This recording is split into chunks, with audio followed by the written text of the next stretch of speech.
just so everyone knows, the YouTube live stream has been started. I'll start the recording for Zoom in about 3 minutes. Just know that anything that is said or cameras that are turned on will show up on YouTube starting now.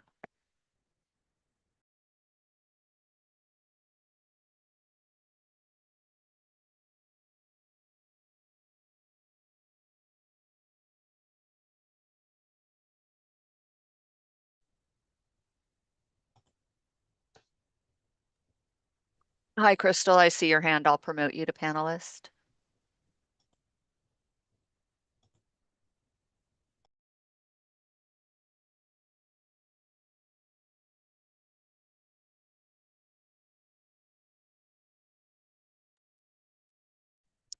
Marcelo, how can I help you? I'm going to allow you to speak. Can you hear me? Yes. How can I Okay. help you? No, that's what I was trying to do, trying to find out. Sorry. That's okay. Okay. Thank you. All right. Thank you. I appreciate you moving me over. I only had the invite for the second day for some reason again, so I wonder if it's your filters because I definitely confirmed that I sent you both. So yeah, yeah. I know. Anyway, I looked on both, but I appreciate you moving me over. Thank sure, no you. problem. Was Mark also able to be a panelist? I see Yeah, I saw Mark Jamie's here. and oh, that's a Mark Blanchett. Let's see. I don't see Mark logged in yet. Okay.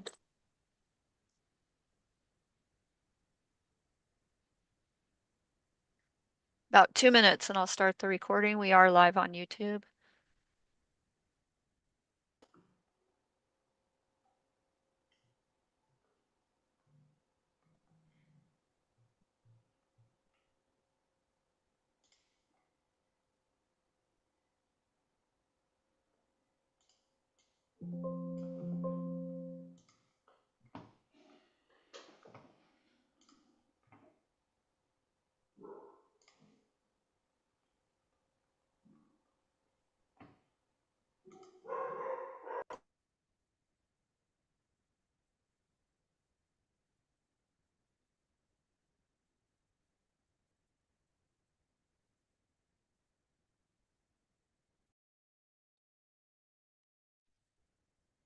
All right, I'm going to start the recording.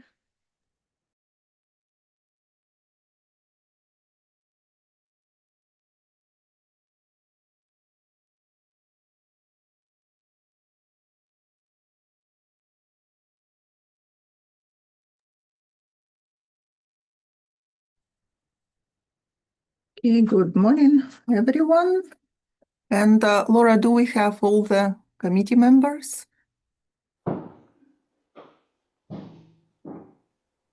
Not yet. If you are on the committee, please turn your camera on.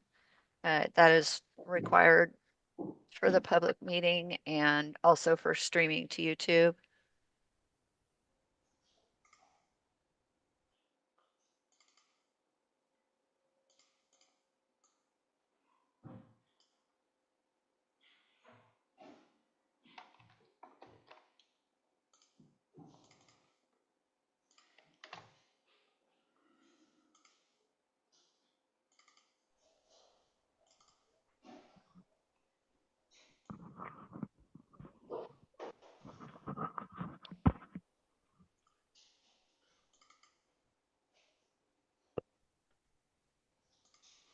If you're a panelist and you're in guest mode as opposed to panelist mode, you can raise your hand and we'll move you over.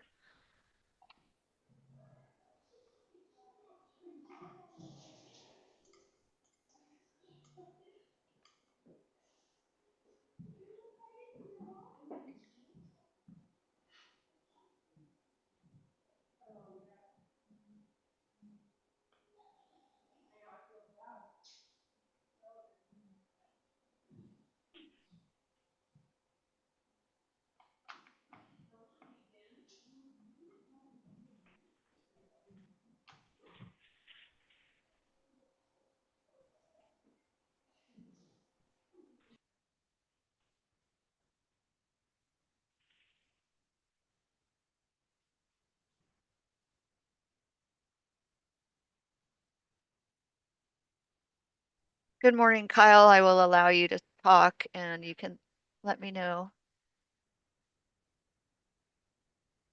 How can we help you, Kyle? Yeah, thank you, Pam. This I is just Laura. I did not get the invite, so I'm just want to make sure I'm available and can comment if necessary. Okay, I can move you over to a panelist if you'd Thank you. like. Uh-huh. Yes.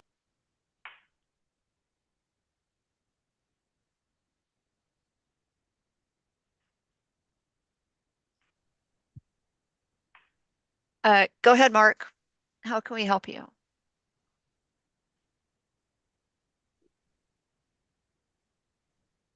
Good morning, Irina. Morning. Are we good to go? I think so. At least it's time. We are still missing a couple of members, but I mean, if they join later, we'll address that. We'll let you know if anybody else joins Irina. Mhm. I And think a roll call of the committee might be appropriate to make sure that mhm. everybody's here who is supposed to be. No, I'll get that started. Mhm. Welcome and thank you all for coming today. I am Randy Metz, Chair of the uh, Building, Fire, Other Structural and Lateral Force Ad Hoc Code Advisory Committee. I'm calling the meeting to order. Today is February 17th at 9:02, 2026. Ms. Irina Brausman, would you please call the roll? Of course. So, Randall Metz, Present. Ara Sargisian, Present. James Ronnie Thomas, absent. Gary Dunger, Morning, I'm here. Nathan Dyson, Here. Dyson, Dyson. and Dyson. Okay. Thank you. John Oglesby, Here. David Field, Here. Mark Blanchett, Here. Martin Ladesma, absent. Gwyneth Searer, I'm here. Shaheen Akilian. Here. Is it correct pronunciation? Shahan. Shaheen. Okay. Yes. Thank you. Eric Wolf. Absent. Jack Anderson. Here. Carl Newth. Here. Ja Wang Connolly. Here. Okay, so we have quorum. Thank you, Irina. Now, will you please read the meeting information and instructions? Okay. Good morning, everyone. I am Irina Brausman, Supervising Architect with the California Building Standards Commission. I will be assisting the chairperson throughout the meeting. I would also like to introduce the other CBSC staff in attendance. Laura Mills, who will help us with the public comments received during the meeting. And other CBSC staff are on Zoom, including the Executive Director, Stoyan Bumbalov, and Deputy Executive Director, Kevin Day. This is an open public meeting of the CBSC BFO / SDLF Ad Hoc Code Advisory Committee. The purpose of this meeting is to ensure public participation in the development of the proposed building standards and to ensure adequate technical review of the proposed building standards submitted for this committee's review prior to being evaluated by the CBSC commissioners for adoption.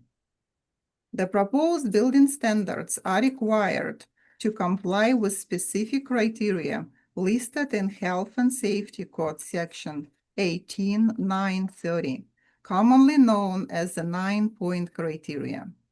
In addition to the 9-point criteria, the review and recommendations may include whether a proposal complies with the criteria set forth in AB 130.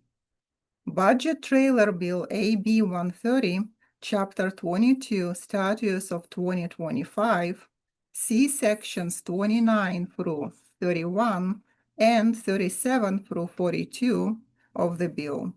became effective June 30, 2025, and enacted a moratorium on state and local building standards affecting residential units beginning October 1st, 2025, and ending June 1st, 2031.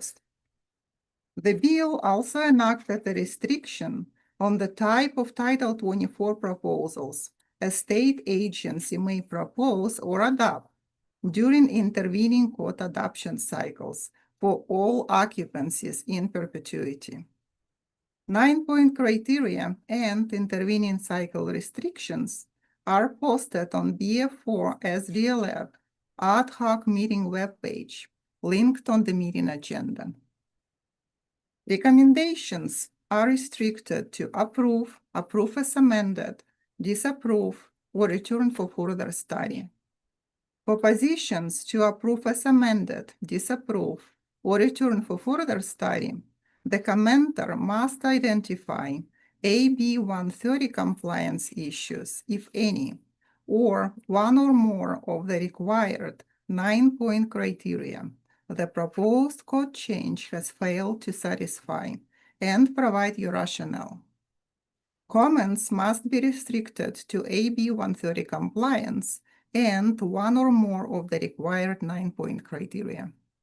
And I know Stoyan wanted to talk a little, and Stoyan, go ahead. Good morning, everybody, and thank you for attending the meeting.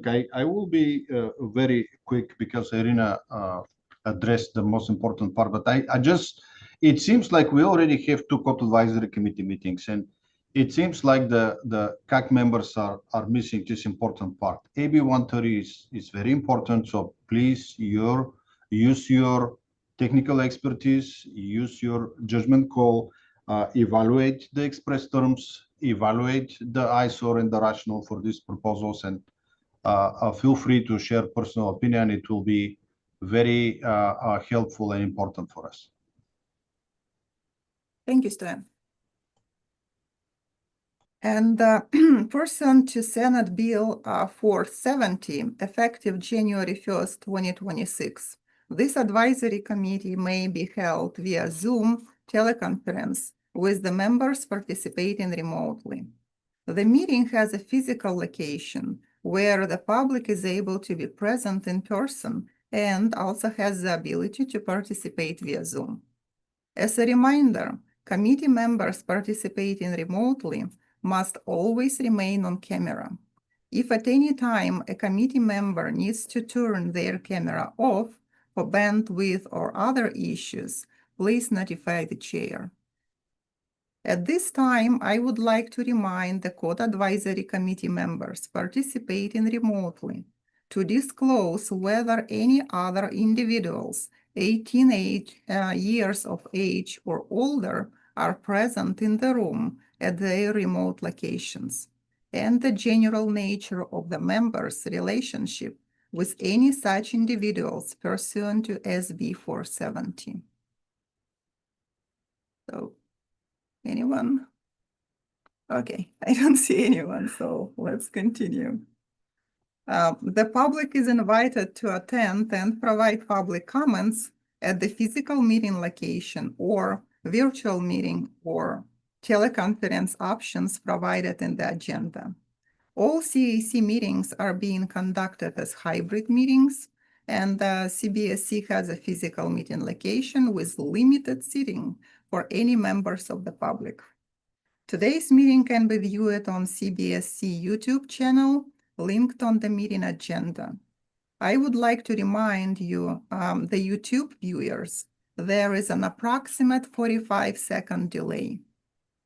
CBSC meetings operate under the requirements of the Bagley-Kinney Open Meeting Act, set forth in Government Code sections 11.120 through 11.133. This CAC meeting has been scheduled for 2 days, but in the event the committee completes the agenda items prior to the 2nd day, the committee will adjourn the meeting early. We will likely break for lunch around 12:30 p.m. as needed. The public may provide comments by calling in on the Zoom teleconference number provided on the meeting agenda or by using the raised hand feature in Zoom. For members of the public attending in person, please complete a request to address the CAC committee form if you wish to comment on the specific agenda item. The form is buff in color and is available on the table there. Please turn the completed form in to CBSC staff member, I guess me only. So yeah, turn it to me. I will now read the public comment and Zoom instructions. Irina, I'm going to interrupt really quick. Mhm. It looks like James Ronnie Thomas has joined the meeting, and I'd just like to ask him to please turn on your camera as you are a member of the committee and you need to have your camera on. Thank you. Thank you, Laura. Thank you. If I may respond, I'm double booked today, and I'm going to be in areas where no one can see my background.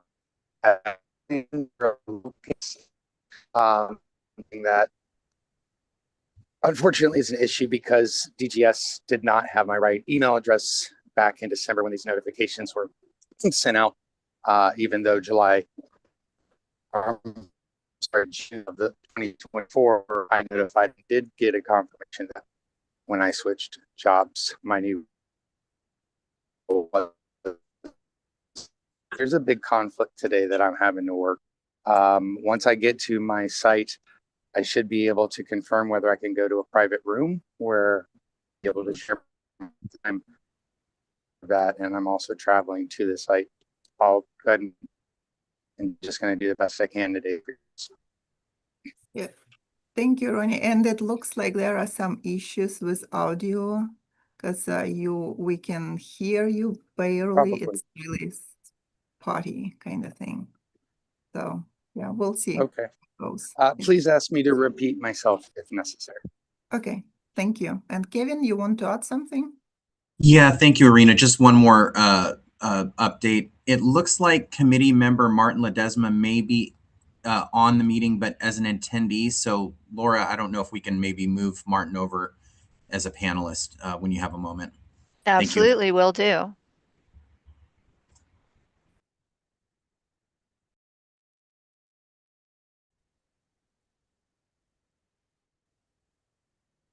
Okay, and where I stopped. Okay, I will just read some Zoom instructions again. I don't remember where I stopped. If you wish to make a comment on a specific agenda item, please listen for the chair to ask for any comments from the public. The chair will first go to members of the public in the auditorium that have submitted speaker cards. And the chair will then call on members of the public participating on Zoom that have raised their hands. For those calling in on a phone, please press 9 to raise or lower your hand and press 6 to unmute and mute. In Zoom, we will recognize raised hands and turn on the ability to speak. If you like, you may announce your name and who you are representing before making your comment. Please mute yourself when done commenting and keep in mind the 4-minute time limit for each individual speaker. The chair will continue through the call queue until there are no comments remaining. The chair then will proceed to the next agenda item. If possible, please call from a telephone, not using a speakerphone, and log into virtual meeting with one device only. This enhances the committee's ability to hear your comments clearly. And staff will summarize any written comments that were received by 5 p.m. Monday, February 9, 2026. And that's it. Thank you. Thank you very much, Irina. Agenda item number 2 is an overview of the meeting schedule and housekeeping. Staying on schedule is everyone's responsibility. Please honor time limits when they are identified. I will call for the state proposing agency to address the committee and explain the proposed building standard. The committee will discuss each agenda item, then I will call for public comments.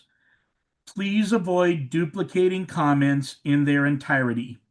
Support or non-support may be expressed for specified comments. Following all comments and discussion, I will call for a motion and a second in recommended action on each agenda item relating to proposed building standards. A roll call vote will be taken for each motion. Please stay on the subject matter being discussed and avoid sidebars. Extraneous discussion disrupts the flow of the meeting and can be hard for persons on the telephone to understand who is speaking and what is being discussed. Please be respectful of others' time and opinion and avoid interruptions. We will take a lunch break around noontime, and the committee will decide on a good stopping point as the meeting progresses. Agenda item number 3 is comments from the public on issues not on this agenda. Comments regarding items not on this agenda may be briefly discussed, but no action may be taken by the committee. At this time, I would like to remind the public who wish to speak on item number 3 to put yourself in the queue now by using the raised hand feature in Zoom. For those calling in on a phone, use 9 to raise or lower your hand. Use star 9 to raise or lower your hand and star 6 to unmute and mute. In Zoom, we will recognize raised hands and turn on the ability to speak. If you would like to identify yourself, please clearly state your name and who you represent. Laura, please check Zoom for commenters on agenda item number 3. We have 3 raised hands at this time. First, Mike Morlock. Go ahead, please. Hello, everybody. I'm Mike Morlock. I'm a fire protection engineer with Kaufman Engineers down here in San Diego. And I wanted to open a discussion regarding the emergency escape and rescue opening requirements. California currently in the building code section 1031.2 has made some amendments, including exception 1, which which divides out the requirements for emergency escape and rescue openings by construction type and whether the building is sprinklered. This is a change to the model IBC code, especially in that it's required for all Group R occupancies. In the model code, these escape and rescue openings are only required in specific instances in which a residential building has a single exit. That's allowed in section 1006 for, in certain instances, up to 4 stories with limitations on the number of dwelling units per story, as well as travel distance. So this exception is, fairly extensive, or sorry, this amendment as it currently is written is fairly extensive and, creates this requirement for all Group R occupancies. We've worked on projects where this has become sort of problematic. There's instances like when a building has a courtyard where the requirements in section 1031 to be open to a public way aren't able to be met for the units that are open to that courtyard. And so I thought it would be useful to revisit this exception, or sorry, this amendment. It's been in the code for a while now, but I think it's worth revisiting to dive into the intent of why this was amended to begin with and whether it's still necessary based on the rest of the current code.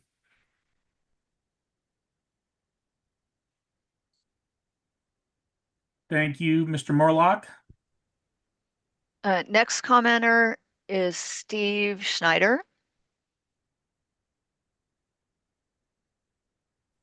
Hi, this is Steve Schneider. I'm a fire protection engineer, and this comment's more just based on a concern for making sure that we're meeting the congressional law So this, I submitted in writing comments pursuant to AB 835 has the Office of the State Fire Marshal submitted to the California Building Standards Commission the required report regarding research into standards for single exit, single stairway apartment buildings containing more than 2 dwelling units and exceeding 3 stories in height. So AB 835, specifically, the deadline for that was January 1st of 2026. And the question for the committee would be if the report has been submitted, can you advise when it will be made available for public review? And since we do have some members of State Fire Marshal on the call, if the report has not yet been submitted, if you could provide an anticipated timeline for compliance with the law and any reasoning for the delay. Thank you, Mr. Schneider. As this is a code advisory committee, we are not part of the charge for that particular statute. That would be the Building Standards Commission. So we are unable to comment on that particular issue here. Okay. But I thank you for your question and your comments. Next hand raised is Patrick Havey. Hi, everybody. This is Patrick Havey with Kaufman Engineers. I'm a fire protection engineer, and I wanted to address an inconsistency between California Building Code Table 1020.1 as it relates to Group I2 occupancies and Section 407. Table 1020.1 identifies that a corridor is required to have a 1-hour fire resistance rating for Group I2 occupancies when there are greater than 6 occupants served by that corridor. There's also footnote A, which refers you to Section 407.2 and 407.3 for corridor wall construction in Group I2 occupancies. Section 407.3 identifies corridor walls to be constructed as fire partitions in accordance with Section 708. And within Section 708, there are no exceptions to allow a corridor to have a 0-hour fire resistance rating. So there is a conflict where a Group I2 corridor is serving fewer than 6 occupants, where Table 1020.1 says you can have a non-rated corridor, and Section 407 says you must construct as a fire partition, which inherently requires a 1-hour fire resistance rating. So just would like to propose addressing that inconsistency in the California Building Code. Thank you for your comment and concerns, Mr. Harvey, or Havey. My apologies. No worries. There are no other hands raised.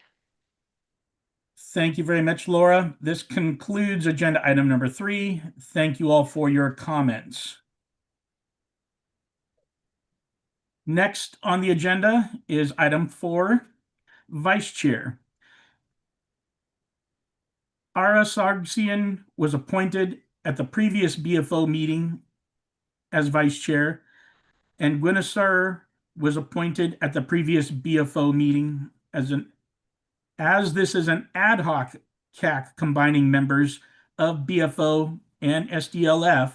The committee needs to decide if one of the existing vice chairs will continue to serve in the capacity or nominate a new one. All CAC members must vote on the proposed vice chair. I am looking for a motion for a vice chair. Mr. Chair, this is Ara Sargsyan. I recommend Gwyneth to be vice chair for this committee. I have a motion for Gwyneth Sear. Do I have a second? Second. I have a motion and a second. All those in favor of Gwyneth Sear as vice chair for this Code Advisory Ad Hoc Committee? I think we'll need to do a roll call vote, sir. Thank you. So, Mark Blanchard, Yes. Martin Ledesma, Yes. Gwyneth Searer, Yes, thank you. Shaheen Akilian, Yes. Ronnie Thomas, Yes. Gary Dunger, Yes. Nathan Dyson, Yes. John Oglesby, Aye. David Field, Yes. Randall Metz, Yes. Ara Sargisian, Yes. unanimous motion carried. Thank you very much, Irina. Next on the agenda is item number 5, Office of the State Fire Marshal. Proposed adoption of amendments to the 2025 California Building Code, Part 2, Title 24. The State Fire Marshal representative, will you please introduce yourself and present the proposal for item 5? Please indicate the commission action matrix table number, section number, and section name of the items presented or discussed to make it easier to follow the discussion. It may also be helpful to also indicate the initial express terms page where the relevant section is located. The CAM, IET, and initial statement of reasons, or ISOR, can be found posted on the CAC meeting webpage linked on the meeting agenda.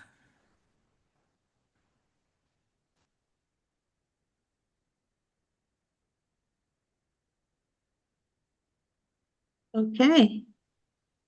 Is that my cue? You're up, Ms. Zajeski.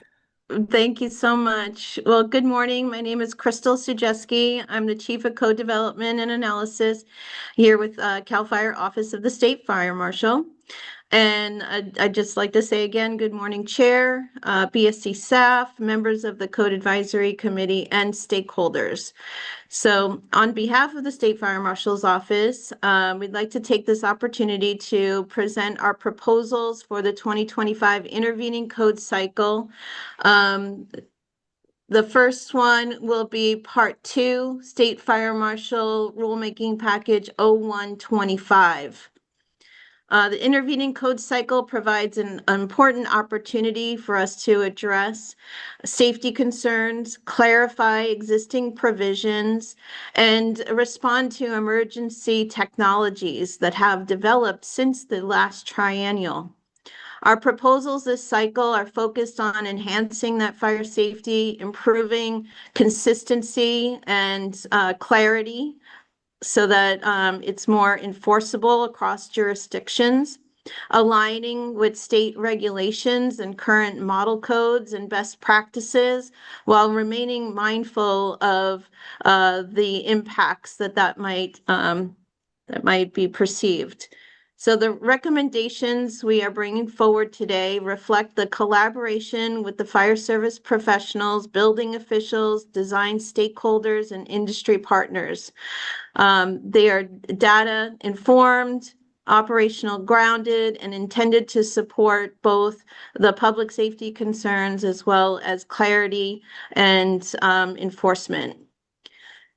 So with that, I will move right into the proposals, starting with item 1. So item 1 is the definitions. And in definitions, we have multiple hazardous materials definitions that have been clarified for consistency and align with GHS, which is the Global Harmonization System. Many of our stakeholders who have experienced data sheets coming in from multiple areas of the world have struggled with the classification of those hazardous materials as they currently are written. This is really an alignment and, again, clarity and consistency. Carbon monoxide, again, source definition rewritten. This again is to improve enforceability. Childcare, we had a working group working along Department of Social Services to align and revise the Title 24 regulations with Title 22 to reduce the confusion between daycare and childcare. Non-patient care suite, again, was a collaboration with OshPod. And then some terminology updates. That's about it. So, Chair, I will pause there to see if you want to discuss item number 1, definitions, before I move on to the rest of the items. Thank you very much, Chief. Committee, this is where we have a decision to make. We can take each one of these items individually and rule and have a vote on each one of these sections that the state agency will be presenting, or we can take it as a package at the end if we have no issues with what is being presented. This is a decision of the committee. Keep in mind, if we take each one of these individually, that will mean a roll call vote for each one of these sections that the chief will be presenting, which means a lot more time. What is the desire of the committee? Do we want to take it as a package for all amendments to Part 2 and allow Chief Sajeski to continue and ask questions that come up from the committee as she presents? Or do we want to address each one of the sections individually? Chairman, this is Ara Sarkisian, if I may. Go ahead, Ara. I would suggest to allow Ms. Sajeski and all other state agencies present their package entirely. And if committee members have specific questions or specific items, we can concentrate on those. This way we will save time. That's my suggestion. Thank you very much, Ara. Vice Chair Sear. Yeah, so I have questions on 4 of the however many we have in item 1, 18. So I have 4 questions, and I can hold those till the end and we can deal with them. That's fine, or we could just deal with those 4. That doesn't mean that I necessarily will be voting other than approve, but I do have 4 that I have questions on. Yes, I think we can deal with questions as they come for each part. Are you in favor of taking the package as a whole at the end of the presentation for voting purposes? As long as I can break, like, let's say item 1, 2, I have something that needs to be further studied or whatever. That is correct. We would be able to amend our motion. Okay. That's fine with me. Okay, any other comments or questions from the committee? Okay, Vice Chair Sear, you have questions for Chief Sajeski. Yes, thank you, Chief. In item 1-2, I understand the definitions. We also received 2 public comments asking that the full recommendations of the Office of the State Fire Marshal's Child Care Center Work Group be incorporated. And it doesn't look like they were all incorporated. And I wondered if you would like to speak to that. That was my question. Like, is there a reason why only part were adopted?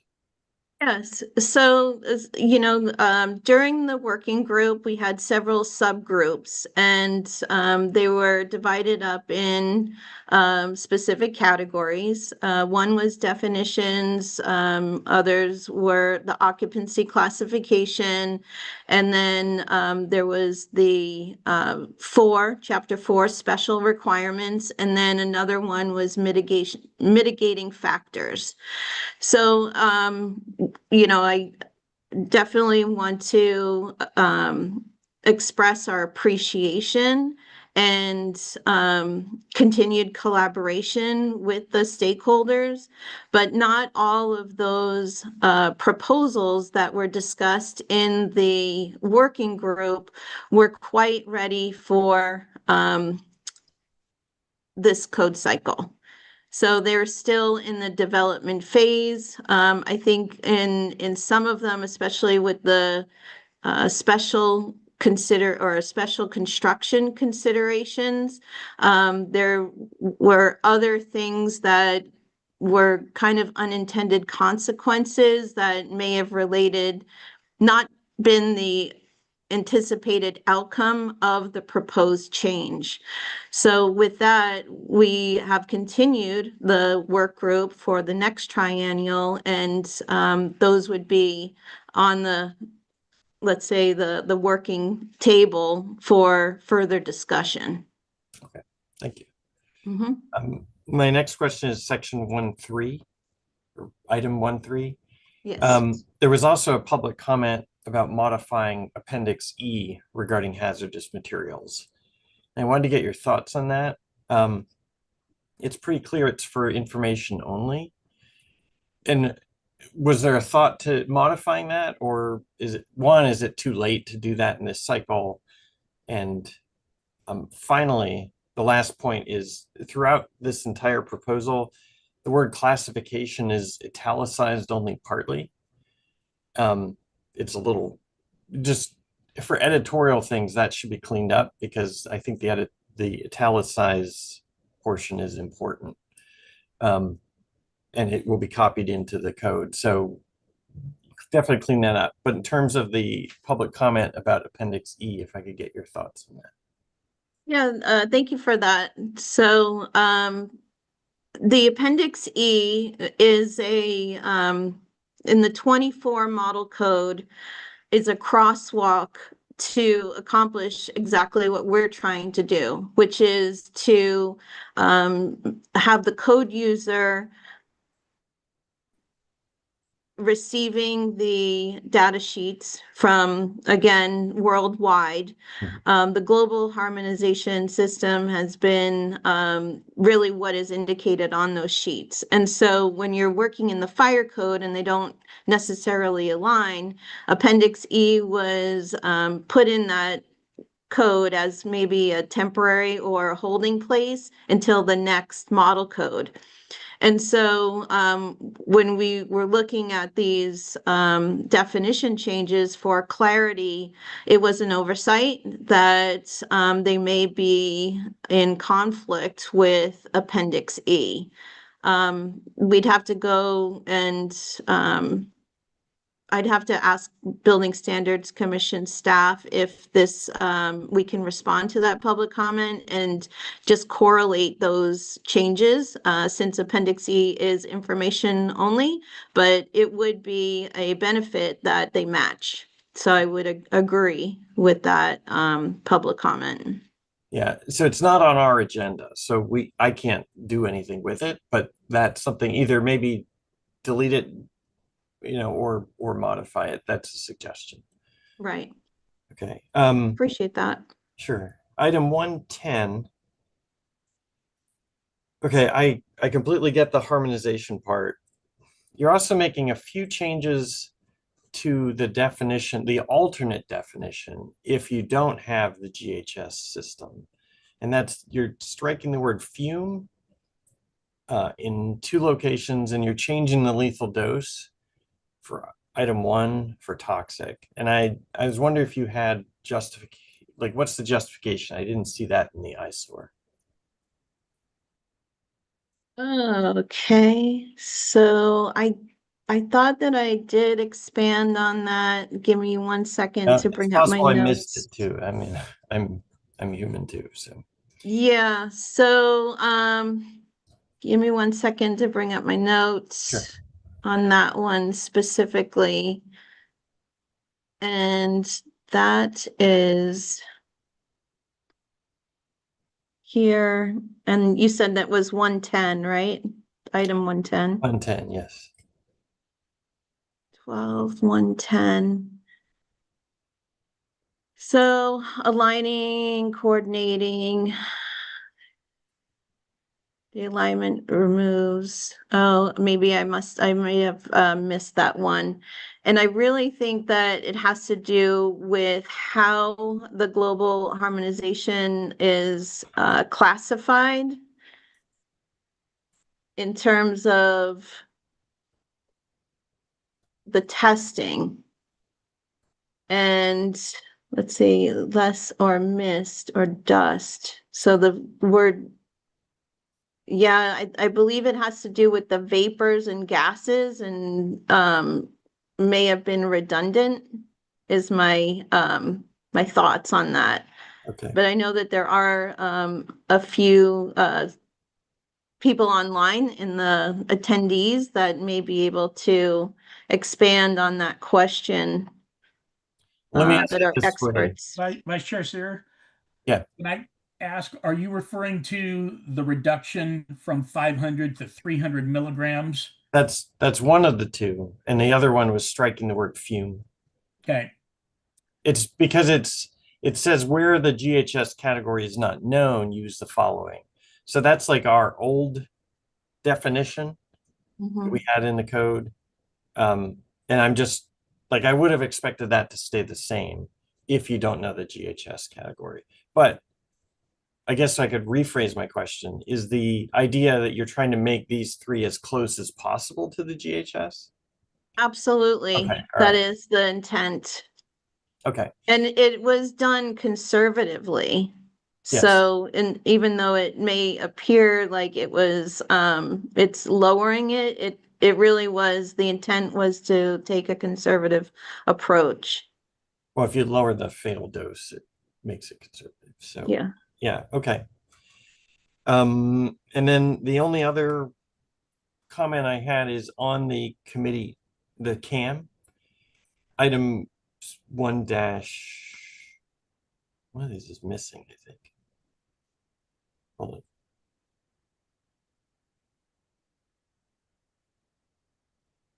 Oh, I think that's maybe that's later down. I'm sorry. So that's it. Thank you.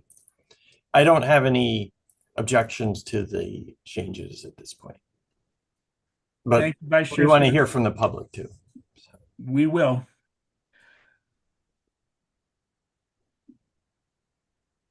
Okay. Chief So, Zajeski, you want to move on to your next section then? yes, I will move on to the next section, which is item 2. And this is chapter 3, occupancy classification. So again, correlation with our working group with Department of Social Services for childcare facilities, cleanup. And then item 3 is chapter 7. This was to remove the requirement for the ambulatory care separation, eliminates that conflict. So again, clarifying. Item 4 is our, let's see, our item 4 is the group H located. This is all chapter 9. So repeal or relocate outdated duplicative amendments. These requirements already are addressed. And then item 5, I actually have a request for further study on this item. This item's intent was really to take carbon monoxide section 915 and make it more understandable for the installation and enforcement stakeholders. But there was a oversight that HCD has adopted some of this or co-adopted some of the sections that we need to, so at this time, HCD does not have a rulemaking package. We have communicated with HCD and, but at this time, you know, they don't have a package to go along with this. So, we'd have to work that out with building, commission staff to see what the best, foot forward. Kyle Kraus, who is on, is who I did communicate with. Even though they do support the changes, again, they don't have a formal rulemaking at this time. So moving on to item 6, which is means of egress. We have duplicative or heat requirements since sprinklers function as heat detection. So a change there. And then item 7 is taking the NFPA 72 pathway survivability and reducing the confusion with NFPA 13R buildings. We're also looking at NFPA 72 26.2.11.3, which is auxiliary service providers. Unfortunately, the UL 827 that's listed in that code section does not currently address those. And so it's unenforceable as it stands in the code right now. And that is the end of my presentation. So I turn it back to you, Chair. Thank you. Thank you, Mary, very much, Chief Sajewski. Committee, do we have any other questions or comments on the rest of part 2 that was just presented? Vice Chair Sir. Yeah, so the CAM needs item 6-2 added. It's missing.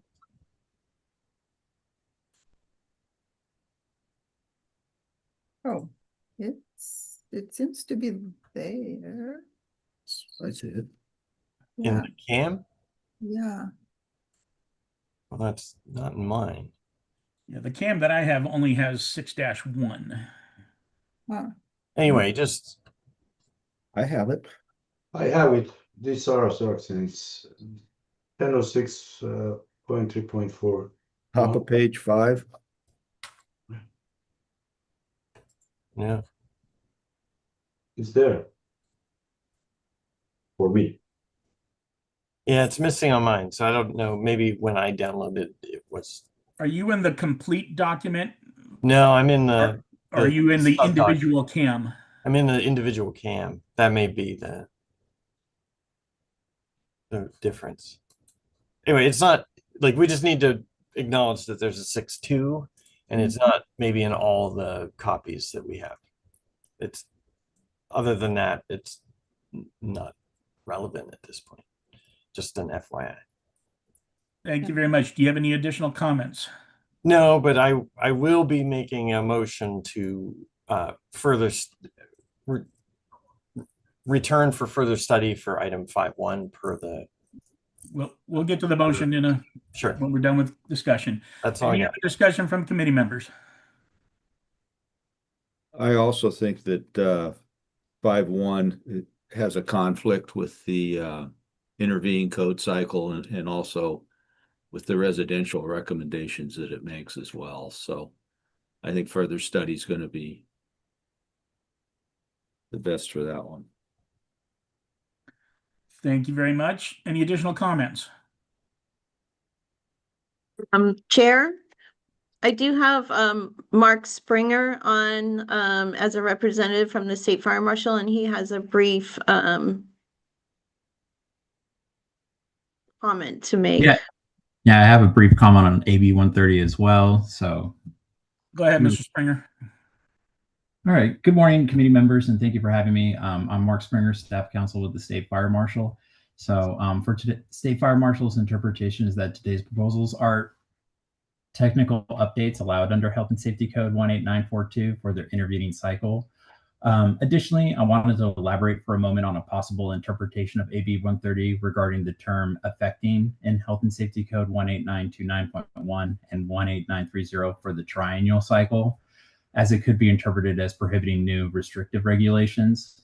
In statutory interpretation, if the language permits more than one reasonable interpretation, courts look to a variety of intrinsic aids, including the objects to be achieved, the evils to be remedied, the legislative history, and public policy.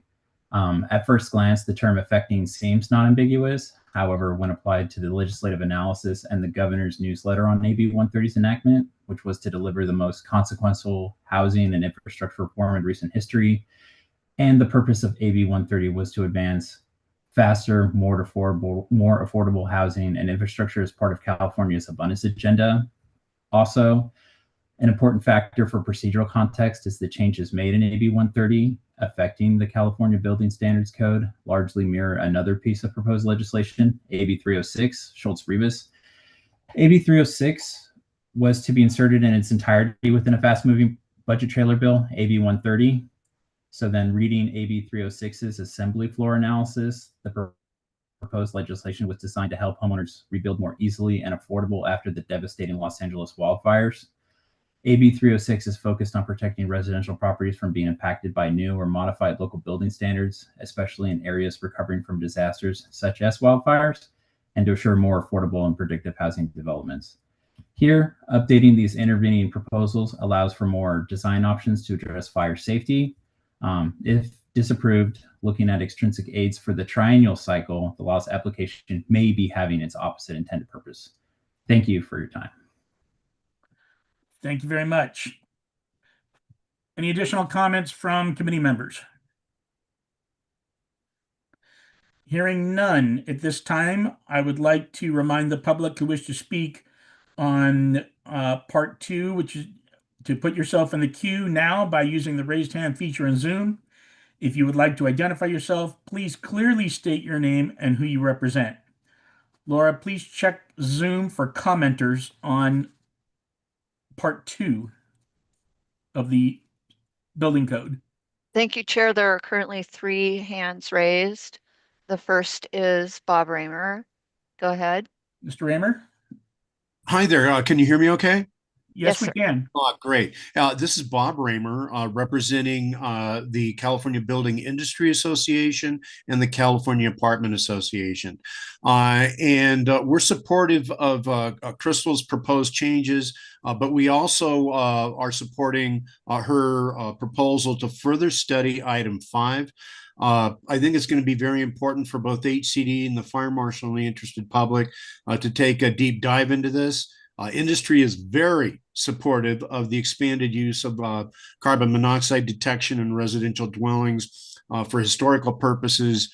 CBIA and NHB co-sponsored the code change in the early 1990s that expanded carbon monoxide detection. So with that, we're supportive of further study, and we look forward to working with Crystal and her team on this. Thank you. Thank you very much, Mr. Raymer. I see that there's a agency hand raised. Would you like me to continue with public comment, or would you like to address the agency? Let's continue with public since we've opened the public hearing, and then I'll return to the state agency comment. All right. Next is Kevin Reinertsen. Good morning, everybody. Kevin Reinertsen. I'm representing myself. I encourage the BFO committee to approve the SFM's package, and I really hope that HCD and SFM can get together and move the CO proposals forward as proposed. If there's editorial amendments, great. I do have several comments, though, on a couple items. One of them is item 1, sub-item 1.2, the definition of daycare. As proposed, it's striking out the existing language and basically saying daycare means child care. However, this proposal was discussed in the subgroups several times. The note might be more the issue than anything for some of the subgroup, but the definition itself, deleting it or just referencing child daycare, creates problems in both part 2 and part 9, where the term daycare as it relates to adult daycare, or where daycare is used in general, whether it be for child or adult.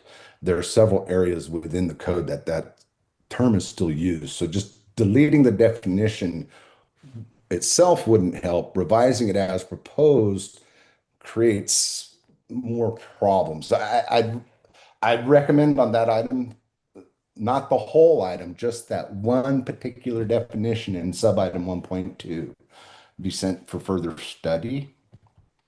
I do have 2 more comments, but they're related to sub-item 1.2 and then item 2, sub-item 2.2.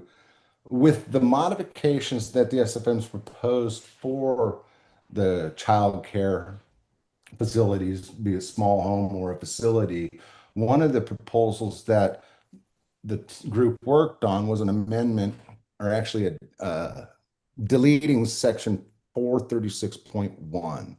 With the proposed amendments going forward here, it creates a conundrum with regards to 436.1. 436.1 was brought in for the 2022 code, and then AB 176 came out and reverted everything back to the 2019 code. However, this proposal still remains, and it isn't being shown here for repeal. It wasn't included in the 2025 initial adoption of the code. So we have duplicated provisions in 436.1 applying childcare provisions to an adult daycare when there is no rulemaking for that. And you're compiling requirements for child daycare, which is a different level of safety than for adult daycare. Adult daycare in an I-4 setting already has quite a few. So I'd recommend, if you can, recommend back to the SFM to take a further look at 436.1 to repeal it. The provisions for child daycare are covered, as well as the I-4 daycare. I do also want to note on the definition of daycare, in the eyesore, I couldn't find the rationale as to why the definition's being deleted and replaced with a reference to childcare. So I thank you for your comments, and I do hope you guys are able to move the package forward with an as amended and further study. For those Thank you, Mr. Anderson. The next hand raised is Megan Hall. Ms. Hall. Good morning, everybody. Can you hear me? Yes, we can. Great. My name's Megan Hall, and I'm with the University of California in the Fire Prevention Division. And I would like to voice my support for the State Fire Marshal's package. And I had two additional comments. One, in response, just some clarification to the earlier question about fumes. The term fume is not defined in the fire code, and it is assumed to be captured in the measurements for vapors, dusts, and mists, which are part of the inhalation route of exposure. So that's just clarification and consistency. I'd also like to voice support for updating, if the committee chooses to support these updated definitions to align better with other federal standards. I recommend that Appendix E would also be updated to reflect these definitions. There would be some inconsistency in the current Appendix E with these new definitions. And that is all. Thank you. Thank you, Ms. Hall. Any other people in the queue, Laura? There are no other public hands raised. Thank you very much.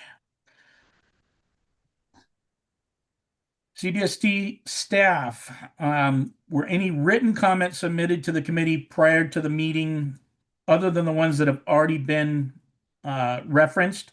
And if so, would you please summarize them? Are those representatives on the line? Yeah, there were two more comments submitted in writing. And the first one from Melanie Cottrell, and the second one from Scott Moore and Maiva Mark. And they both related to child care proposals. So they expressed support for items 1-2 and 1-11, and item 2 in both parts 2 and 9.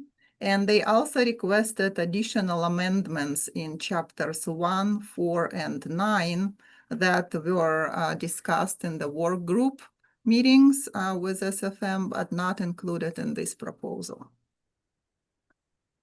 Thank you very much, Irina. This concludes the public comment portion. and I will entertain a motion for agenda item number 5, part 2 of Title 24. Do we have a motion prepared from the committee? Motion to recommend further study. On which item? 5.1. So do we have a overall motion to accept as submitted by the State Fire Marshal with the exception of 5.1 for further study? Is that your motion, or are you only making a motion on 5.1? Only 5.1. Okay. Do we have a second for that motion?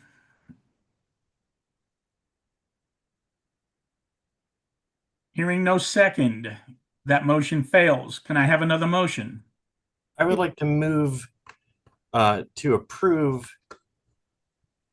all of item 1 except 1-2, all of item 2, all of item 3, all of item 4, all of item 6, and all of item 7. And I can add to that further study for 5-1 and 1-2. Do you have a specific criteria for not moving 1-2? 1-2 is criteria 1 and 6. As we heard from one of the public commenters, the definition of daycare may conflict with changing the definition of daycare may conflict with where it's used elsewhere for adults. And I'd like further study on that. And then regarding 5-1, that's criteria 1. So we coordinate with HCD per the State Fire Marshal's request. Okay, I have a motion to approve the entire package with the exception of 1-2, 1-6, and 5-1, which have been referred for further study.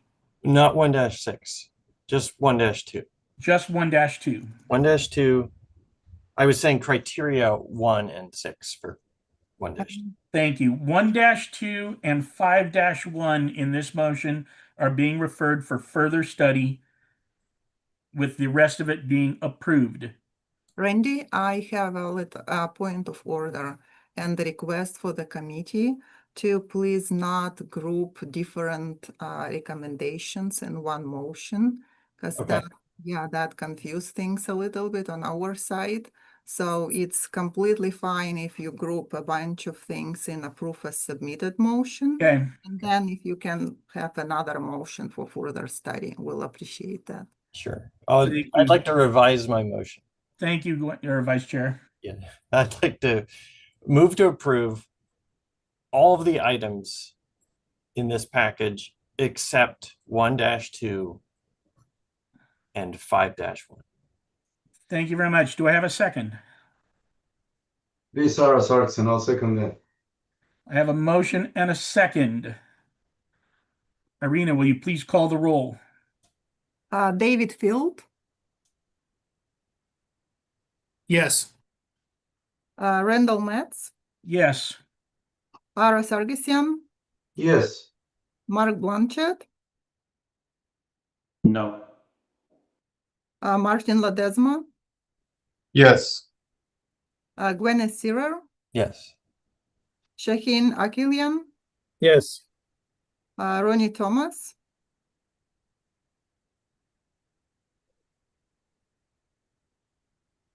Okay, Gary Dunger. Yes. John Oglesby. Aye. Nathan Dyson. Yes. Okay, 1, 2, 3, 4, 5, 6, 7, 8, 9 in favor, 1 object, and 1 absent. So motion carries. Thank you very much, Irina. I'm looking for a motion on 1-2. I'd like to move return for further study because of criteria 1 and 6, a potential conflict with how it treats adults if we modify daycare to mean childcare. Thank you very much, Madam Vice Chair. Do I have a second on that motion? This is Shine Akilian. I'll second. Point of order. Can I also move the same for 5-1 at the same time, just to? Yeah, of course. Mhm. Dan, And do you want to modify your second to? I'd like to. Yes. Okay. Second for item 5.1 as well. Thank you. May I ask this also, accent? Don't we have a 9-point criteria for item 5-1? 5-1 is criteria 1. Thank you. we're using the same criteria for both 1-2 and 5-1. Well, 1-2 is criteria 1 and 6, and 5-1 is criteria 1. That's my. Irina, do you want to have Is separate? that consistent, Irina, with how you'd like the motion made? I think that's fine. We have it clear on notes, and I mean, it saves time. So yeah, Okay, it'll be fine. Thank you. Thank we you. are good with saving time. So I have a motion and a second. Irina, will you please call the roll? Mark Blanchett, No. Martin Ledesma, Yes. Gwyneth Searer, Yes. Shaheen Akilian, Yes. Ronnie Thomas, Gary Danger, Yes. Nathan Dyson, Yes. John Oglesby, Aye. David Field, Yes. Randall Metz, Yes. Ara Sargisian. Yes. 1, 2, 3, 4, 5, 6, 7, 8, 9. 9 in favor, 1 object, and 1 absent. So motion carries. Thank you very much, Irina. That concludes agenda item number 5. The next item on the agenda is item number 6, Office of the State Fire Marshal, 325, to adopt amendments to the 2025 edition of the California Fire Code, Part 9, Title 24. Chief Sajeski, please introduce yourself again and present the proposal for item 6. Please indicate the CAM number and section number, section name, and item being presented. And Okay. sorry to interrupt. Go ahead, Irina.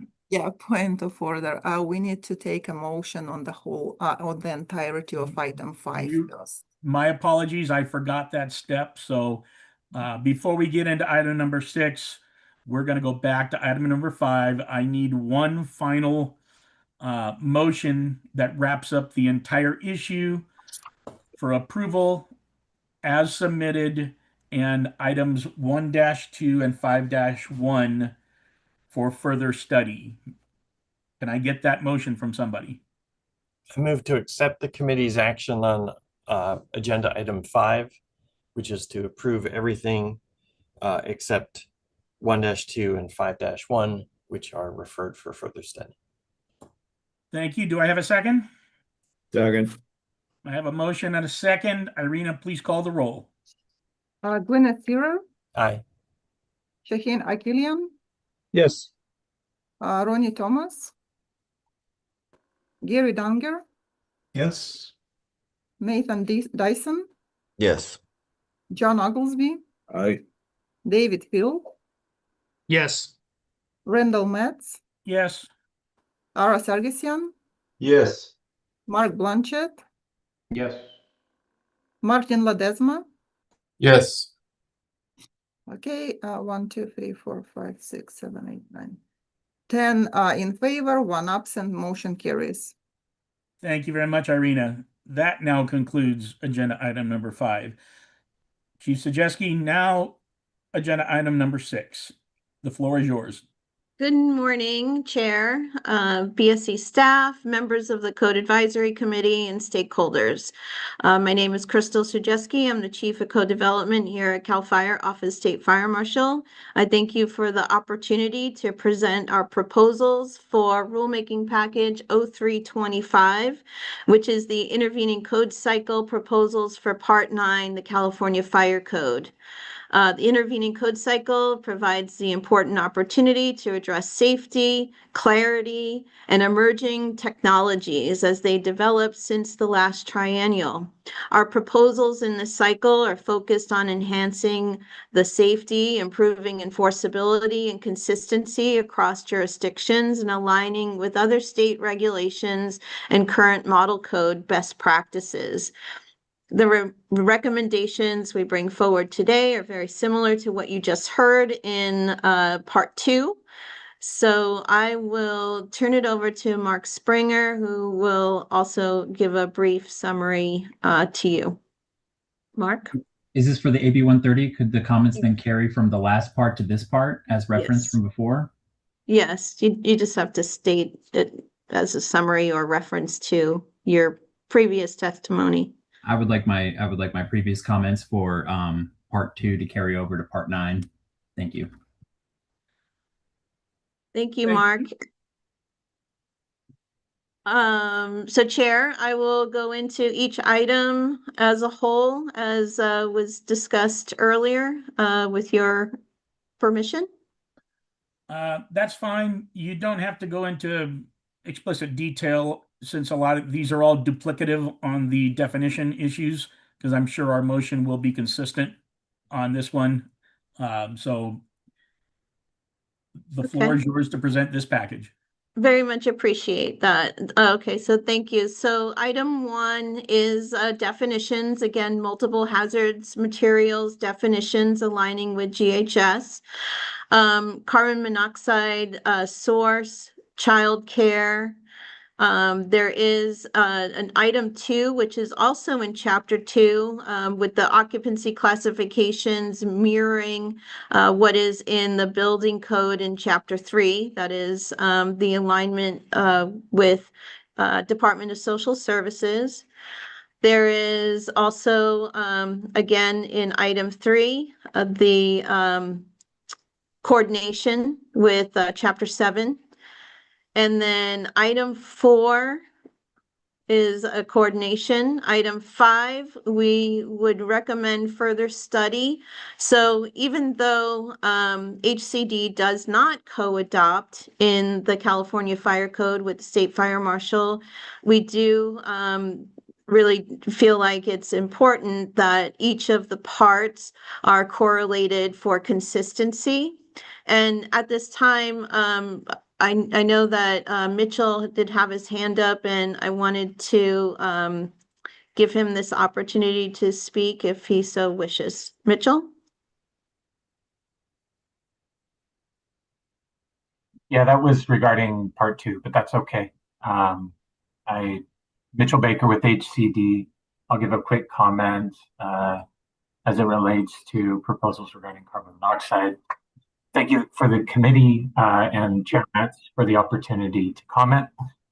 HCD is supportive of the prior item 5 and this item, the concept to improve clarity for fire life safety provisions.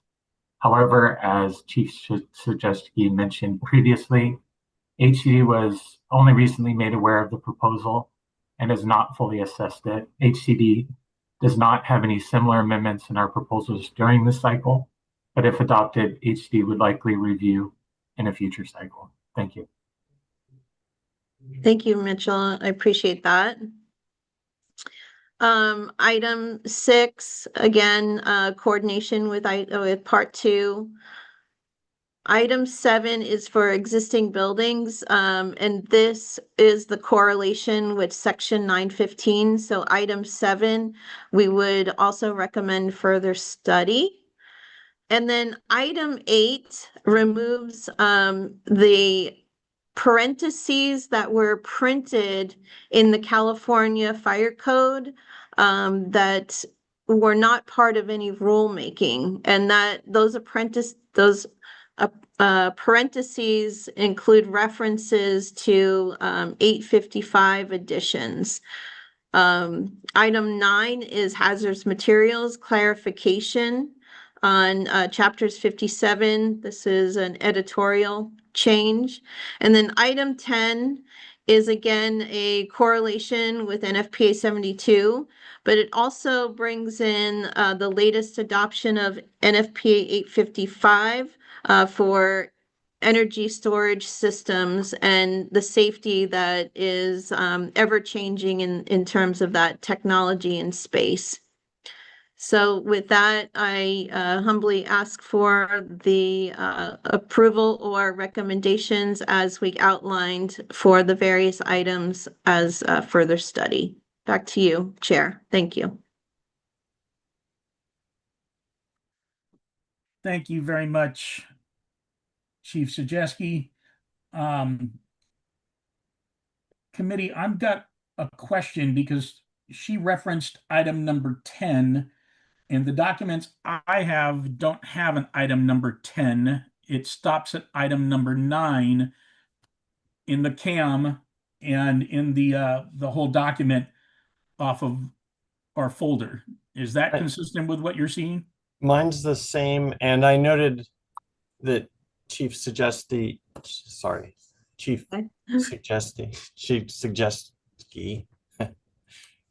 Chief, when you referenced the carbon monoxide, you said that was item 5. So your numbering system's a little different. Like mine has that as item 4. Yes, I apologize. I was looking at my summary previous to the CAM. And so working with Building Standards Commission staff, we did adjust the item numbers. And so I apologize.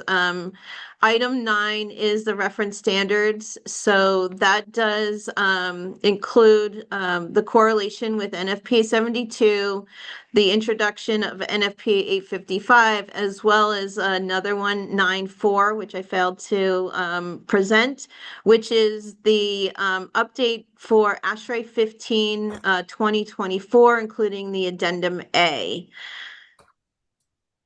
Can I ask a question? So you're recommending further study for items 4-1 and 6-1. Is that correct? That is correct. Okay, thank you.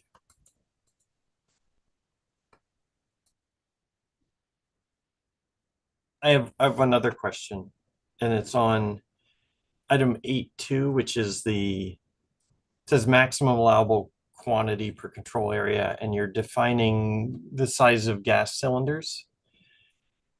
Yes. When you say small size, when we define A, B, C, A, B, D, or E. When I looked it up on the internet, I'm not an expert on cylinder size. So I looked it up, and one described size D as large, and another said size D was a different diameter than the other one, and another described size E as medium. And I'm wondering if maybe we have some clarity issues with what small size is as opposed to just going with the A, B, D, or E sized. Do you have? And this is for item 8-2, just to be clear. Yes. Let me just bring it up real quick on my end. 8-2.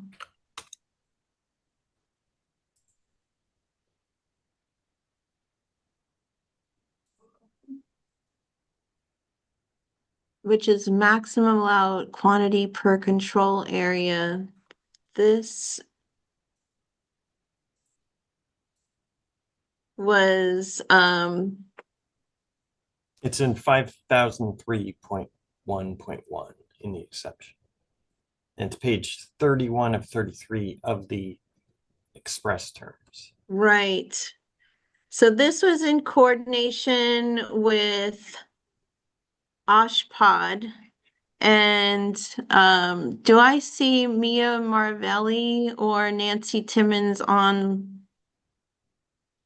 Because I'd like to defer to them as this was a coordinated amendment. Maybe Nancy Timmons?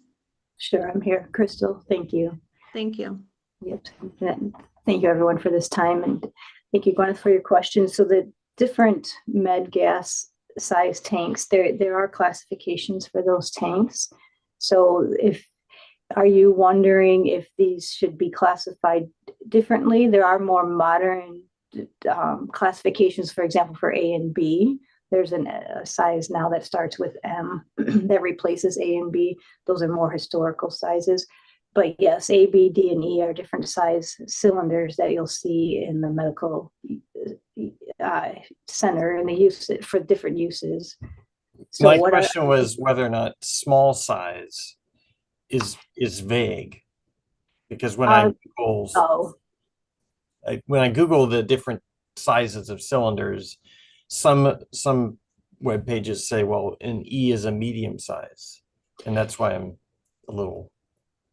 Okay, they're based on their letter classification. There's ranges for the cubic feet in each tank. Then they're classified per that. So when you look further into that, those specific sizes are what we're talking about, as opposed to the large cascade type cylinder size tanks. This section is just to clarify that those smaller sizes, and they are when again, they have ranges for each of those sizes that they have to fall into to fit into that category. That's meant for those smaller ones. So if you have a patient bed with a tank on it, or if you're moving them from one spot to another, or wheelchair, for example, that this is clarifying that they don't have to count those tanks when they're looking at their MAQs for their storage in the facilities. But yes, each size does have a range that it has to fall into to fit into that category of tank size. So let me follow up with one last question. So let's say I have a size D tank. Is there a small size D tank and a large size D tank, or D is a small size? D is a small size and D is a different size than the A or the B. Yeah, I get that. Size. Okay, so yeah, it's a specific size with a cubic foot range that it'll hold. Thank you. You're welcome. Does anyone else in the committee, I'm still looking for information on item number 10 that was referenced. There is no. I don't see an item 10 in the ISOR, the CAM, or any of the language. There is no item 10. That was my mistake. I apologize, Chair. Thank you very much for clarifying that, Chief. I did see a hand from Mr. Field. Oh, I was just going to say the same thing, is that the fire chief told us how the numbers were reorganized when the CAM was produced, and so she correlated that for us. Okay, just wanted to go on the record that the item 10 that she references is non-existent. So we've got that clarification now. Do I have any other questions or comments from the committee on what was presented on part 9? Agenda item 6. Okay, hearing none. This item is now open for committee discussion. For reference, please indicate the CAM number, section number, and name and IET page. Committee members, do you have any comments regarding the proposed amendments? Hearing none, at this time, I'd like to remind the public who wish to speak on this particular agenda item 6 to put yourself in the queue now by using the raised hand feature in Zoom. If you'd like to identify yourself, please clearly state your name and who you represent. Laura, please check Zoom for comments on agenda item 6. Thank you, Chair. We have 2 hands raised at this time. Go ahead, Mr. Raymer. Can you hear me okay? Yes. Yes, Great. we can, sir. Yeah, this is Bob Raymer, representing the California Business Properties Association, Building Owners and Managers Association, Building Industry Association, and the Apartment Association, speaking in favor of the suggested positions that Crystal indicated earlier. I'd also like to speak in particular to item 9-4. CBPA late last year attempted to file an emergency petition with the state fire marshal to adopt the updated version of ASHRAE's refrigeration installation safety standard. To give you some background on this, about 6 to 7 years ago, when the A2L, the mildly flammable refrigerant gases, were sort of emerging into construction, ASHRAE, on a very positive note, took action to address potential flammability issues. As such, they modified the standard to require piping for these mildly flammable refrigerants to be routed through an enclosed, fire-rated, and fully ventilated shaft. Now we fast forward, the governor and the administration has indicated that we're in a climate crisis. And of course, a big part of that from ARB's standpoint is that we make the transition from high GWP refrigerants to low. So one of the biggest hurdles was, of course, the cost of, not only installing this ventilated shaft in new construction, but for existing construction, depending on how high and how large the building is, simply retrofitting a building with these ventilated shafts can cost in the tens of millions of dollars for a single building. Now, ASHRAE revisited this standard after 6 years and found through testing and others that simply doing the pressure test of this piping via the safety standard for pressure testing 9.13 in that standard was sufficient. And so once again, this was sort of a win-win for both industry, the environmental community, and the administration. The Green Building and PEME committee that I sit on passed this out last week, I think on a vote of 8-1 or 9-1. And so once again, I would strongly support approving item 9.4 as submitted by the fire marshal. And lastly, the fire marshal's legal counsel addressed AB 130 issues, and we, of course, were satisfied with that. Thank you. Thank you, Mr. Raymer. Next is Mr. Reinertsen. Mr. Reinertsen? There we go. Kevin Reinertsen, representing myself.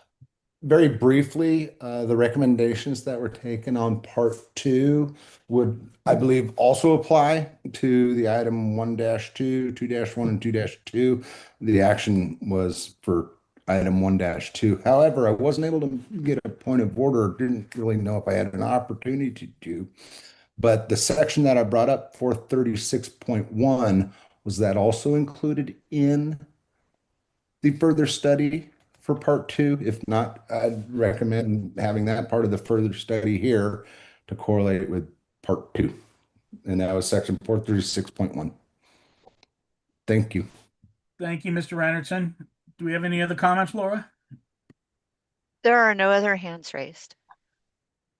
Thank you for your public comments. CBSC staff, were any written comments submitted to the committee prior to the meeting? And if so, would you please summarize them? And are any of those representatives on the line? So there were the same comments submitted for part 9 as for part 2 from Melanie Cottrell and Scott Moore and Maiva G. Mark about childcare with support and request to include additional amendments. And the same comment from Megan Hall about Appendix E, which is in part 9 only, not in part 2. Yeah, to correlate changes there with chapter 2 definition changes. So, and that's it. Thank you very much, Irina. That concludes the public comment portion.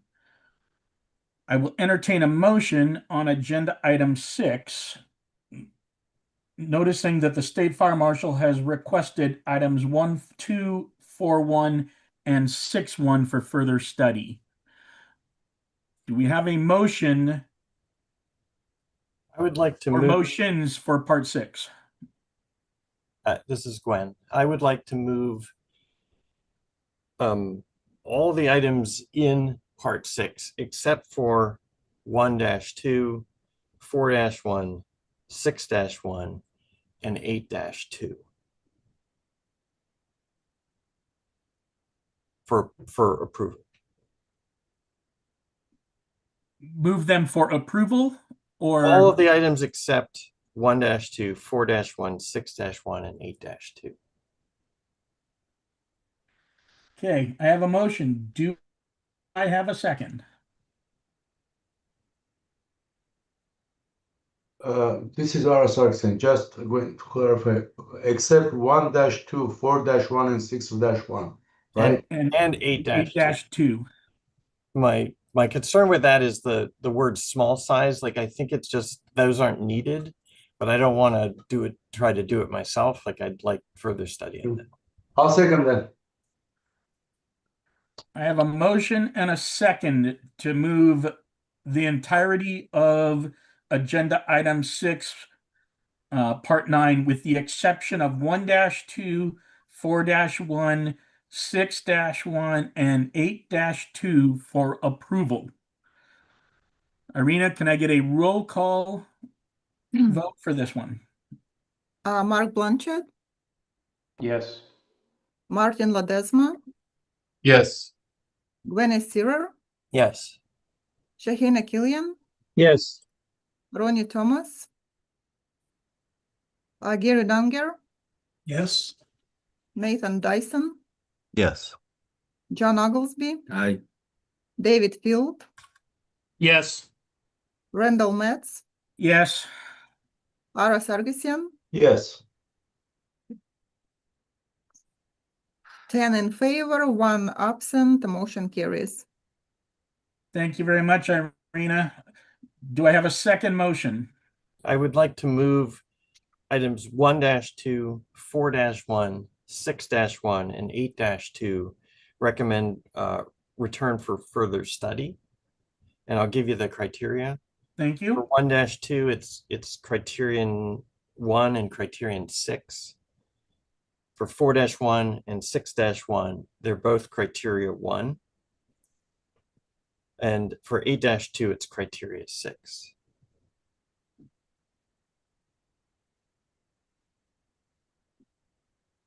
Okay, I have a motion. Before I ask for a second, Irina, is that motion acceptable? Yeah, that's fine. Commingling, thank you. I have a motion. Do I have a second?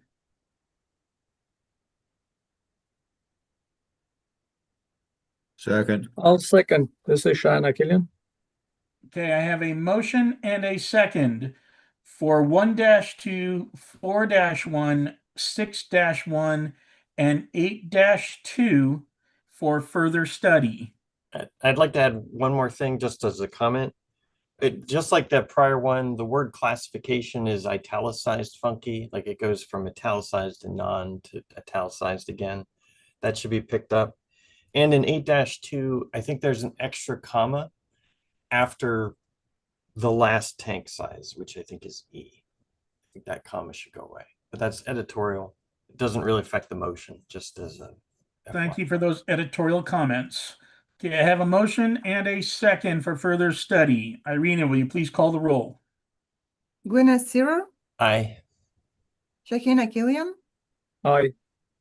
Ronnie Thomas, Gary Dunger, Yes. Nathan Dyson, Yes. John Oglesby, Aye. David Field, Yes. Randall Metz, Yes. Ara Sargisian, Yes. Mark Blanchett, Yes. Martin Ledesma. Yes. So 10 in favor, 1 absent, carries. Thank you. That motion. I'm now looking for a unifying motion for the entirety of agenda item number 6. I'd like to move that we accept our actions on item 6. Do I have to enumerate them, or is that good enough? No, that's fine. Okay, that's my motion. I have a motion to accept the actions on agenda item number 6. Do I have a second? Second. I have a motion and a second. Irina, please call the roll. Gwyneth Searer, Aye. Shahina Killian, Aye. Ronnie Thomas, Gary Dunger, Yes. Nathan Dyson, Yes. John Oglesby, Aye. David Field, Yes. Randall Metz, Yes. Mara Sargisian, Yes. Mark Blanchett, Yes. Martin Ledesma. Yes. Okay, 10 in favor, 1 absent, motion carries. Thank you very much, Irina. That concludes agenda item 6. Moving on to agenda item number 7. Office of the State Fire Marshal, adoption of amendments to the 2025 edition of the California Wildland Urban Interface Code, Part 7, Title 24. Chief Sajeski, please introduce yourself again and present the proposal for item 7. Please indicate the commission actor matrix number, section number, and section name on the item presented. Thank you. Good morning, Chair, BSC staff, members of the Code Advisory Committee, and stakeholders. On behalf of CAL FIRE Office State Fire Marshal's Office, my name is Crystal Sujeski. I'm the Chief of Code Development and Analysis, and I'd like to thank you for the opportunity to present our proposed updates to the California Wildland Urban Interface Code, Part 7, for the intervening code cycle. This is rulemaking package 0425.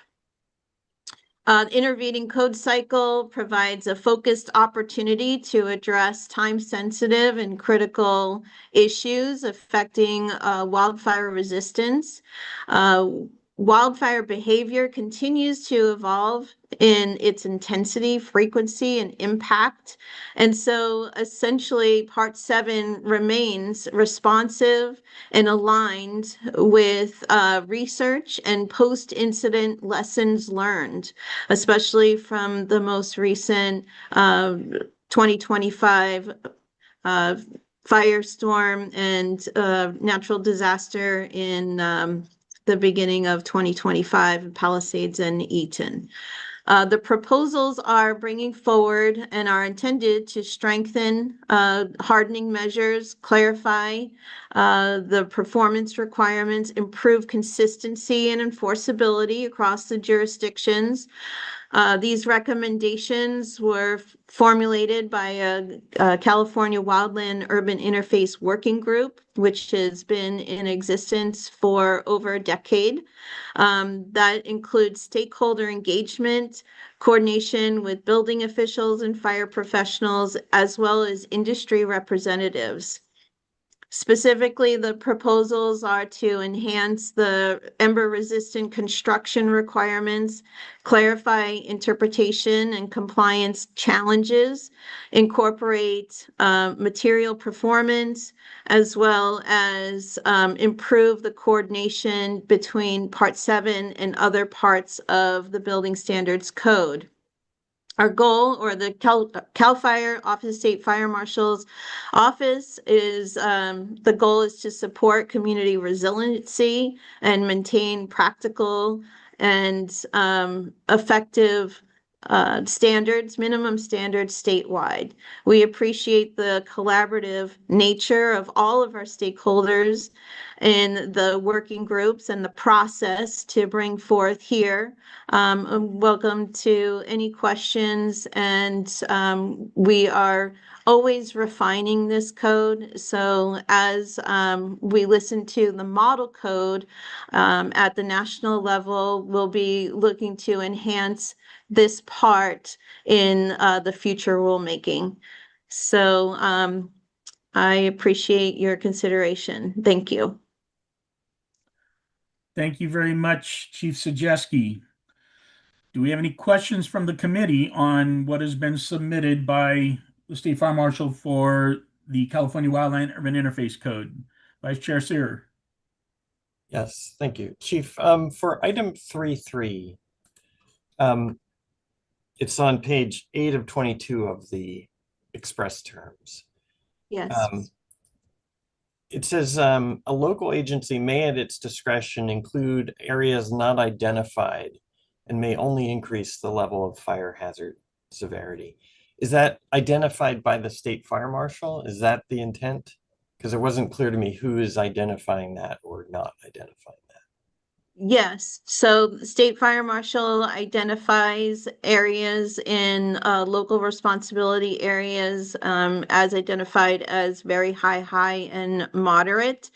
When those maps are distributed or provided to the local jurisdictions for adoption, they take those identified areas as a minimum and can only expand those areas without reducing the area. Okay, so hypothetically, if I were to propose to add the words by the state fire marshal after include areas not identified, would you rather I do that as a motion or I return it to you for further study? Because to me, it was unclear who was identifying it, and it sounded weird with the local agency being the subject of the sentence. Either way, it's really, you can make that friendly amendment, I believe, if that's in order from the chair. Okay, and then the other things I would note that in that same sub item, the terms moderate, high, and very high fire hazard severity zones, and the second fire hazard severity probably should all be capitalized. And those are editorial, but I probably propose that as a modification unless you object. Okay. Thank you. Okay, do I have any other comments from the committee on part 7? I have a comment also on item 3.3. Yes, sir. There's because the maps aren't, I mean, it's a rapidly changing thing, so I'm not throwing anything stones at the fire marshal or anything else, but it's been proposed by Larry Williams that a local agency shall post a notice of the county recorder, county assessor, and the county planning agency, and to that I would add city, identifying the location of the map provided by the state fire marshal pursuant to section 51178. If the agency amends the map pursuant to subdivision BC of this section, the notice shall instead identify the location of the amended map so it can be found. And that would be an amendment. We could also do it as further study. I have a question about that comment. I have a comment as well. Go ahead. Well, I was wondering which item we're talking about because that doesn't look like it's 3.3. Item 3.3, section 302.3. Yeah, that is what I have, sub item 3.3. Yeah, but what was your proposed change? The idea that you would locate, if someone goes into the city or county offices going, where's the fire map, that they would post the location of it so it can be found. That's paraphrased, but I think that there's a discrepancy in the language that we have before us in the eyesore in the CAM versus what is in Mr. Williams' comment that he presented. Isn't there somewhere else about posting? Is there somewhere another? I thought I read somewhere about the local agency having to post it somewhere, but it's not in 302.3. I have in 302.3, a local agency shall adopt by ordinance and designate moderate, high, and very high fire hazard severity zones in its jurisdiction within 120 days of receiving recommendations from the state fire marshal. So local agency can mean city, can mean county, can mean whoever the governing body is of that process and jurisdiction. I don't know that we need to go into further detail of defining which local agency that is. And I believe that much of this is found already in statute defining this. Is that accurate, Chief Zajeski? Is accurate, yes. And I'll just note that as we our emergency regulations of October 15 of 2025, which were approved by the Building Standards Commission, this was a commissioner's recommendation for the state to add some kind of identifying code section in here about the maps. So this was the attempt to satisfy that request.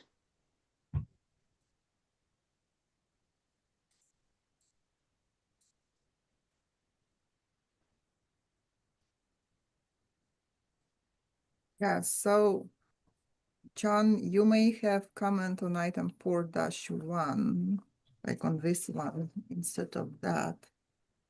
So maybe you want to clarify.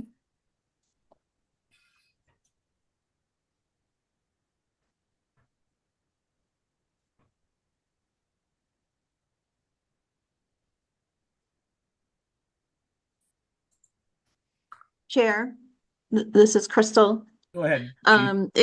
In item 3-1, we also did add the mapping and reference the viewer on where, because it wasn't quite clear to the commissioners where they could find the minimum maps. But we were not going into, you know, each local jurisdiction on where those were posted. That is a new concept, I guess, based on a public comment. Yeah, because it's on the LRIs, it's kind of leaves it up to whatever municipality is doing and where they put it, I think. Anyway. So hypothetical for you, Chief. The State Fire Marshal's office produces a map and makes a recommendation, and that map is then posted on the FRAP website. If a local agency makes changes to the boundaries, is that map on the FRAP website updated with the new local boundaries, or does it remain with what is recommended from the state agency? No, the local maps would not be on the state website. You would have to go to your local area to find the most recent map adopted by that local agency. Thank you. That's what this pertains to, is the local agency posting. You know, where do we find it? Most small towns don't know.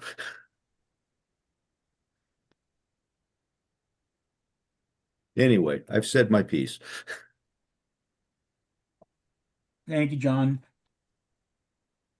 Any other comments or questions related to part 7? What do we have here? I know we'll get to multiple comments that were submitted by the public. Is item 4 an early adoption, and does that conform with SB 130 or not?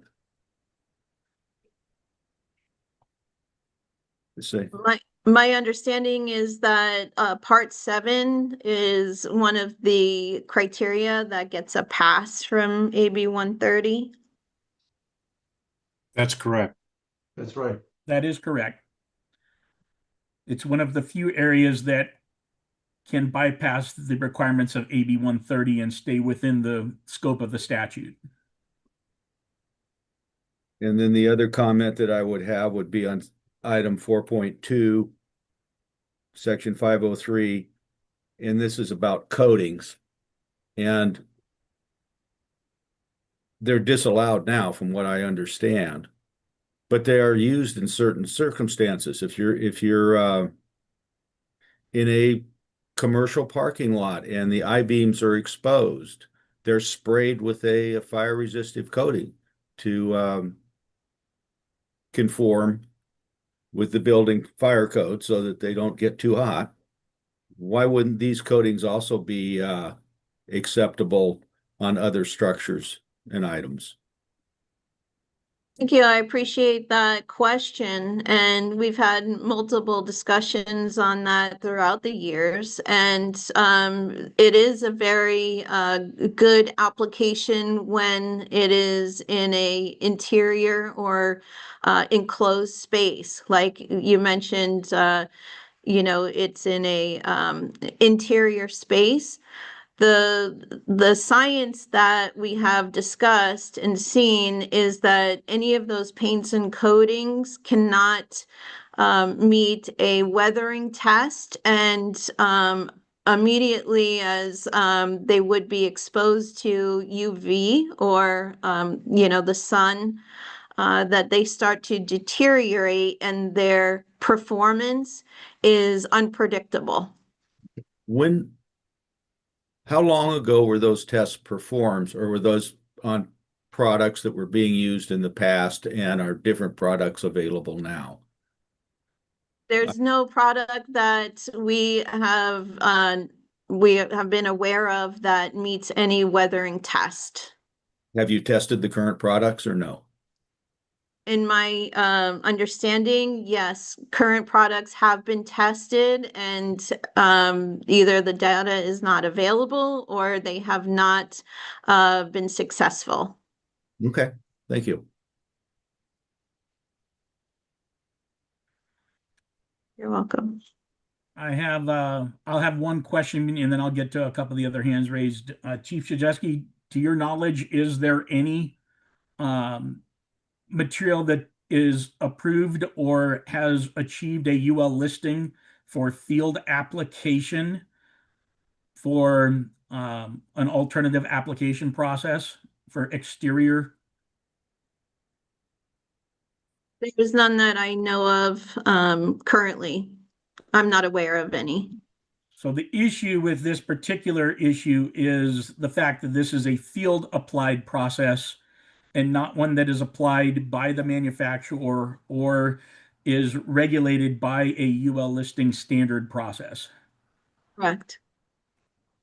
Thank you.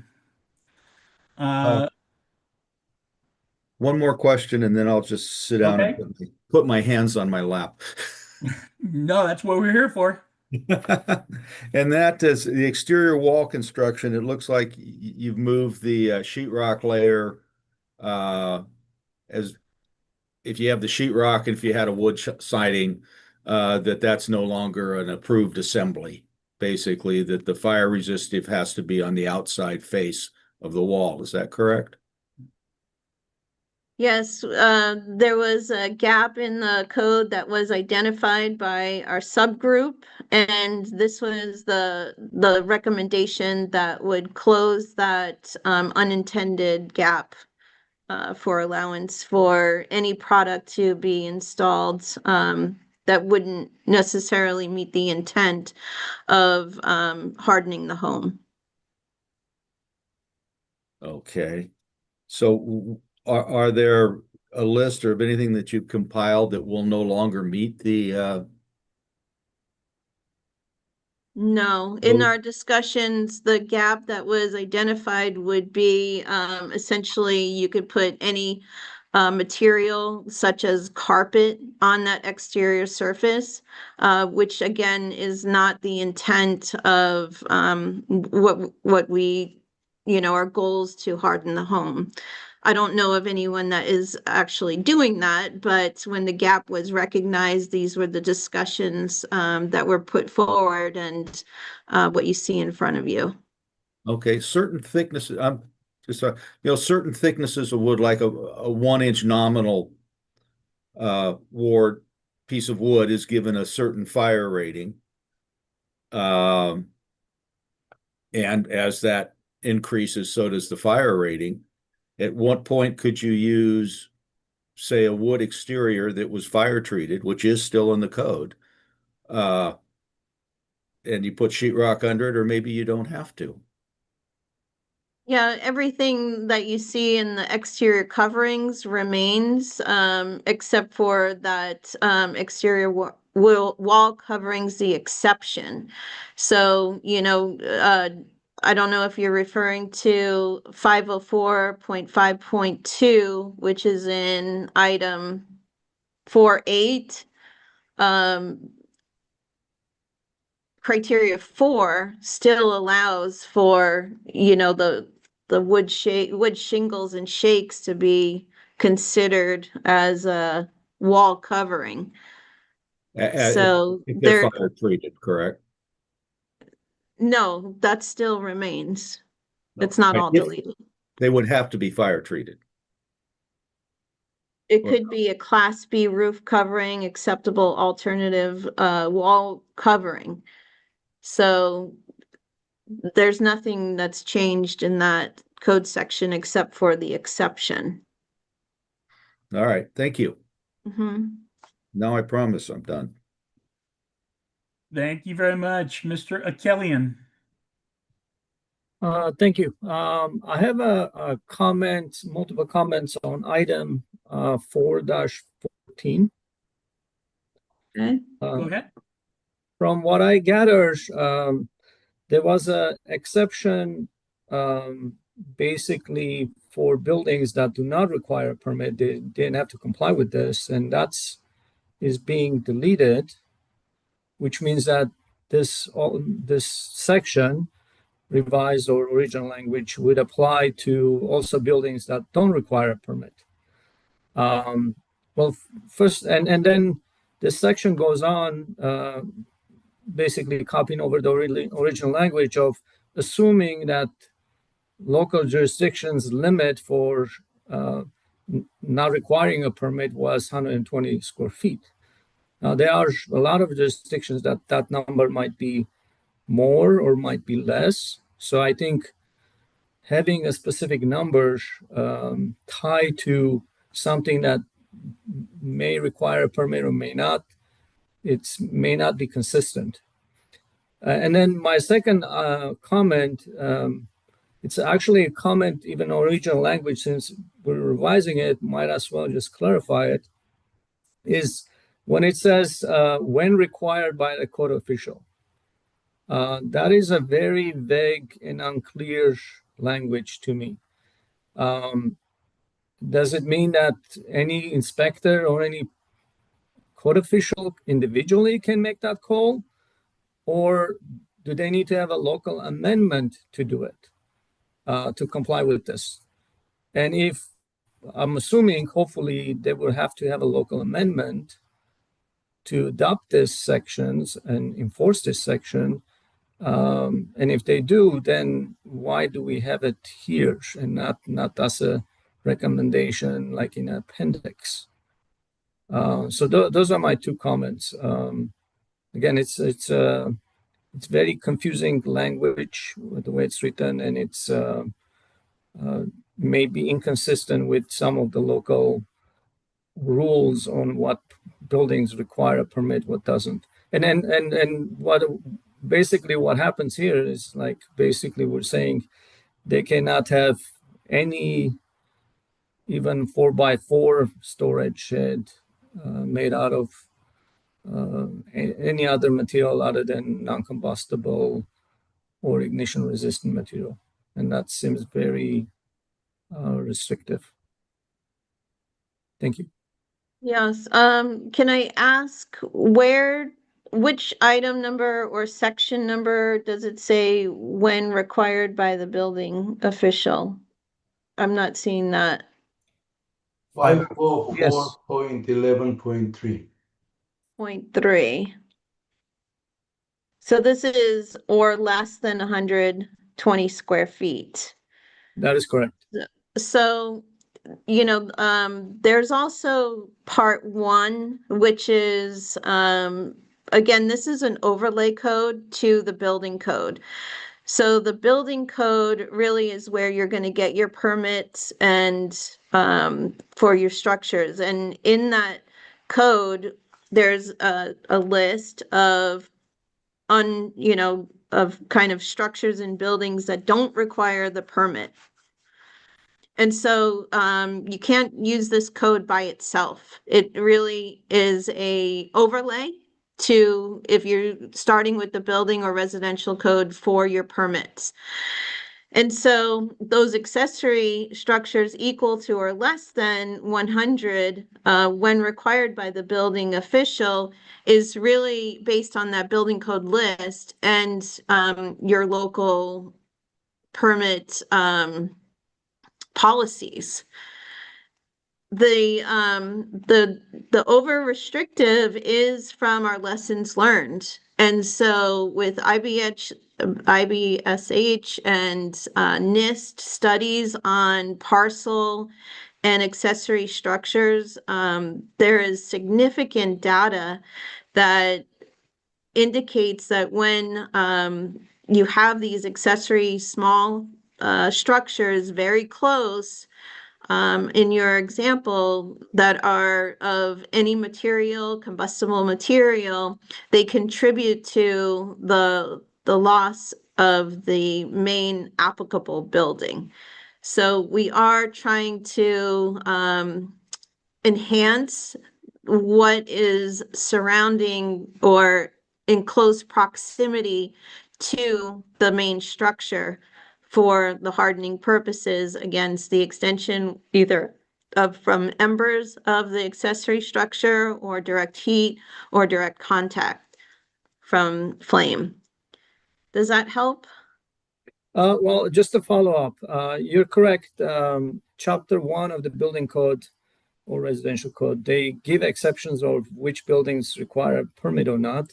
However, as I noted, the revision that is proposed here in section 504.11.1, you're striking out where it used to say an attached or detached miscellaneous structure that require a building permit, which means this applies to even the ones that or a list that do not require a permit.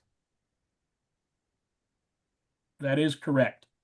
Which was means not that our intent. So yeah, that is not the intent. Like I said, this was, I think, in the committee and the subgroups discussion, not to override or have any conflict with part 1 or chapter 1 of part 2 or 2.5.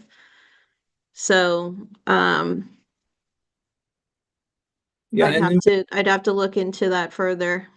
Yeah, and just to clarify, we're talking about basically a building that they're not even going to come to building department to get a permit, and then we're saying you don't have to come to us, but we will make a decision whether to, enforce this or not. So, okay. So is it? I mean, we're sure that that's an error. Is it possible to? Just speaking for myself here on this item, to approve this without that particular, or do we need to send it back and get it revised and then come back? It is my understanding that we've always, on the fire side, attempted to regulate any and all combustible construction, permitted or non-permitted, within the specific areas that are governed by this. Is that accurate, Chief Sajeski? And what we're trying to regulate is accessory structures, regardless of permit status or size, that are combustible in nature from being built within the zones adjacent to the housing structure envelope. That is correct. Yes, that is the goal, and based on lessons learned, the studies, and many hours of deliberation. It really is looking at the parcel and those accessory structures that are in close proximity to the applicable building or the main building.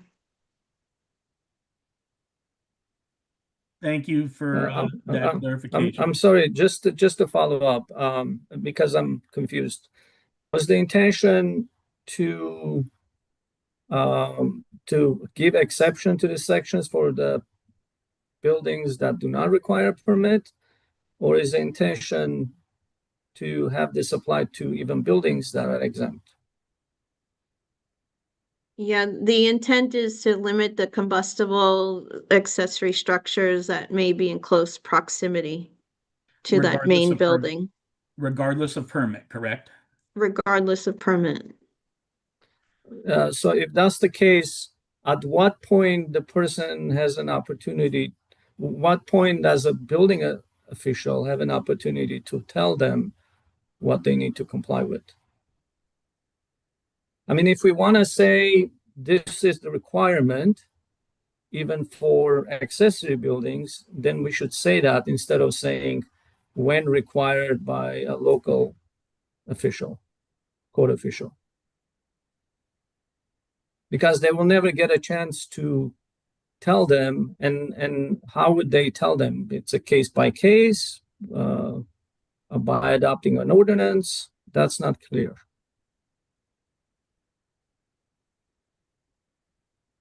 Shahin, I'm reading the language, and it is, to me, very specific. It says all. It does not say, it doesn't reference the code official in 504.11.1 for applicability, or in 504.11. It just blanketly says accessory structures shall be constructed to conform to the ignition resistance requirements of this section. Then yeah, Randy, the 504.11.3, when it's less than 120 square feet, says when required by a code official. Right.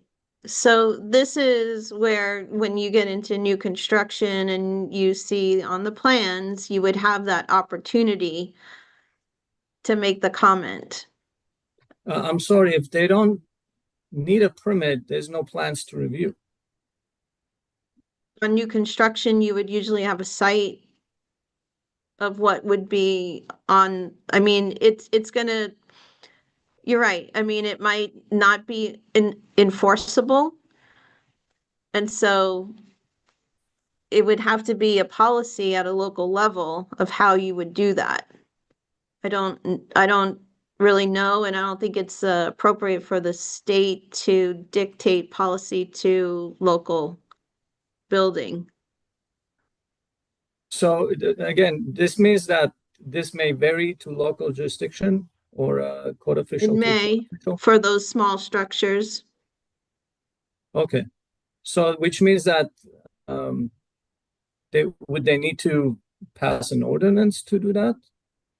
When you say a policy. Yeah, so when required by the building official, it really gives you that open door as the local building official to require that anything within that is less than 100 that doesn't require permit to be of non-combustible material or ignition resistant material. As a policy, not as an ordinance.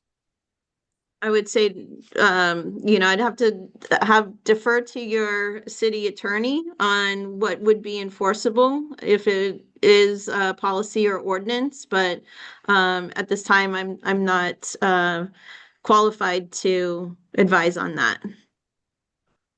Okay, thank you. So let's go back to intent. It is the intent of the state fire marshal, by adding this language, that all of these structures will be regulated and required to be non-combustible. How you go about that is going to be up to the local jurisdiction to address through their local policy and procedures on structural review, inspection processes that are implemented at the local level. Would that be accurate, Chief Sajeski? That is accurate. Thank you. Thank you. Aura. As we agreed, we are not going to repeat the words again. So mostly I agree with Chair Metz. Just adding a point of clarification here. The permit is not required versus compliance with the code. These are two different things. And section 541.1, I believe, already has an exception for U occupancies less than 120 square feet, being 50 feet away from the applicable buildings. They are not subject to this section. But going back to building code, and also here, yes, you may have structures that are not required permit, but it's not necessarily they are not subject to building codes. If the building code requires, so this is general rule, And the terminology here, like when required by building official, this term is throughout the entire code, and especially when it goes to electrical code, mechanical code, or way code, and referring back to building code, it's still there. I don't see anything confusing here. The only thing is, if code requires these buildings to be protected from wildfire, but these are not subject to building code, I mean building permit, then it's up to, actually, it's a local building official's responsibility to find the policy, to come up with the policy to have enforcement mechanism there. So I'm not that worried that much about this, and I believe that the most important thing is the intent here to keep, and intent is clear to me.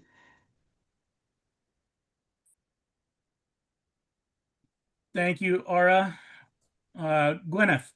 Yeah, so I have two questions, same section.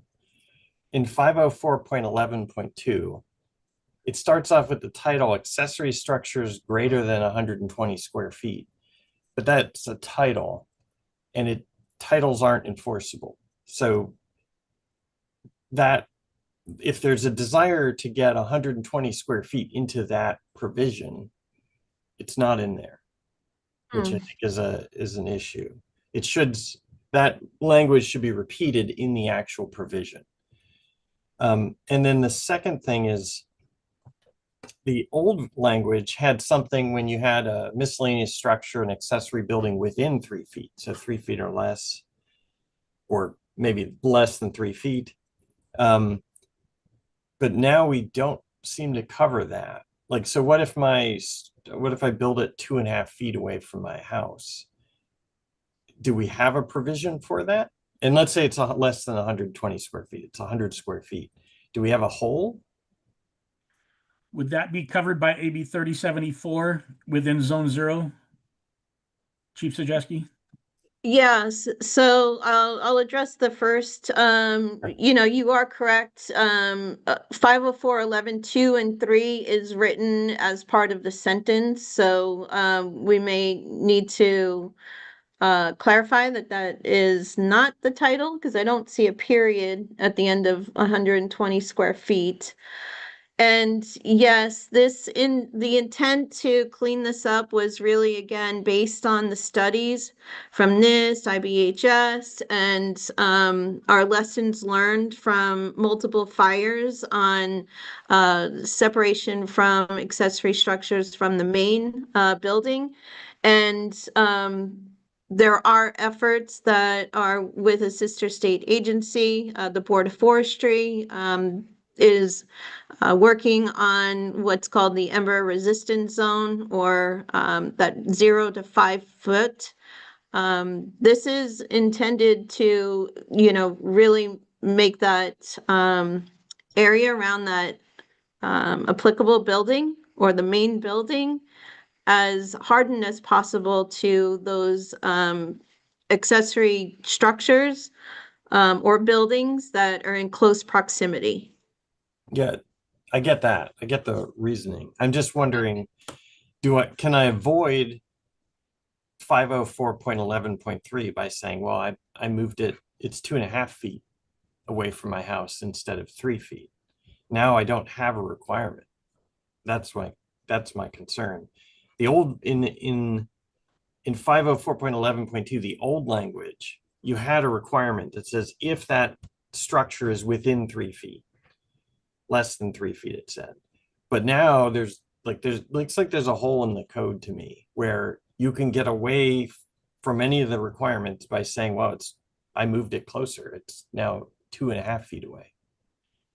So the old 504.11.2 that's shown struck out was for those permitted structures, which would be greater than 120 square feet. So basically it's everything. Everything that's within that zone is now required unless excluded by basically the other sections. And this is where it does get into that enforceability because, you know, what are you going to put there? Are you going to put a small Tupperware box? Or, you know, it does lend itself to, you know, follow-up inspection and, you know, other things that are outside of this. So, you know, the intent was to harden this space based on the studies that were provided.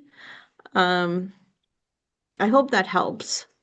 Yeah, I just think when I look at this, there's a hole in the code to me. And I can build 119 square feet of stuff within less than 3 feet of my house, and there's no requirements. I have things that are greater than 120. I have things that are 120 square feet or less, but they're covered by 3 feet or more, but less than 30 feet. So I think there's a hole between 0 and 3 feet. So I would like to see further study on this. Chair Metz, if I can address that, what Sure. Gwynette's stating, if I may, Miss Ara. Go ahead, Ara. I think 503.1 first makes distinguish which structures are subject to this chapter, to this section. And over there, like 503.1, there is an exception that refers to the structures that are subject to 504.11. Okay. It means to me, if you are within more than 3 feet and less than 30 feet, you need to comply with 504.11. But if you are less than 3 feet, then you are not subject to 504.11. You are going back to as regular new structure will be in compliance. So to me, it's kind of like covered. Not the best way, but 503.1 kind of like creates exception group, and 504.11, yeah, it's only applying to this exception group structures. So if you are less than 3 feet, then there is no hole. So it applies to the like as for main building. That's my understanding. If Chief Sujeski would have any other. Yeah, there's other things like the awnings and other things that have come into question. If they are projections and is that an accessory? But the intent is that the closer it is to the main building, that it should be hardened in some way. There are these exceptions like decks and awnings. So Chief, that's the best of my ability to clarify. Thank Chief you. Zajeski? Yes. Once the Board of Fire Services completes the standards for ember-resistant zone areas, zone 0 as we know it, that's already required by statute, this whole, you know, if I move it closer issue, we already know will not be permitted because it's not permitted by statute already. We're just waiting for the final regulations to be released. So moving it closer is not going to be an issue because it will still not be permitted with application of the zone 0 standards that are in draft form and waiting for final approval, correct? Yeah, I haven't seen the latest, and I'm not sure how they I'm not sure because I know that there's discussions about the defensible space portion of it, and does that extend to buildings or is it just vegetation? And I think these things will be worked out, but I can't predict. So it's a good point, though. One comment and I'll leave it again. You know, the 120 square feet came up a long time ago. And the idea was, at what point do we not have to involve the building department or anything if we just want to put something up?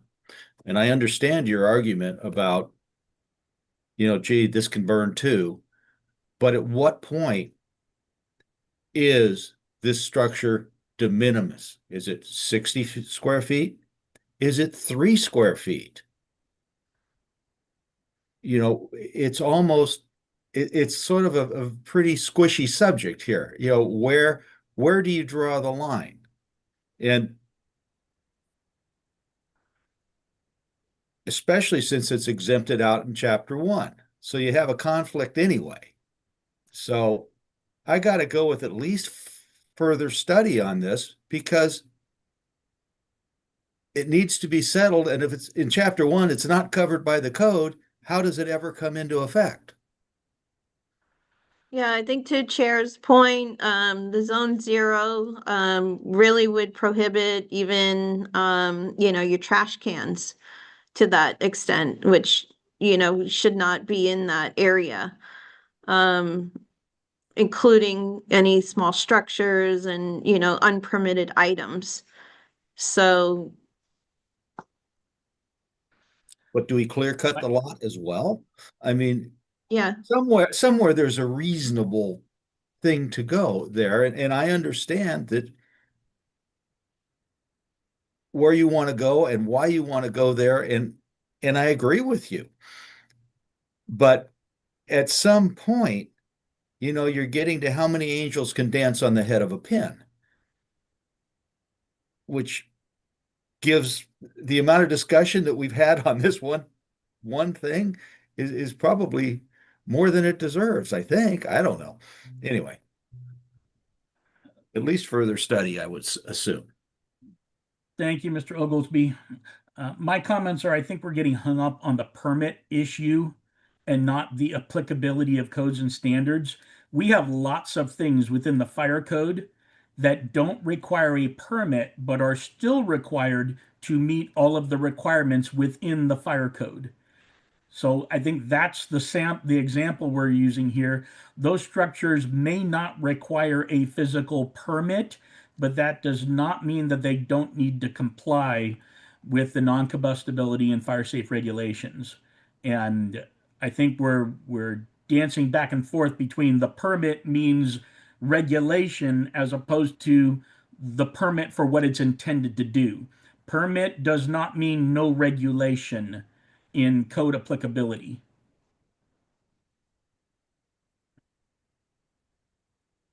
Although I do agree that we're probably going to end up with further study, and that's probably a good place. I think Chief Krzyzewski does see that there are some things that needs to be worked out a little bit more. And if that's the position the committee arrives at in our motion, then I'm probably sure we'll get strong support for that. Any other committee discussion before we go to public comment? Hearing no other questions from the committee, I would, at this time, I would like to remind the public who wish to speak on agenda item 7 to put yourself in the queue now by using the raise hand feature in Zoom. If you would like to identify yourself, please clearly state your name and who you represent. Laura, please check Zoom for commentors. Irina, you have a question? Yes, we have several public members here in person who wish to speak first. So, and after they talk, then we can go to Zoom. So we have Kevin Scott. Oh, you're fine. Stay there. I can Thank you, Kevin slide like Scott, this and with KH Scott and Associates. No client interest in this, but I have a personal interest because I come from Kern County, which is 2/3 SRA. I want to go back. I have 2 items I want to talk about. One, I'm going to bring it up again, the one you were just on, 4-14, because I want to answer some questions, a question that I don't think will be answered with revised text when it comes back for further study. And the question was with regard to what's it mean when required by the code official? And how does the building official ever get involved in these under 120 square feet? The answer is they don't. The fire official does that when they come around for their annual inspections. And when they're looking, and the issue is with regard to less than 120 square feet, If it's closer than 3 feet to the building, it's considered part of the applicable building. It has to comply entirely with the construction requirements. Between 3 and 50 feet, less than 120 square feet, it says when required by the code official. What that means is, what is this? It's 120 square feet. It's only 20 square feet and it's 25 feet away and it's uphill. Okay, maybe not that one. Versus it's 119 feet and it's 3.5 feet from the building. Okay, that one is a exposure problem. But it's left that way rather than just saying, hey, they all have to comply. It's left that way to allow some leniency and some understanding with, hey, I just bought this at Home Depot. And the answer is, yes, it'll work if you move it further away. Instead of you just ruined everything. You just wasted your money. But that's how that portion, and that portion currently is in the code. It's just relocated here. It's not new text. Further study is definitely appropriate. The formatting of that whole section needs to be clarified. Okay, the one I really want to talk about, however, item 412. 412, section 504, 10.1 on vents. Both the ISOR and the express terms indicate that this revisions came from the vent subcommittee. Not entirely accurate. And the issue I'm referring to is the new proposed item 2, stating that vents need to be tested in both a vertical and horizontal orientation. The vent subcommittee did discuss that and actually took it to the main committee for discussion. However, after probably 2 months of review, research, analysis, and examination, came back and said, it's not the right solution. Don't do it. And it's don't do it because of it has unintended consequences and is going to cost money for something that we don't even know will make it better. When vents are designed, they're designed for either vertical or a horizontal installation. And that's not based on just the fire test. Is it embers or flame that it's going to be affected by? It's also based on weather and wind-driven rain and wind speed and all other sorts of criteria. So when I take a vent that's designed to be vertical and test it in a horizontal situation, it's inappropriate test. Test it in the orientation it's going to be installed in. We learned this on the Grenfell fire in London. We tested exterior wall coverings in a horizontal orientation in the Steiner tunnel test. Then we put them on the building vertically.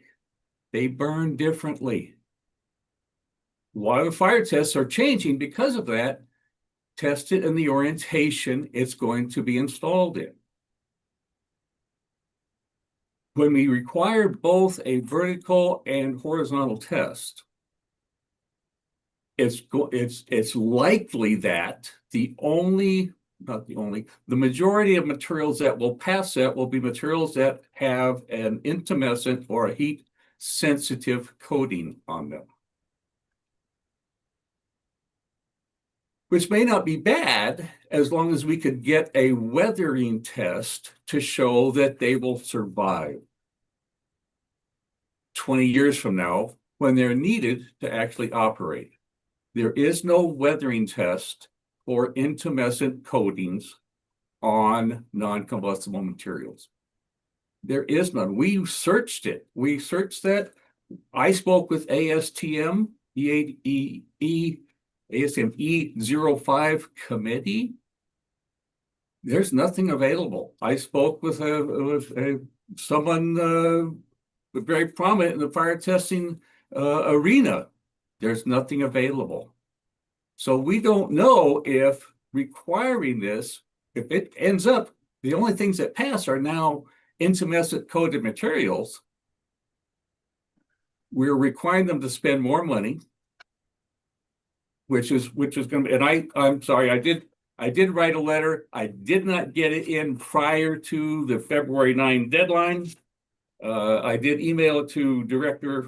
Excuse me, sir. I'd just like to let you know you've reached the 4-minute time limit.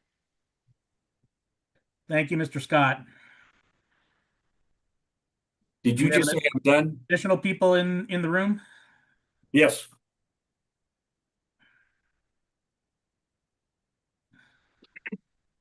Hello, I'm Lauren Ross. I represent Arkland. I've got 3 different items to talk about, but I'll do it in order of importance, at least how I see it. So sub item 4.8 or 4-8, basically it's on that exterior walls. Currently, how the code is set up is that you can have a exterior wall covering that meets certain requirements, or you can do something else, like a fire hour, a 1-hour rated assembly, a non-combusted material, a heavy timber, whatever that is. 4-8 tries to combine those two, and I appreciate that. The problem is it does it in kind of an awkward way. How it's written with 504.5, it basically says that, again, you can have that fire rated coating, or you could have those other options. But in that section of other options, it also says you have to have a wall coating. So basically, if you do a wall coating, you don't have to do any of those other things. It's kind of a gap. It's kind of a appropriation, misuse of that term. Because, and I appreciate if you want to do a 1-hour wall and require the coating or require the covering, but that's not what this does. It basically says that, hey, I have to do a 1-hour wall and the covering, therefore I'm not going to do the 1-hour wall. Why would I? So that's 4-8. We've talked a little bit, you guys have talked quite a bit about 4-2, that paints and coatings. I like where it's going, and I understand the idea of saying, hey, look, field applied and needing to have those requirements. My concern is where the language says use of paints or coatings, stains, or other surface treatments are not an approved method of protection. And then this as required in this chapter. Does that mean all of chapter 5?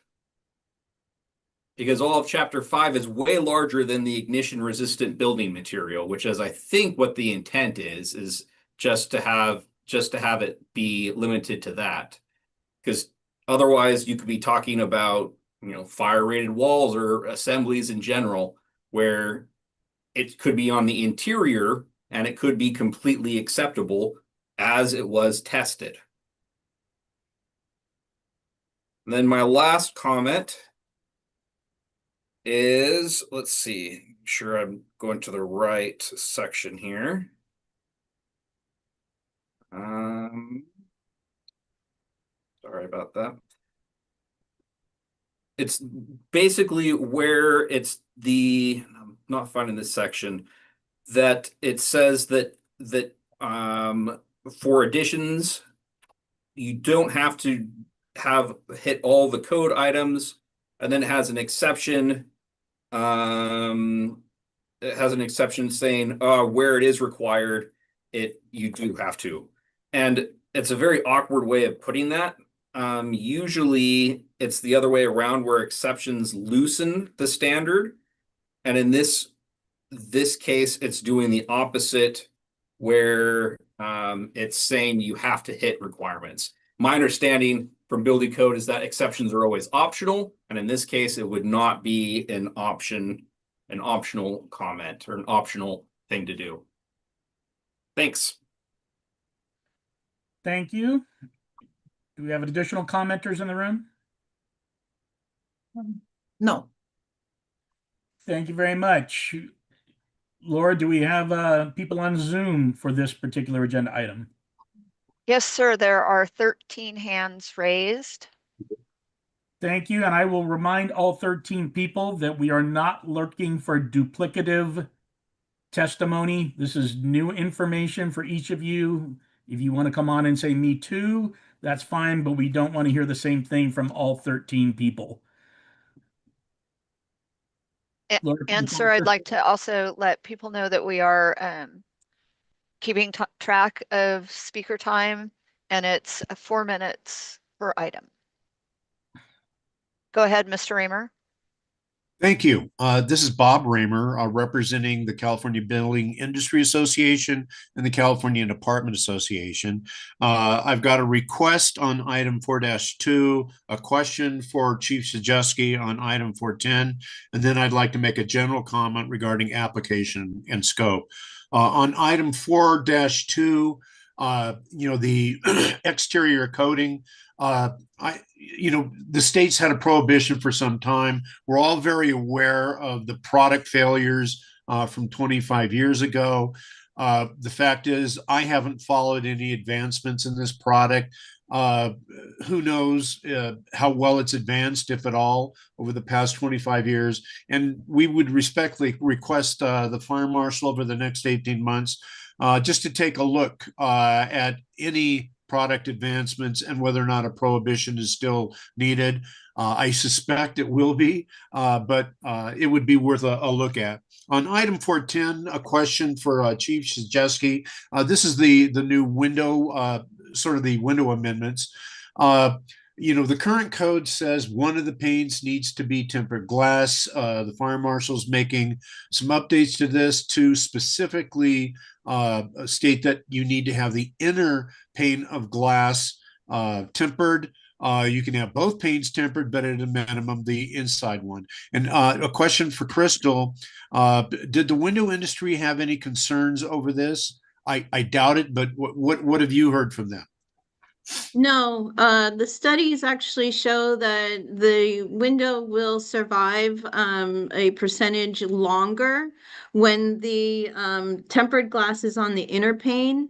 So we did have multiple discussions with the window industry, and we kept it as the multi-layer, but the studies do show that if you have an anneal glass on the exterior, that would break first, and then the tempered one on the inner does withhold just a little bit longer, but long enough to withstand maybe a firestorm coming through very quickly. When it's the reverse, when the tempered glass is on the outer, the tests show that the whole window fails at the same time. Right on. Hey, well, thanks a lot. That's what I expected. Lastly, on application and scope, you're probably going to be getting a lot of comments coming up regarding application, in particular in the LRAs of high versus very high for chapters 4, 5, and 6. As the emergency regulations got approved back in October, published, I guess, in November, I asked Chief Berlant if the new change that was applied in those emergency standards was to expand, at the behest of SB 63, expand application of the what we used to call 7A building standard requirements for exterior fire resistivity, to expand it from the very high LRA into the high LRA. So you would now have those two zones. The question that keeps popping up is this also required in Chapter 4 and Chapter 6, the development standards and all that? Chief Berlant indicated that no, it does not, that those provisions out of Chapter 4 and 6 apply to the very high LRA, but not the high. And so we tried to address this at the scoping committee. Of all the things that we did and passed along to Crystal, this was the one that we didn't have a distinct decision on. And so I'll be looking for comments that are popping up on advice on how to deal with this. But we are getting some questions every now and then. What about chapters 4 and 6? So anyway, that concludes my comments. Thank you. So, Chair, was there a question in there for me or no? I don't believe there's a question, but I know that there will be many comments related to this from LRA code officials that I see that are in the queue. So I don't know if this particular issue is going to be something that's appropriate for the Code Advisory Committee to address, since it is a scope and intent issue. But I think most definitely it will be something that the Building Standards Commission will need to address when they hear your code package.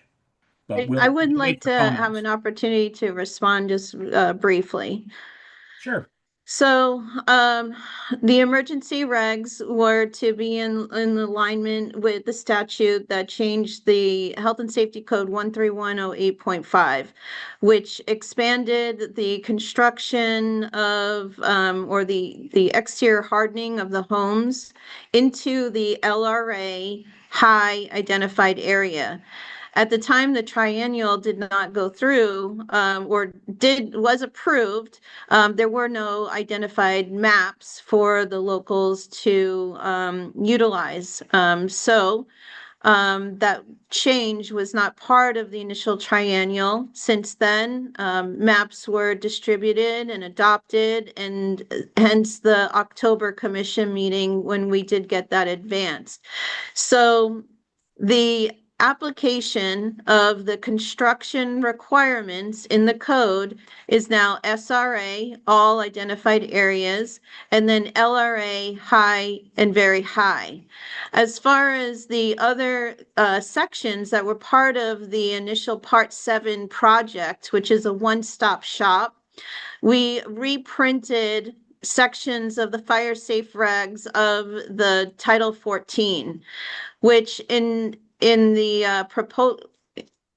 in our initial proposal and what was approved, there is no change in regulation. This was we had precedent to do this based on the Title 19 provisions being printed or reprinted into the fire code for code user ease. So we do know that we have to work with building standard staff on the matrix tables, which are unenforceable. They're not part of any rulemaking. And so they are not part of how a building or fire official should be using the code. So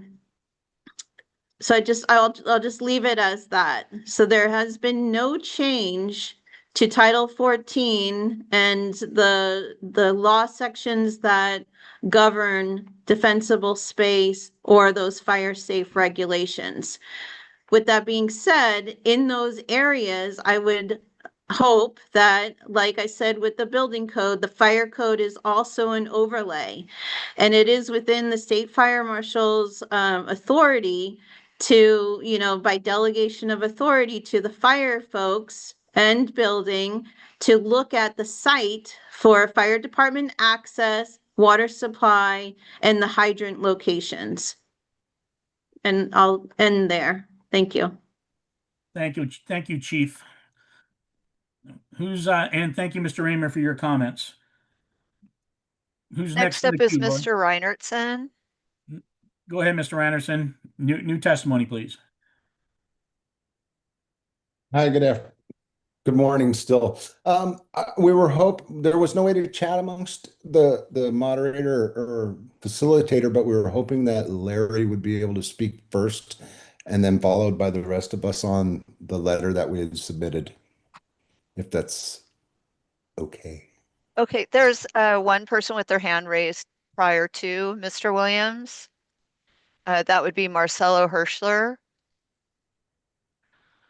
I'll go ahead and take Marcelo, and then we'll go to Mr. Williams, and we'll come back to Mr. Reinertsen, since I think Marcelo will be speaking on a different issue. So, thank you, Chair. Mr. Hirschler. Thank you. This is Marcelo Hirschler, GBH International, speaking for NAFRA. I have been the chair of the working group on weathering for the last couple of years on the committee that Crystal is put together. And we have looked at the codes since 2010, there has been this lack of sorry, I'm talking about section 4.2 and the issue of coatings, wood coatings. So there has been no permission to use coatings, wood-coated materials in the WUI code since the 2010 edition. And the way we normally write code or change code is that if someone has a proposal for a change, then what that person needs to present is evidence that something has changed. We have abundant studies. There was a very, very strong study made by NIST where they looked at a whole series of materials, coating materials, and overcoats over the coating materials, and the performance of the coatings decreased dramatically over time. So I am not aware of any existing coating now that will survive over time.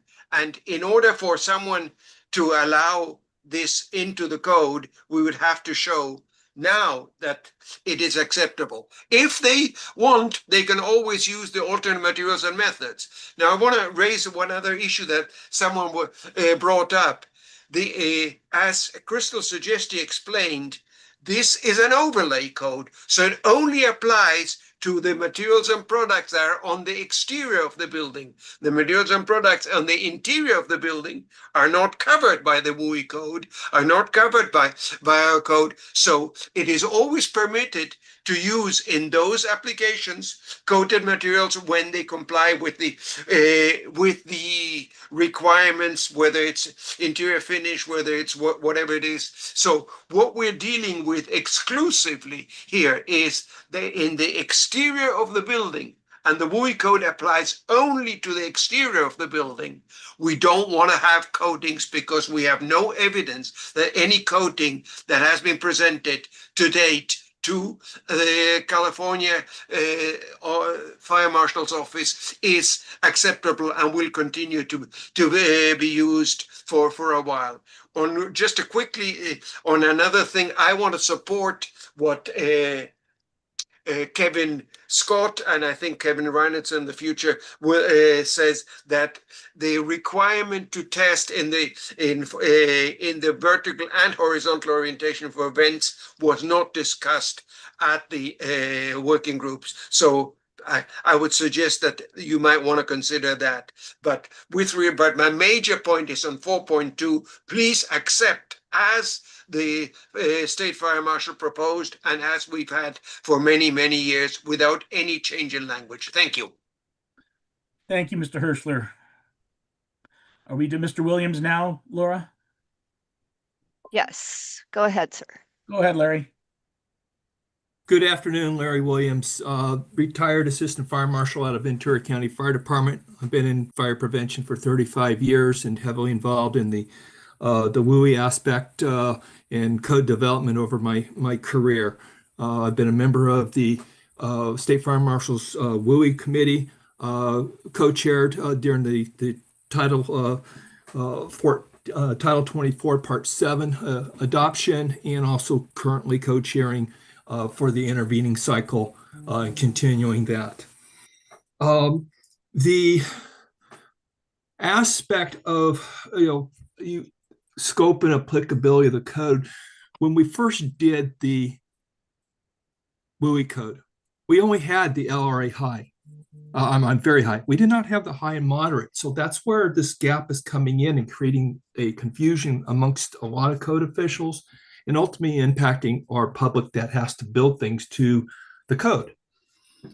And there's sections of Chapter 4 and Chapter 6 that do apply in this code that are not reprinted based on the adoption of the code and the definition of what a wildland urban interface area is, which includes the LRA high and very high. We agree it applies to Chapter 5.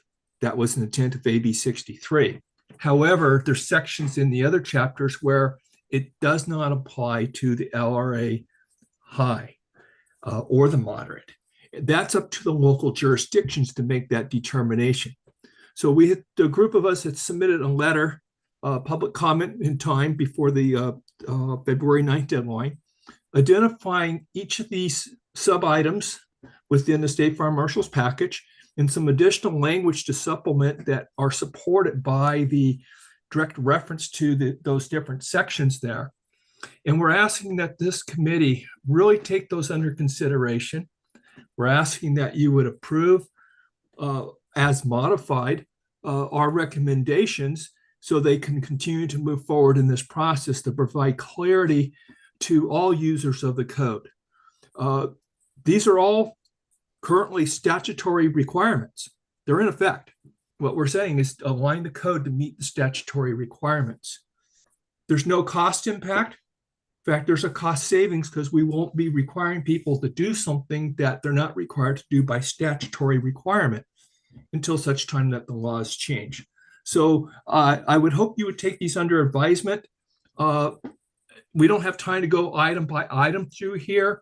I know some of the other speakers may pick up on a couple of these items in here, but we really consider this as important enough to move forward and not wait for a triennial cycle so we can make sure that our end users, big and small, apply these appropriately throughout the state. Thank you. Question for you, Mr. Williams. Your main issue in the context of your letter is not what is being adopted, but its applicability on your interpretation versus the state fire marshal's interpretation of scope and intent. Is that a correct statement? Well, we support the state fire marshal's package here in improving our code. Yes, it's the scope and applicability in certain areas. And even though they made a change to the definition of wildland urban interface areas, when that's used in the code, there's sections in there that by the definition include the LRA high and area, but there's no statutory requirement in the items in the access, items in the defensible space, vegetation management, other aspects of Chapter 6 that apply to an LRA high zone. So by incorporating the actual fire hazard severity zones that the different chapters apply to within the scope of applicability, we believe that that will help correct this clarity to the end users. And then that's something that can maybe potentially be worked on for the triennial cycle to further get everything specifically to it. But we believe it needs to be there because if we don't change it, the code will apply to LRA high zone when there's no statutory requirement for it. Thank you, Mr. Williams. Just wanted to confirm this is a scoping issue that's being brought up. Yes, and like I say, some of our requests didn't have an item number, but they're directly related to, and we put in our beginning of our letter, those items that it directly applies to, but pretty much everything is a scope and application issue for there. Thank you. Laura, are we back to Mr. Randerson now? Yes, sir. Thank you. Mr. Randerson. Good morning, Kevin Randerson, retired Deputy Fire Marshal, Riverside County, and former Division Chief, State Fire Marshal's Office, talking today in support of the letter that we had submitted. Very briefly, I would like to support two items that were brought up earlier. Comments made by Kevin Scott related to 4-12 vents in the horizontal and vertical. And to clarify, I think Marcelo was speaking to the ASTM EO5 committee that did not adopt moving forward with a horizontal and vertical application. So even ASTM isn't going down that path. The other comment is to support Marcelo's comments on 4-2 regarding weathering. Fully support that. And just an FYI, in the code text for item 3-1 as proposed by the SFM, the link to the map does not work. If there's a better way to provide not necessarily a link, because links change over time in the code. Just giving you guys a heads up that the link doesn't work today. So with regards to the letter that our comment letter that we submitted, thank you for hearing us out. Larry touched on the majority of my items, and to be specific with regards to chapter 4 and 6, the additional language that we've requested in there is purely scoping and where it's applied. We feel that without this, there's great confusion, whether it be your builder, your designer, or the local enforcing agency. When you do look at, as Crystal stated, the matrix adoption tables are not adopted, but that's what people use. So it shows that the SFM's adopted the entire chapter, and then the amendments are listed below.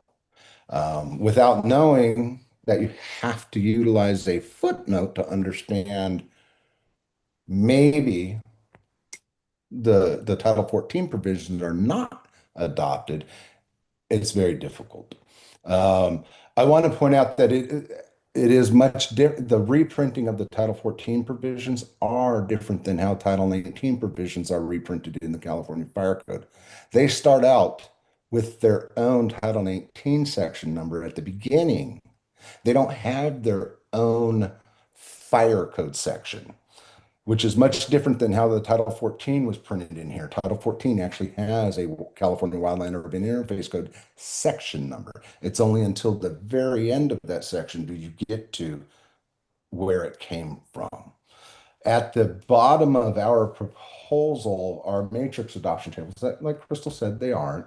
But at the very last thing in there discusses an example of a user not familiar with reads chapter 4 matrix, and it doesn't even have to be a user that's not familiar with. This could be a well-rehearsed fire marshal in California, or somebody new to California but has been a fire marshal for years. We believe that without these specific amendments, and specifically 4 and 6, there's going to be a lot of misapplication. I wanted to comment to a comment that John Oglesby spoke to earlier today with regards to item 3.3, local designation. Yes, in our letter, we did propose language to state where the maps are. The language in our proposal for 302.3.2, new language, is all statutory requirements, and the statutory references are there. And this also goes directly back to the definition of fire hazard severity zone in Chapter 2, not proposed to be amended in our comment letter, which has a specific date as to the SRA maps, not the LRA maps. The LRA maps were rolled out at a later date in 4 areas throughout California, and then each local adoption agency therefore adopts it with all different dates. So I hope that goes back to John's comment, and you brought up having the city, because right now it only references county recorder. If there's a way to add city in there to further identify, that would be great. I just really want to take the opportunity to thank the BFO for hearing us out. And if there's more comments or more questions, we're more than happy to help you out. Thank you. Thank you, Mr. Reinertsen. Laura, who's next? Next is Marty Walters. Mr. Walters. Hi, good afternoon. Ms. Walters to you. Ms. Walters, my mistake. No problem at all. Good afternoon, Chair and committee members. My name is Marty Walters, and I am the County Coordinator for the Plumas County Fire Safe Council. I'm pretty new to the WUI code after starting an assignment to provide fire safe home visits in Plumas County to our residents for educational purposes, but I quickly learned that the Plumas County doesn't have a fire marshal, and our local fire officials and building department personnel don't really have the capacity and expertise to implement the WUI code, leaving it to architects, builders, and owners to navigate code compliance issues. I visit homes around our county every day to help residents understand their risks and how to mitigate them. And it's a topic that's top of mind after we experienced the devastating Dixie Fire in 2021. Unfortunately, I'm seeing recently built homes with inconsistent application of the WUI code, and it can be very frustrating and upsetting for our homeowners to learn that their newly built homes may not be as resilient as they should be. So I decided to dive into the code. I joined Larry's group, and just to make sure I'm, really familiar with all of the requirements, especially since nearly half our population in my county that were previously outside the WUI are now in very high severity zones within local responsibility areas as of 2025. And I know that there are other counties and communities like mine in rural California that may not, be coming to you and making comment. And that's why I provided this kind of long preface. But I want to say that the scope and definitions and the way they're presented in the code are just critical to get right. Right now, it's confusing as heck for the LRA areas, especially since different sections of Part 7 have different applicability requirements. There are WUI maps that are already adopted at the local level that are not even related to the building codes, but are used to identify hazardous fuel reduction target areas. So definitions of WUI in Part 7 need to tie specifically back to the fire hazard severity zone triggers, not some general concept of WUI.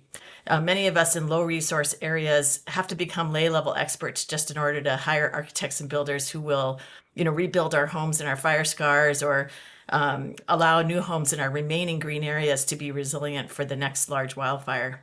So I encourage you to return the relevant sections of the code for those corrections to be made. Thank you. Thank you very much, Ms. Williams. Or sorry, Walters. All right, next is Jennifer Hatfield. Go ahead, Jennifer. Mr. Chair and members. My name is Jennifer Hatfield, and I represent the Fenestration and Glazing Industry Alliance.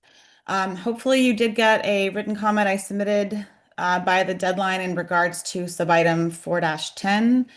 And as this has come up, I think as Crystal noted, the window and door industry who I represent, we were very engaged in this proposal and appreciated that opportunity both at the window door subgroup and the full California WUI work group that she chairs.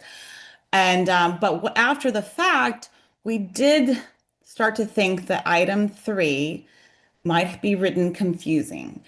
So we wanted to just try, we're not changing the intent of the proposal that we worked on. We're trying to make it clear to the code user in the sense of trying to make sure it's very clear which of those standards are for doors and which are for windows. And also make it crystal clear that the hose stream test, that doesn't have to be tested. You're exempt from that, whether you're using doors or windows. So again, this was all following the intent. We just think this slight, hopefully friendly modification makes it a little more clear to the user. So I just wanted to note that. And my last thing just to say, because I know I heard comments earlier about the inner pane. I just wanted to note that the majority of our manufacturers already require that, they manufacture it with the inner pane tempered. So that's why we also had worked with the work group and noted that it would be minimal cost. Obviously, there might be a few manufacturers that maybe don't, and they will probably incur some initial costs, but the majority, and when we polled our members, already manufacture with the inner pane tempered. So just thought I'd let you know about that as well, and I appreciate the time. Thank you. Thank you, Ms. Hatfield. Can you also clarify, I thought I heard you say item number 3. Which specific item were you speaking to when you were speaking about doors? So sorry about that. It's sub item 4-10. 4-10. Thank you. In that section, it's 504.8 and it's number 3 and 504.8 that we are suggesting some edits to. 4-10 was what I was looking for. Thank you. Next is Paul Armstrong. Mr. Armstrong. Thank you, Mr. Chair and committee members. Thank you for your service. There's been a lot of great input so far. We agree certainly with a lot that's been done and have really appreciated all the work that has occurred to date in particular. Our concern is item 4-8. In particular, Mr. Ross did bring up a really good point we were going to bring up. There is a conflict built into this. He said it. We're going to move on from there. just a few issues I have with this particular item. For one, there's commentary at the very beginning. Normally, we don't have commentary in the code. I would, however, like to encourage the development of a WUI code commentary to really help clarify a lot of the concerns and things of that nature. Going back to certainly what Mr. Ross was kind of alluding to and all that, certainly in 504.5.1, we have the requirement that all of these assemblies have exterior wall coverings. Okay, we can talk certainly about our experience and our studies on the rated assembly. Our experience as fire rating is certainly more important than the actual ignition resistance necessarily of the exterior covering. I know that's been an issue for one. Going to item 4, however, log wall construction. How is that done? There's a problem there. Not that we see a lot of log homes, log buildings, things like that, but we're requiring then the log wall types of projects to have exterior wall coverings as noted in 504.5.2. And so that just kind of defeats the purpose, I suppose, of the log wall type of project. Lastly, excuse me, in item 5, you see there's a reference to ASTM E2707. There are a number of existing listings in the State Fire Marshal's Office of assemblies that comply with this. But then the way we see it, certainly this would invalidate those listings. And that would be a problem certainly for the manufacturers. That would be, yeah, a problem overall with things that have been done out there in the built environment. With that, I don't know that I said that I'm representing the American Wood Council. Sorry about that. Western Regional Manager. If there are ever any questions, please feel free to reach out. The last item I have has little to do with this, but it has more to do with the new ICC's Code Development Committee that has been developed. All of us here on this particular call have a tremendous amount of experience, and I want to encourage certainly as many applications as possible for that particular Code Development Committee. With that, I will call it a day. Thank you, Mr. Armstrong. Next is Greg Anderson. Mr. Anderson. Thank you. Good afternoon now, everyone. Greg Anderson representing IBHS. My history is with the Fire Service and CAL FIRE Office State Fire Marshal. I wanted to weigh in on 4-8 exterior walls. Armstrong definitely had a point on the scoping at the beginning, which could be modified, but I want to put strong support on the removal of the allowance of the drywall underneath, because that has created a lot of problems in the application of the exterior walls. When you have an exterior surface that can be anything, can burn off. From the studies at CAL FIRE, if a structure catches on fire to 90 to 95%, it's a total loss. And if you're looking at this assembly, how does that address the eaves where the flames and the heat are going directly up into across the roofs? You also have the window exposure that becomes a lot of the issues. So we need to stop the ignition. I will also weigh in a little bit on 4-2. Absolutely, we support that. We have not found any good standard for exterior coatings because they don't withstand under the weathering.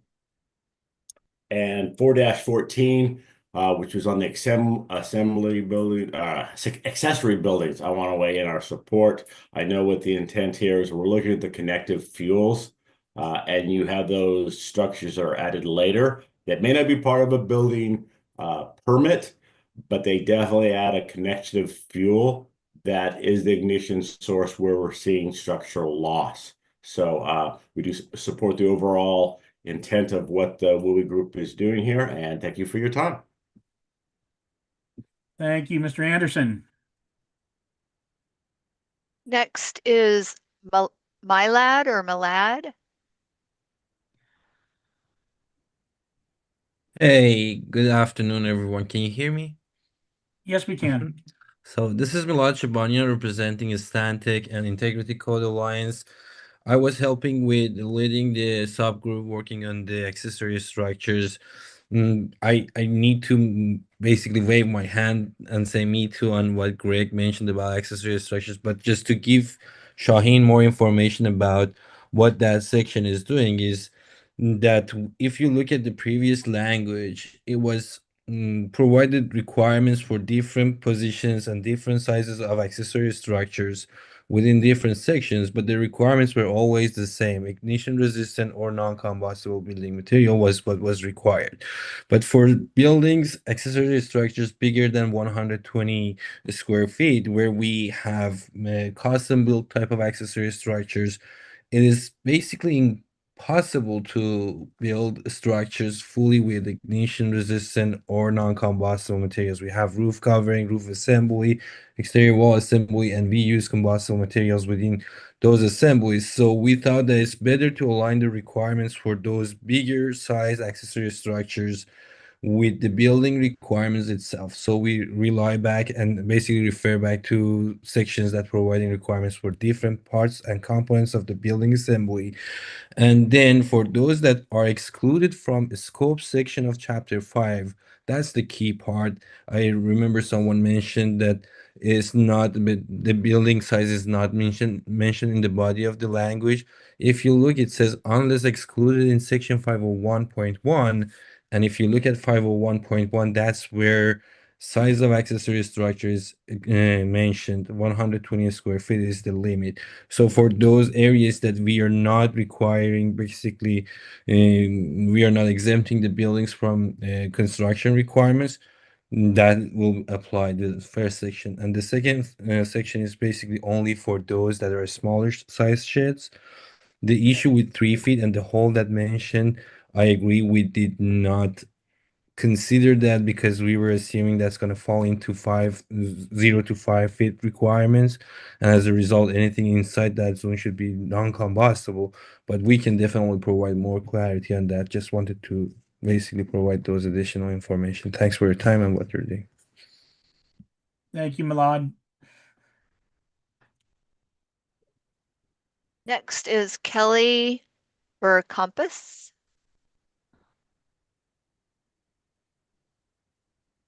Hi, everyone. Can you hear me okay?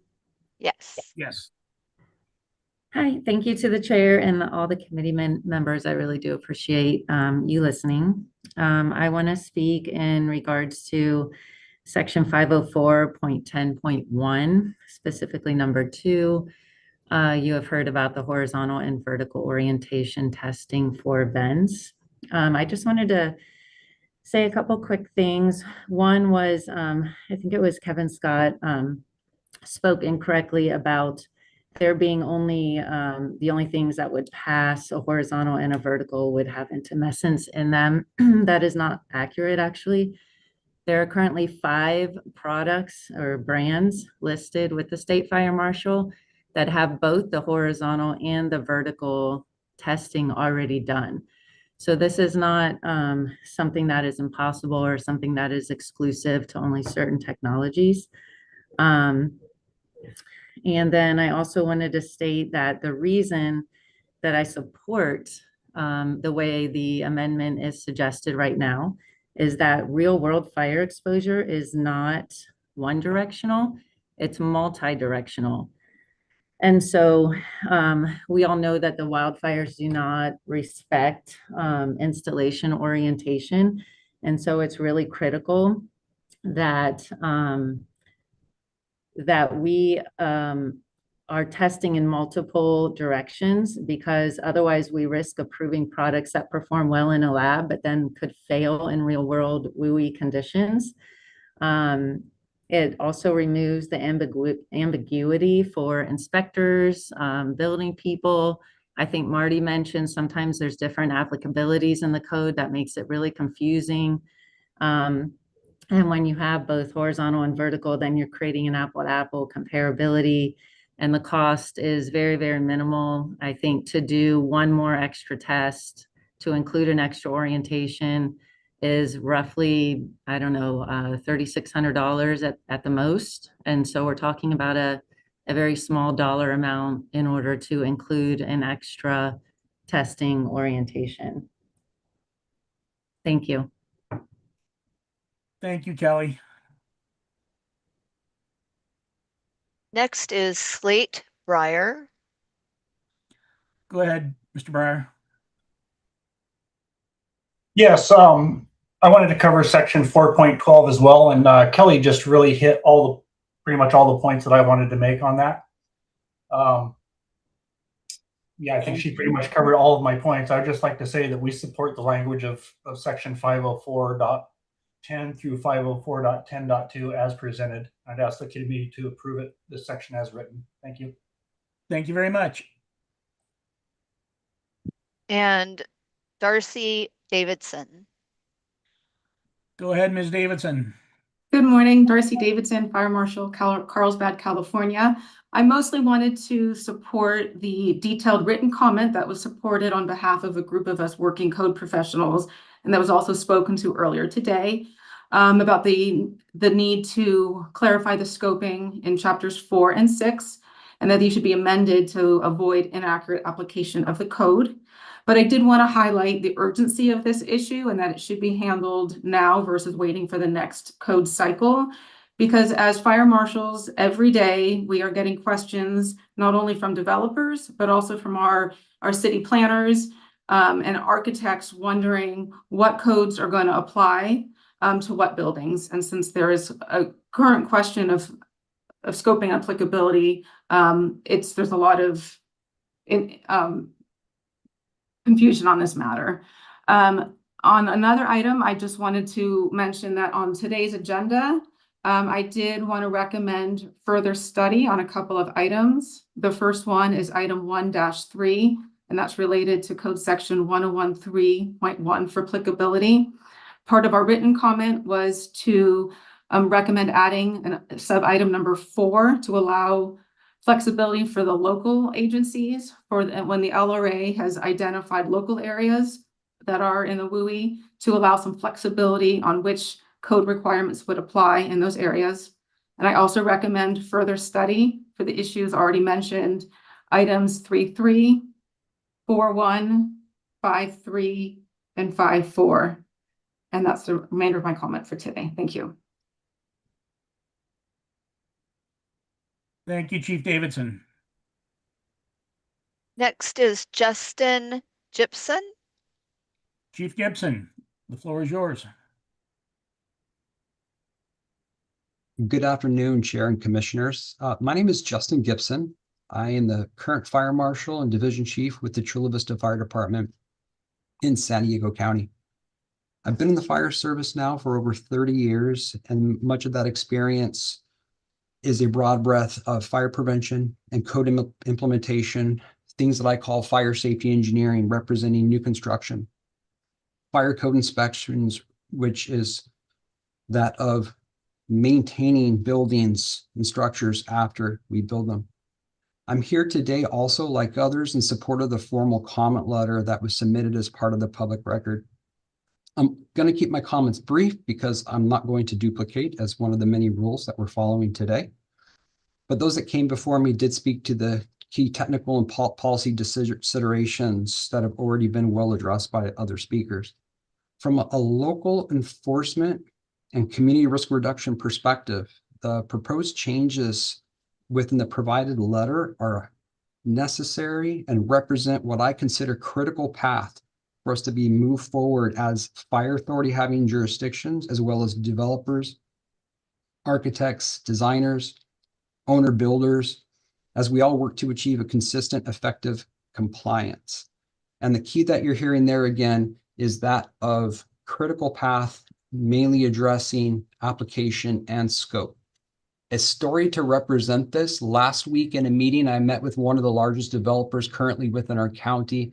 They pull tens of thousands of permits across San Diego County, including my jurisdiction. If you're not familiar with the city of Chula Vista, where I currently work, we were at one point the 6th fastest growing city in the country, issuing tens of thousands of single-family residential permits on an annual basis.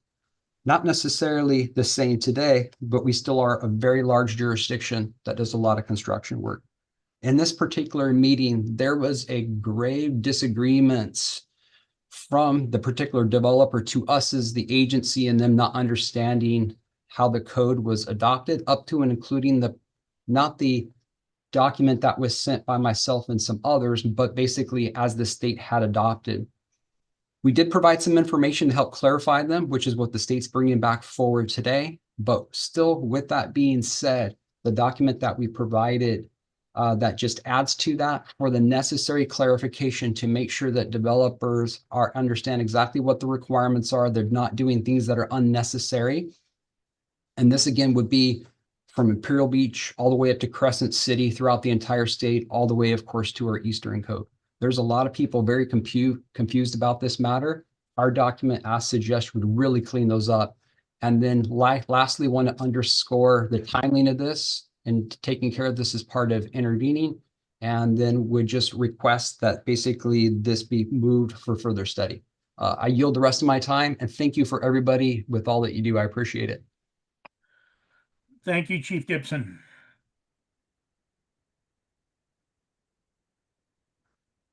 There are no other hands raised. Thank you very much, Laura. Where am I at here?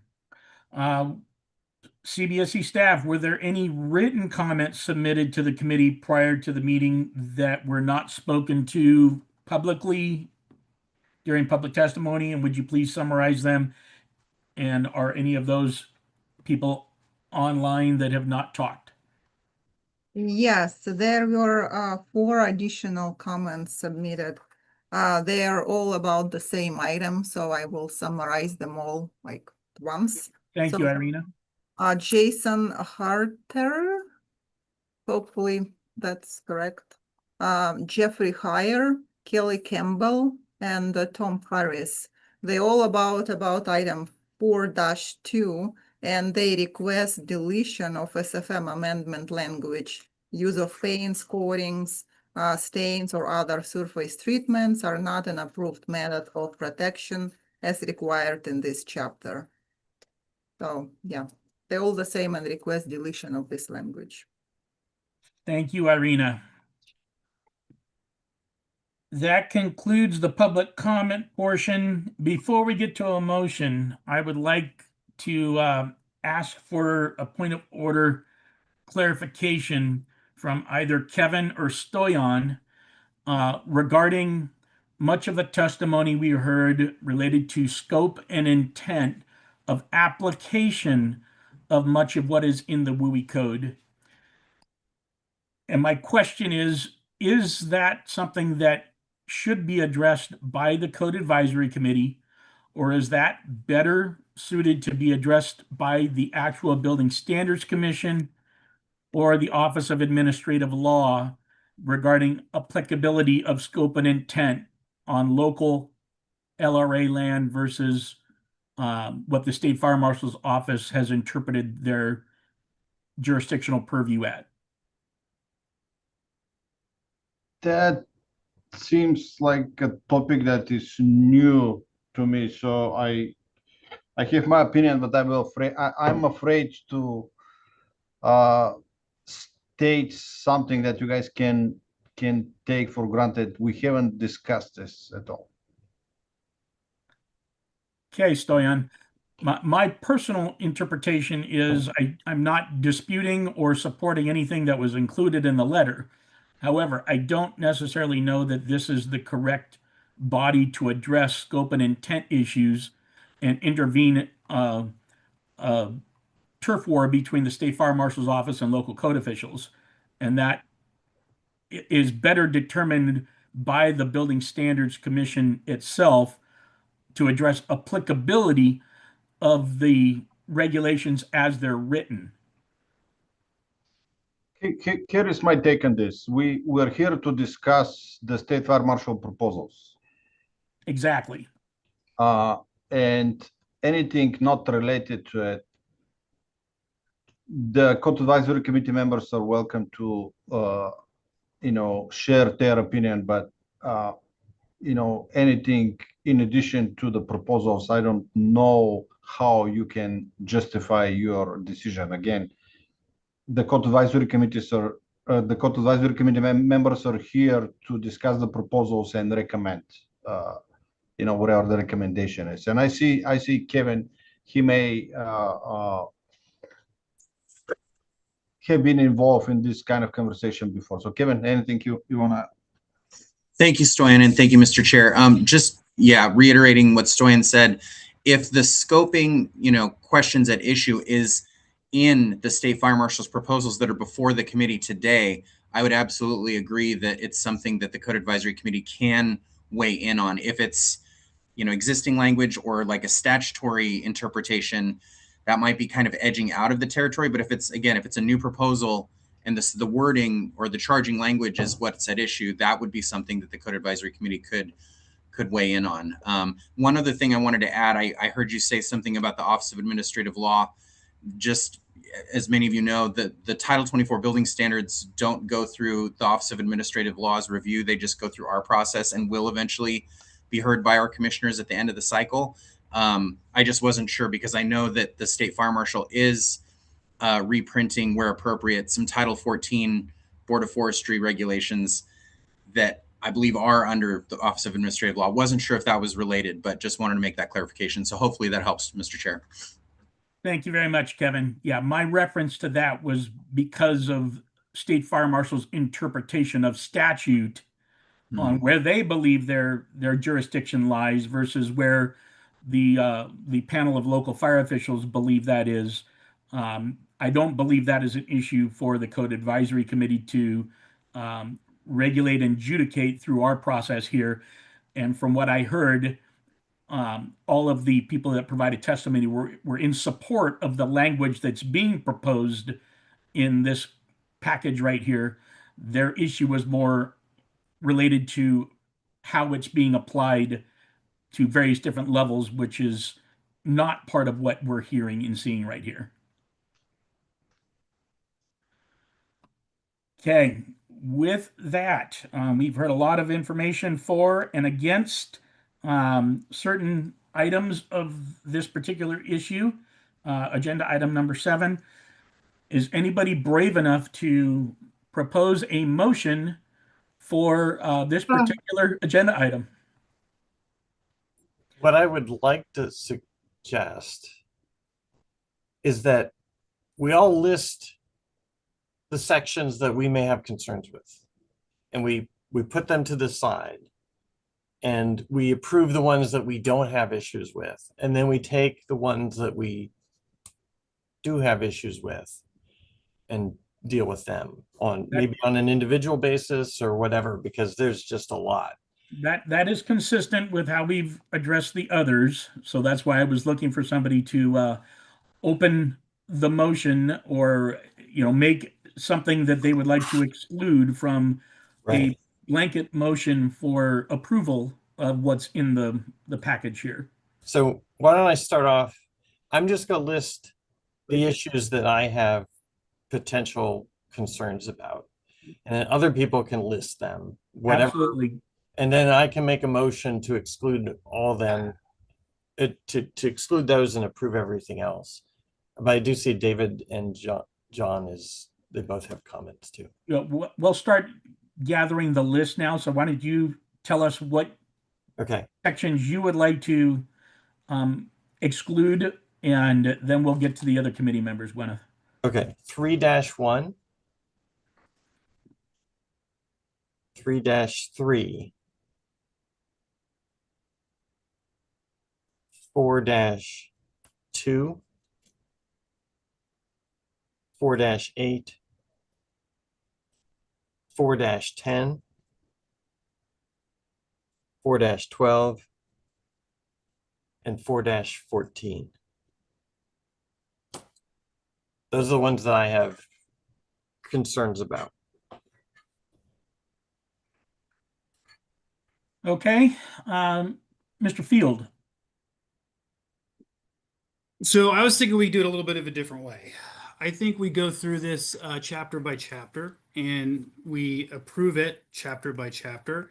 And when we get to a chapter where we want to pull something out, we can actually pull that item out at that point. So first we go through item chapter 1, administration. Are we going to approve this as a group or not?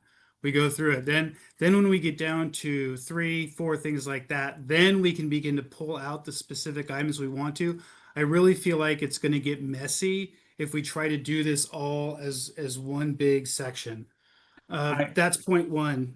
Second point is we've been going for 3.5 hours. And so I don't know if anybody here needs a bathroom break. I don't know if that's appropriate right now, but that's just a consideration too. I hear you. And as soon as we're done with this agenda item, we will be breaking for lunch. But I'd like to finish this agenda item out before we take a break. I personally, as chair, am not in favor of taking each item individually. I think that we can pull what we want to exclude and do a blanket approval for the majority of it, like we have in the previous agenda items, and dispense of this much quicker than doing separate roll call votes for each section here. Mr. Chair, may I ask Yes, a sir, question? Mr. Oglesby. May I ask a question of the fire marshal just for clarification on 4? Yes, sir. These are early adoptions that are proposed. Have these all been approved by the ICC, or are there still, because our code's written from their code, and if they're not approved by the ICC, we might be a little bit ahead of ourselves. Well, I will say that not everything has been approved by ICC for the next version of the WUI code, and all of the WUI code has not been approved for the next cycle yet. That will occur in April. So we have not had any voting of the government voters. All we have is committees members that have taken position on code proposals for changes for the next code cycle. So I can't tell you specifically what will and won't be. I think some of this is early adoption to address studies and information that we have in California through IBHS, and not solely early adoption of model code language. Well, how do we define if because we're adopting in the international WUI code, but it hasn't been approved yet, and well, there's a difference may there have changes. So what are we adopting in? The international or the California WUI code is based on portions of the international WUI code, but it is not a verbatim adoption of their code. There are many substitutions of language in our WUI code based on statute and other regulations that were already in place. So everything that is in the current WUI code is existing language of what we had before we adopted this in the last code cycle. This is the first opportunity that the state fire marshals had to make changes to what was previously adopted last year, which was existing language reorganized into one code.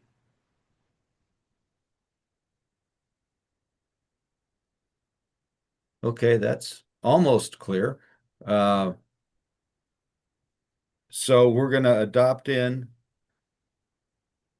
our language, adding it to the 27 international code that hasn't been approved yet, but no, we are adding language to the California code, not the international code. If they choose to take some of the California specific stuff to make a proposal to a model code change, they can, but we are not reliant on the model code to give us everything that we put into our code through the state amendment process. In the past, we have moved language in early that has already been approved. Not all of this is that specific scenario. yeah, and we're clear on AB 130 for the early adoption, because I know it speaks to that. there is a section in AB 130 that provides relief for the state fire marshal to address wildland development related issues.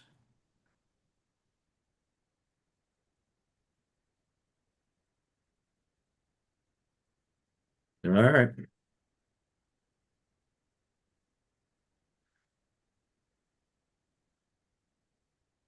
Mr. Blanchett, do you have a question? Thanks, Anything Chair. else you want to add to the list? So I actually direct this to the chief. I'm wondering if you had an opportunity to read the letter that was submitted. We've heard from several of the authors here. And I always find it compelling when you get several members of a profession opining about a topic, and they were pretty consistent. So I was wondering if you just had any comments about what their amendments were. Absolutely. We did receive the public comments similar to how you received them. And then we did also reach out to that group and had a informational meeting to allow for insight similar to what you heard here today. And then I'll defer to Jamie Simoot, who is also online as a representative of Office State Fire Marshal. Jamie, do you have anything to add? I don't think I do at this time, Chief. Thank you. Thank you, Chief. Any other comments related to a proposed motion? I know you're in committee, sir. We do have an attendee. Mr. Reinertsen has his hand up. Okay, we've already closed public testimony, so I don't believe that we need to reopen public testimony to hear from additional people in the room. It's not testimony. Point of order. Make it very brief, Mr. Reinertsen. The discussion earlier, good afternoon, Kevin Reinertsen. The discussion earlier about OAL, Building Standards Commission, and actions that can or can't be taken. But does this have anything to do with the proposed amendments? Because I'm reading page 13 out of the guide to the creating building standards and proposing by the public that the BFO can take action and recommend further amendment. Okay, we're not going to adjudicate this, Mr. Reinertsen, through the committee. This is going to be something that is going to be handled by the Building Standards Commission. Your issue is much greater and is not specific to anything that's being proposed in the language that the State Fire Marshal is recommending. Your issue is where, how, and who it should apply to, which is not an issue that is within the language that's being proposed in this. Your issue is an applicability issue dating back to the adoption of Chapter 7 by the Building Standards Commission. And that's where I believe we're going to keep the Code Advisory Committee focused on the language that is here in this document before us and not focus on where it should be applied that is not specific to the language that Crystal is proposing here.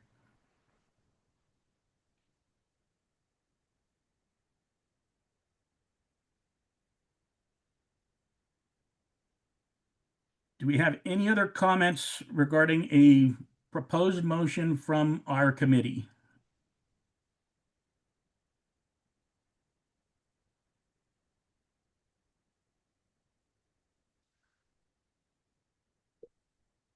Hearing none, would anybody like to make a motion to adopt the portions that have not been already called out, which are 3-1, 3-3, 4-2, 4-8, 4-10, 4-12, and 4-14? I would like to make that motion.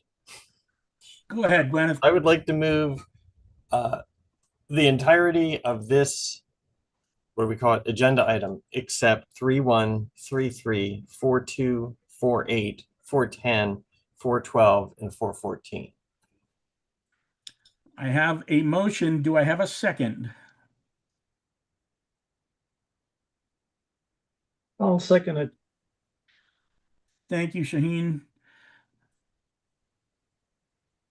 Irina, will you call the roll on this issue, this agenda item?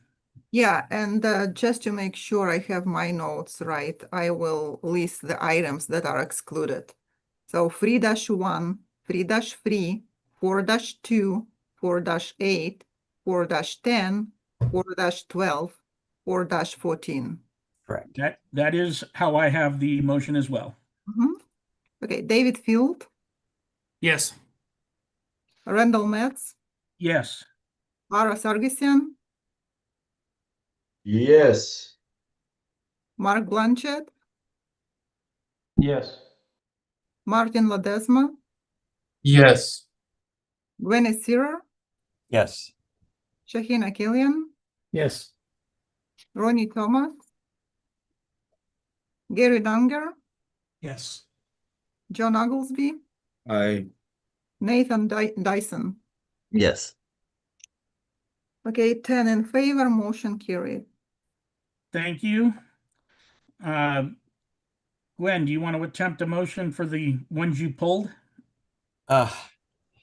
This is like Russian roulette. I don't know. I mean, maybe we could do it like a straw poll, because if I don't want to waste a lot of time with motions where like a third of the committee doesn't agree with that or whatever, and then it adds up to the point where it doesn't pass. We can either do them one by one or do a straw vote just to see. I mean, I can give criteria for why each one, but anyway. Let's keep it brief, but yeah, 3.1, you pulled that one. That was the web page link, right? I just checked it. The web page link is not working. So I think further study, that would be criteria 6. For 3, I provided a bunch of edits. I'd rather not try to do it on the fly. Yeah, we're not going to fix their language if we have issues with it. Yeah. 4.2, I think, so 3.3 is further study, a little unclarity, so it'd be item 6 or criteria 6. 4.2 is unclear language, which would be 6. I'd have to, let me see if I can find it. So I think that I'm not going to object to the prohibition of paints, coatings, or stains. My point would be that where it says are not an approved method of protection as required in this chapter, I think better language would be are not an ignition resistant building material, which would fix that. But I'm not proposing I'm just saying further study would be better for that wording. Now I've lost my, okay, for 4-8, there may be a conflict in that, so that would be criteria 4 and 5. That's with the chipboard, I think. 4-10, the operable skylights, the Hatfield public comment letter had some better language, I think, so that would be criterion 6. The vent testing, I thought that's 4-12, would be criterion 4 and 6. That's the orientation of the vents. That testimony was persuasive to me that the vents should only be tested in the orientation that they're supposed to be installed in. And then 4-14, there was a lot of testimony about that. That would also be criteria 6 and 1. And that particularly for me, the title of 504.11.2 needs to be moved into the main provision. Those are my concerns. So all of those I would recommend just further study, return for further study. Okay. Can we do a straw vote? Or we can. I will say that I'm okay with the language as proposed for 4-2. I felt that the testimony that we received supported it based on the people in the industry, and there's nothing that would preclude them utilizing an alternate means and method to try to bring it in if they so chose. So I didn't feel that the language that was proposed was problematic. I understand the state's trying to say this is not, we do not approve this, but if you at the local level want to AM&M it, there's nothing that says you can't. Yeah, And I don't have a problem with that at all. It's just Yeah. the as required in this chapter from a code writing standpoint isn't great, and I'd rather see them maybe either strike that or use the edit that I proposed. I'm not trying to bring in Understood. Okay. And 4-12, I was okay with that until I heard that there were currently 5 manufacturers that had vents already listed by the state fire marshal and approved for horizontal and vertical, which for me removed that as being an issue on what was being proposed, is that we already have things that have achieved a listing from the state fire marshal for that. For those reasons, that's where I'd be okay with the language as submitted there. But I'm 100% on board with the rest of what you had there and the reasoning for it. So why don't we continue along this path, and I'm putting stars on the ones that people don't agree with my concerns, and then I can carve them out and we'll do them. Does anybody else have any comments that they want to make regarding any of the items that were pulled here? Do they have a feeling one way or the other? Are they comfortable? I think Gwyneth's initial pullout for further study on the items that she did were just fine, and make a motion on that and for further study. Irina, do you want these, since there are going to be multiple criteria used, are you okay with all of these being lumped into one motion with different criteria for each item? Yeah, that's fine. Okay. Gwen, why don't you go ahead and make my motion? Make your motion. Okay.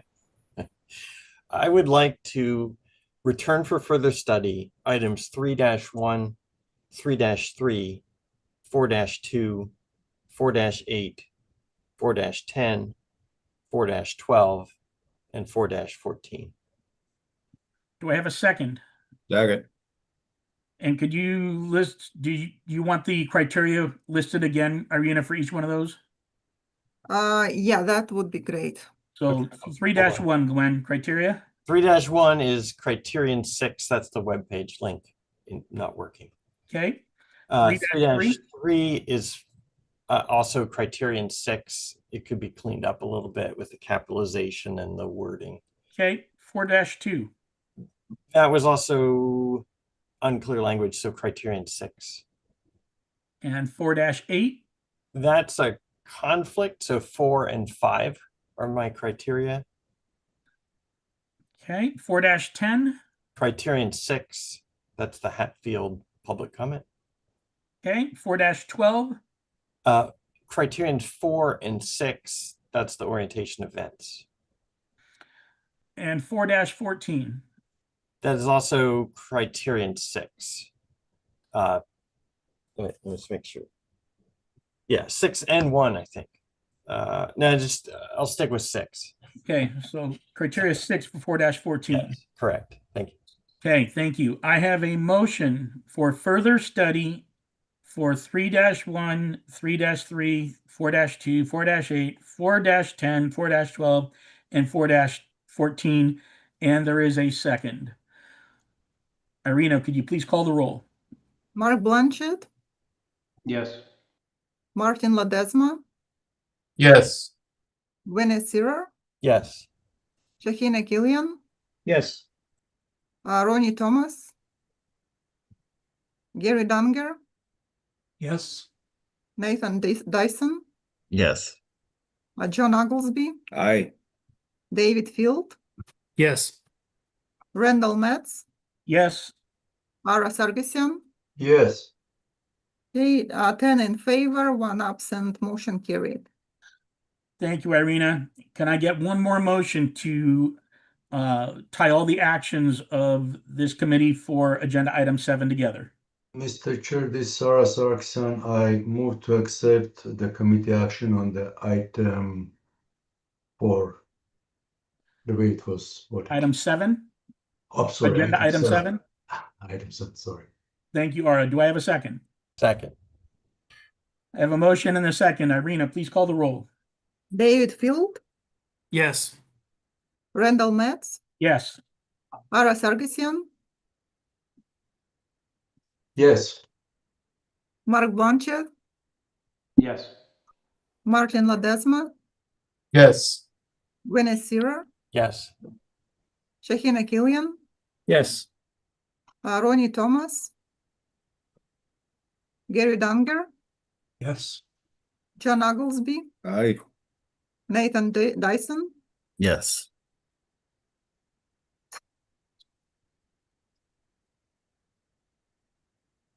Okay, that agenda item carries. Motion is passed. Before we very move on much. to item number 8, I'm going to entertain a motion to break for lunch. and Randy, point of order. Sorry, but one more motion before we are done with State Fire Marshal. Okay. There is one global. We need one to wrap everything up for State Fire Marshal. Yes. Okay. Thank you very much, Irina. Do I have a motion to accept all of the items in agenda item 5, 6, and 7 from the State Fire Marshal? So moved. Do I have a second? Second. Okay, Irina, call the roll. Mark Blanchett, Yes. Martin Ledesma, Yes. Gwyneth Searer, Yes. Shahina Killian, Yes. Ronnie Thomas, Gary Dunger, Yes. Nathan Dyson, Yes. John Oglesby, Aye. David Field, Yes. Randall Metz, Yes. Ara Sargisian. Yes.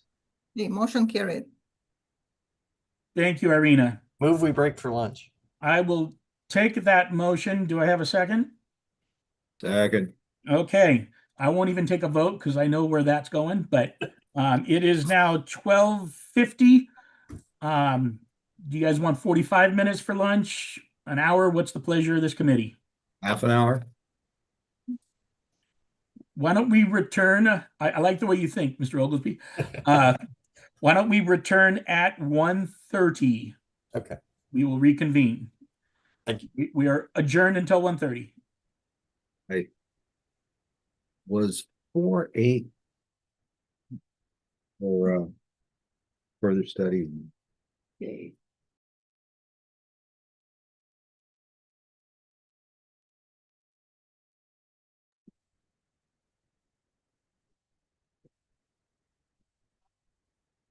Hey, Irina, this is Milad. Can you hear me?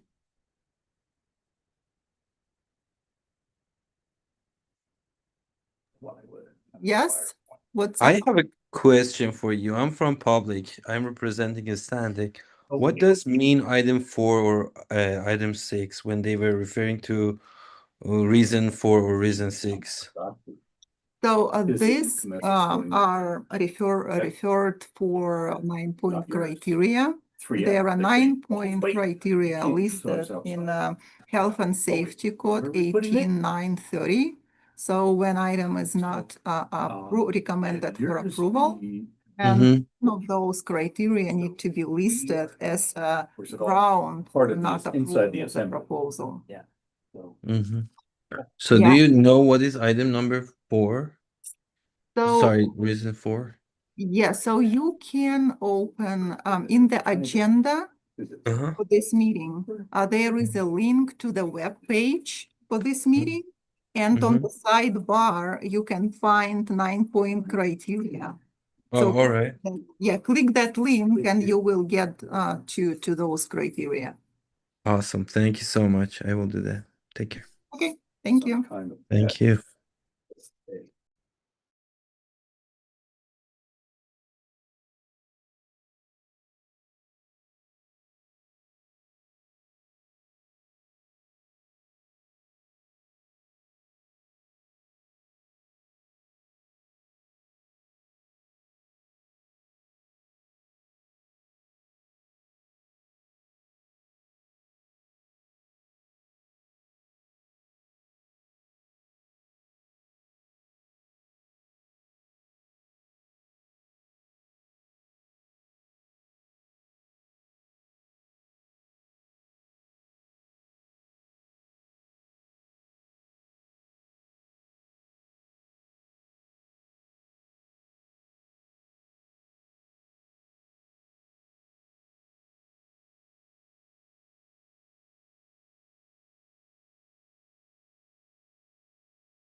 Thank you for the pizza. That was very nice. Yeah, you're welcome.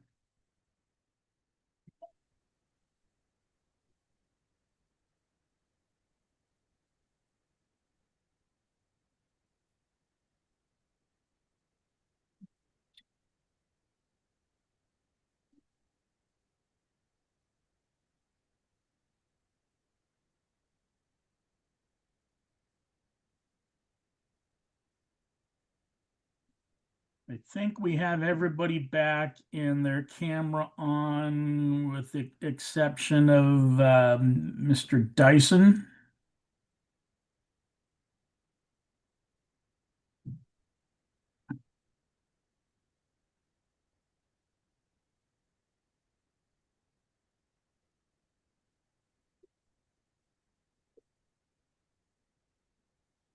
Yeah, look like we are all back. We're good now. Okay. You guys ready, Rena? Yep. Okay. I will call the meeting of the Building, Fire, and Other Structural Lateral Force Ad Hoc Committee back to order. And we are going to move on to our next agenda item, which is agenda item number 8. California Building Standards Commission adopt amendments to the 2025 edition of the California Administrative Code, Part 1, Title 24. Will the BSC representative please introduce yourself and present the proposal for item 8? Please indicate the commission action matrix table number as well as the section number and section name of the items presented. Absolutely. Good afternoon, Mr. Chairman, committee members. My name is Carol Hagler. I'm a code specialist with the California Building Standards Commission. I'm here to present agenda item 8, which is rulemaking package BSC 0125 and contains BSC's proposed amendments to the 2025 California Administrative Code. The proposed BSC amendments to Chapter 1 are being made to include definitions of several new abbreviations, to allow for email submission of appeals and petitions, to tweak the specifications around the final rulemaking file requirements for consistency and accuracy, to extend the acceptance of digital signatures to emergency building standards, and other clarifying editorial changes. This concludes the overview. While all these amendments are non-substantive with very little change in regulatory effect, I would be happy to present each item individually and answer any questions if you like.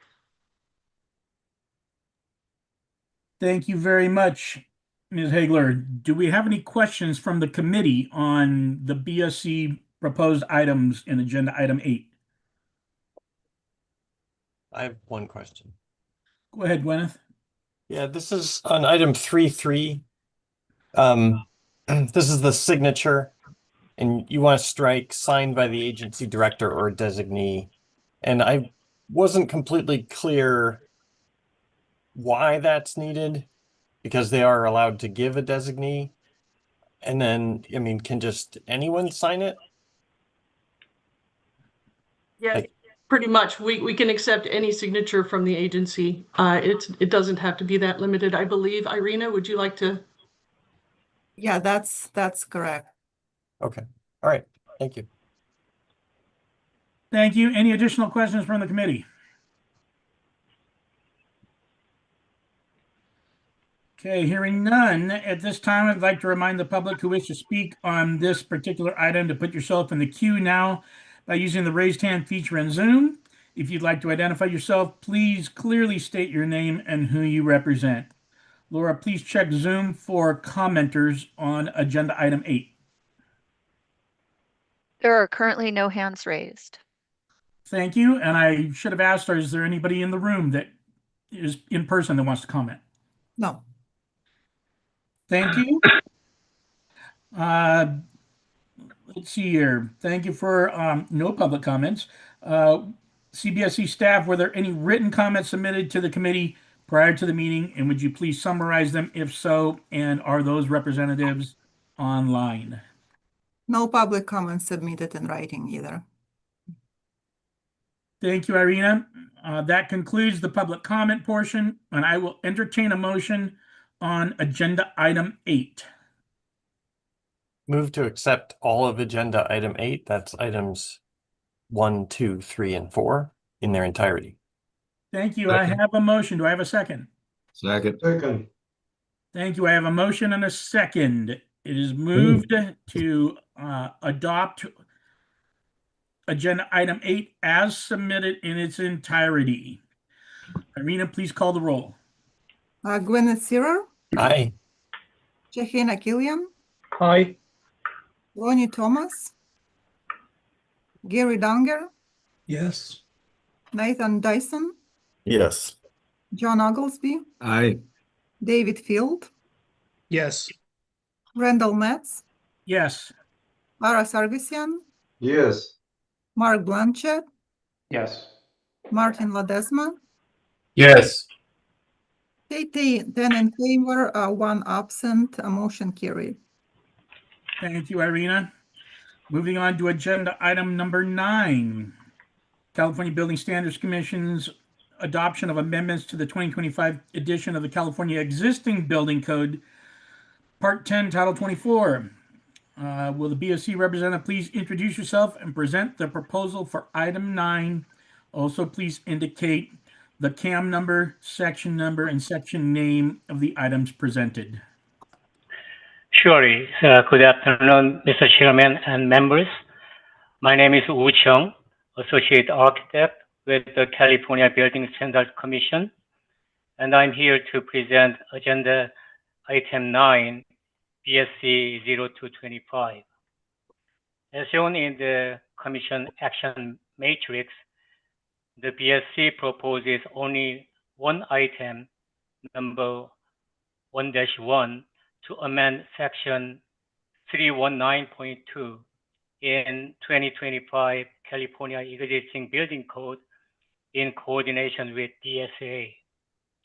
The proposed change is editorial in nature and has no regulatory effect. The proposal is to clarify the existing code language, which is currently cumbersome and contains incorrect punctuation. This concludes my brief presentation of Agenda Item 9. I respectfully request the committee recommend approval of the BSC's proposal. Thank you.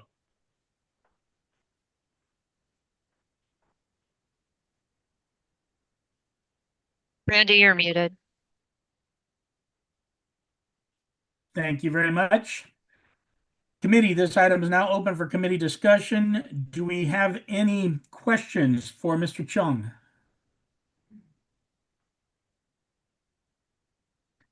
Hearing none, I will. Wait.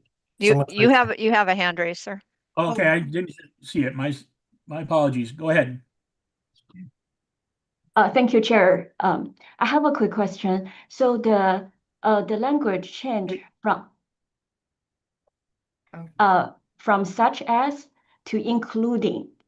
It seems like such as is more open-ended, but including is more like, it sounds like an exhaustive list. So then based on this list, how is the parapet fit in this? Because for unreinforced mission building, the parapet is a big falling hazard, right? So just that doesn't sound like it's included in this such including list. Can staff give some clarification? You mean the wording include and encompass? So the original wording is such as, and it is striked as, and then replacement wording is including. So sounds like such as is give you the example, and then the existing building, as you look into, there are more unseen components, then you use your judgment. But now when you change the word to including, it sounds like only those specific components and elements and connections belongs to this category. So then my question, if that is, then we better make sure the list is exhaustive. But then the way I read it, the parapet doesn't, as an example, doesn't fall into any of those categories. My understanding is including diaphragms and diaphragm code and etc. That is the language should be more specific, not like such as rather than kind of such as mean if we use just word such as, it is just taking an example and open end. It is kind of open to other, other elements, but we just showing the limiting those listed items only in So it's your intention not to leave it open-ended and to be limiting with this language change. Is that accurate? exactly. Thank you. So, I think including is fine. It is not, but to me, it is not close-ended. But to address the concern about parapets, you can see vertical elements such as walls, frames, and braces. Parapet's a vertical element, so the such as would apply to that. But to me, including and such as are the same. That's the way I read it.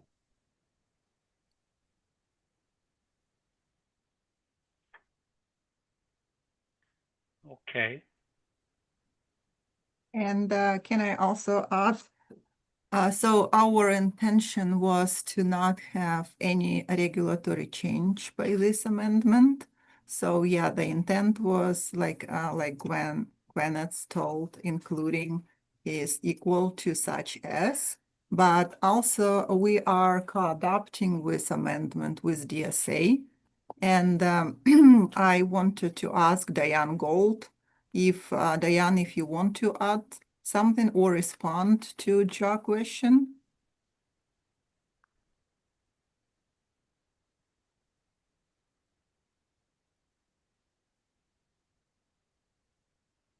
I'm sorry, I apologize. I was involved in another conversation, so I didn't hear the question. Can you please repeat it?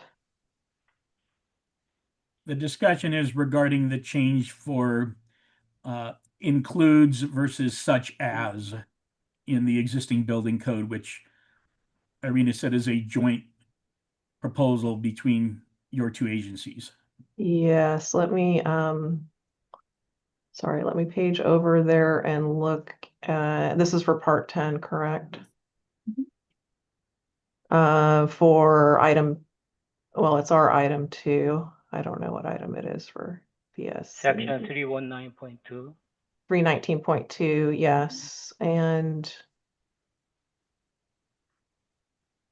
the question is about replacing such as with including. And would that include parapets in this requirements? as we intentionally removed such as, and we replaced it with including.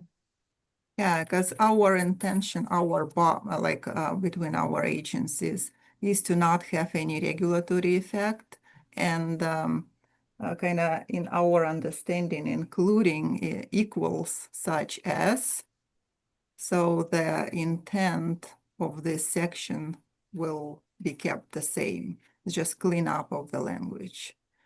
Yeah, and the original language, going back to the beginning of that sentence, the original language said the load path includes all the horizontal and vertical elements participating in the response, such as. So it would appear that we deleted includes and we changed it to the load path encompasses all the horizontal and vertical elements that participate in the structural response.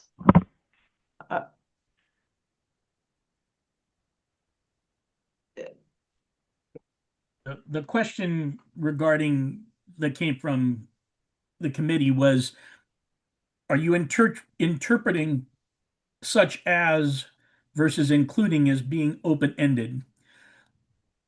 Such as, in many cases, some people can interpret that as being examples, as opposed to including.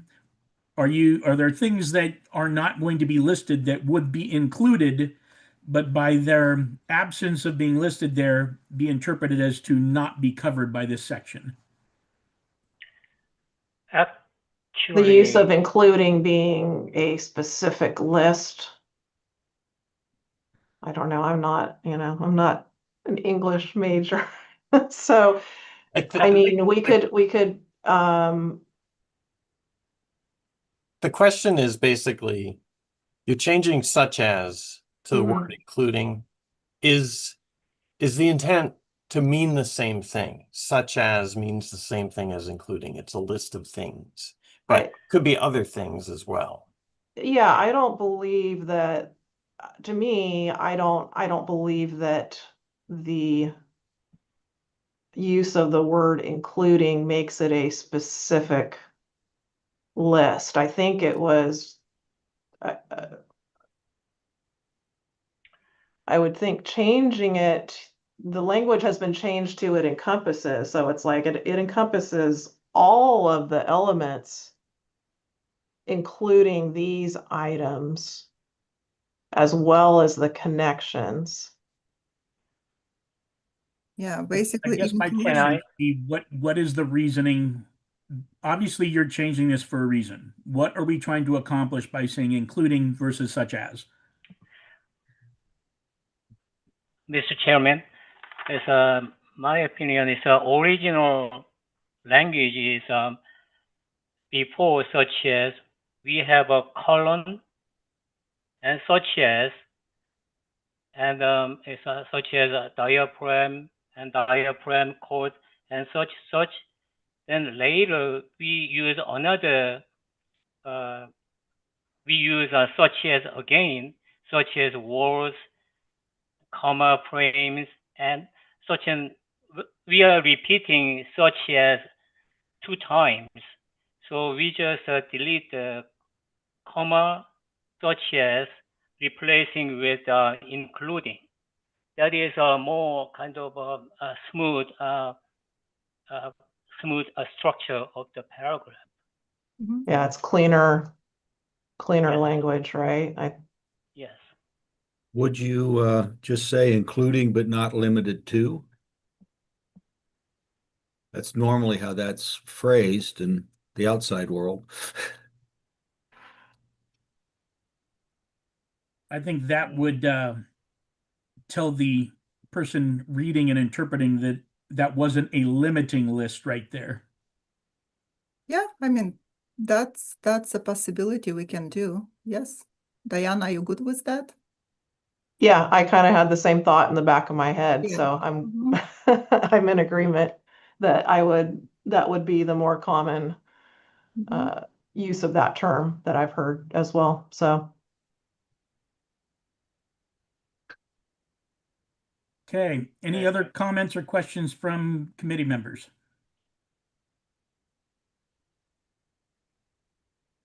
Hearing none. Martin's got his hand up. Okay. I can't see that. Now I do. Yes, I just wanted to say that I agree with Gia that it looks like it is something that the change in the words, I understand why it was done, but just from my standpoint, when I go through code sections with applicants, they'll try to weasel their way through syntax anytime. So I would agree with that concern as well, Gia. Thank you, Mr. Ledesma. Any additional comments from the committee before we go to public hearing? Okay, hearing none. This time I'd like to remind the public who wishes to speak on this agenda item to put yourself in the queue now by using the raised hand feature in Zoom. If you would like to identify yourself, please clearly state your name and who you represent. Laura, please just check Zoom for commenters on agenda item number 9. There are no hands raised. Thank you. CBS staff, were any written comments submitted to the committee prior to the meeting? If so, would you please summarize them, and are those representatives on the line? No written comments submitted. Thank you very much, Irina. That concludes the public comment portion, and I will entertain a motion for agenda item 9. I'm assuming we're going to make a motion with a friendly amendment. Move to modify item 1-1. And the modification would be to add the words, well, a comma, but not limited to comma, right after the word including. And the criteria would be 6, just to clarify. Thank you, Gwyneth. Do I have a second on that motion? I second that. Thank you, Mr. Ledesma. I have a motion and a second. Irina, will you please call the roll? Mark Blanchett, Yes. Martin Ledesma, Yes. Gwyneth Searer, Yes. Shakina Killian, Yes. Ronnie Thomas, Gary Danger, Yes. Nathan Dyson, Yes. John Oglesby, Yeah. David Field, Yes. Randall Metz, Yes. Ara Sargisian. Yes. The motion carried. Thank you very much, Irina. And I believe that concludes the Building Standards Commission submissions. So can I get a motion to accept all of the actions, which would be agenda item 8 and 9 of the Building Standards Commission? So moved. This is Gwen. A motion. Do I have a second? Second. Thank you very much. Irina, will you please call the roll? Who seconded that? Mark. Mark, okay. Okay, Gwyneth Searer, Yes. Shakina Killian, Yes. Ronnie Thomas, Gary Danger, Yes. Nathan Dyson, Yes. John Oglesby, Aye. David Field, Yes. Randall Metz, Yes. Ara Sargisian, Yes. Mark Blanchett, Yes. Martin Ledesma. Yes. Motion carried. Thank you very much, Irina. Now, moving on to the Division of the State Architect. Agenda item number 10. Structural safety.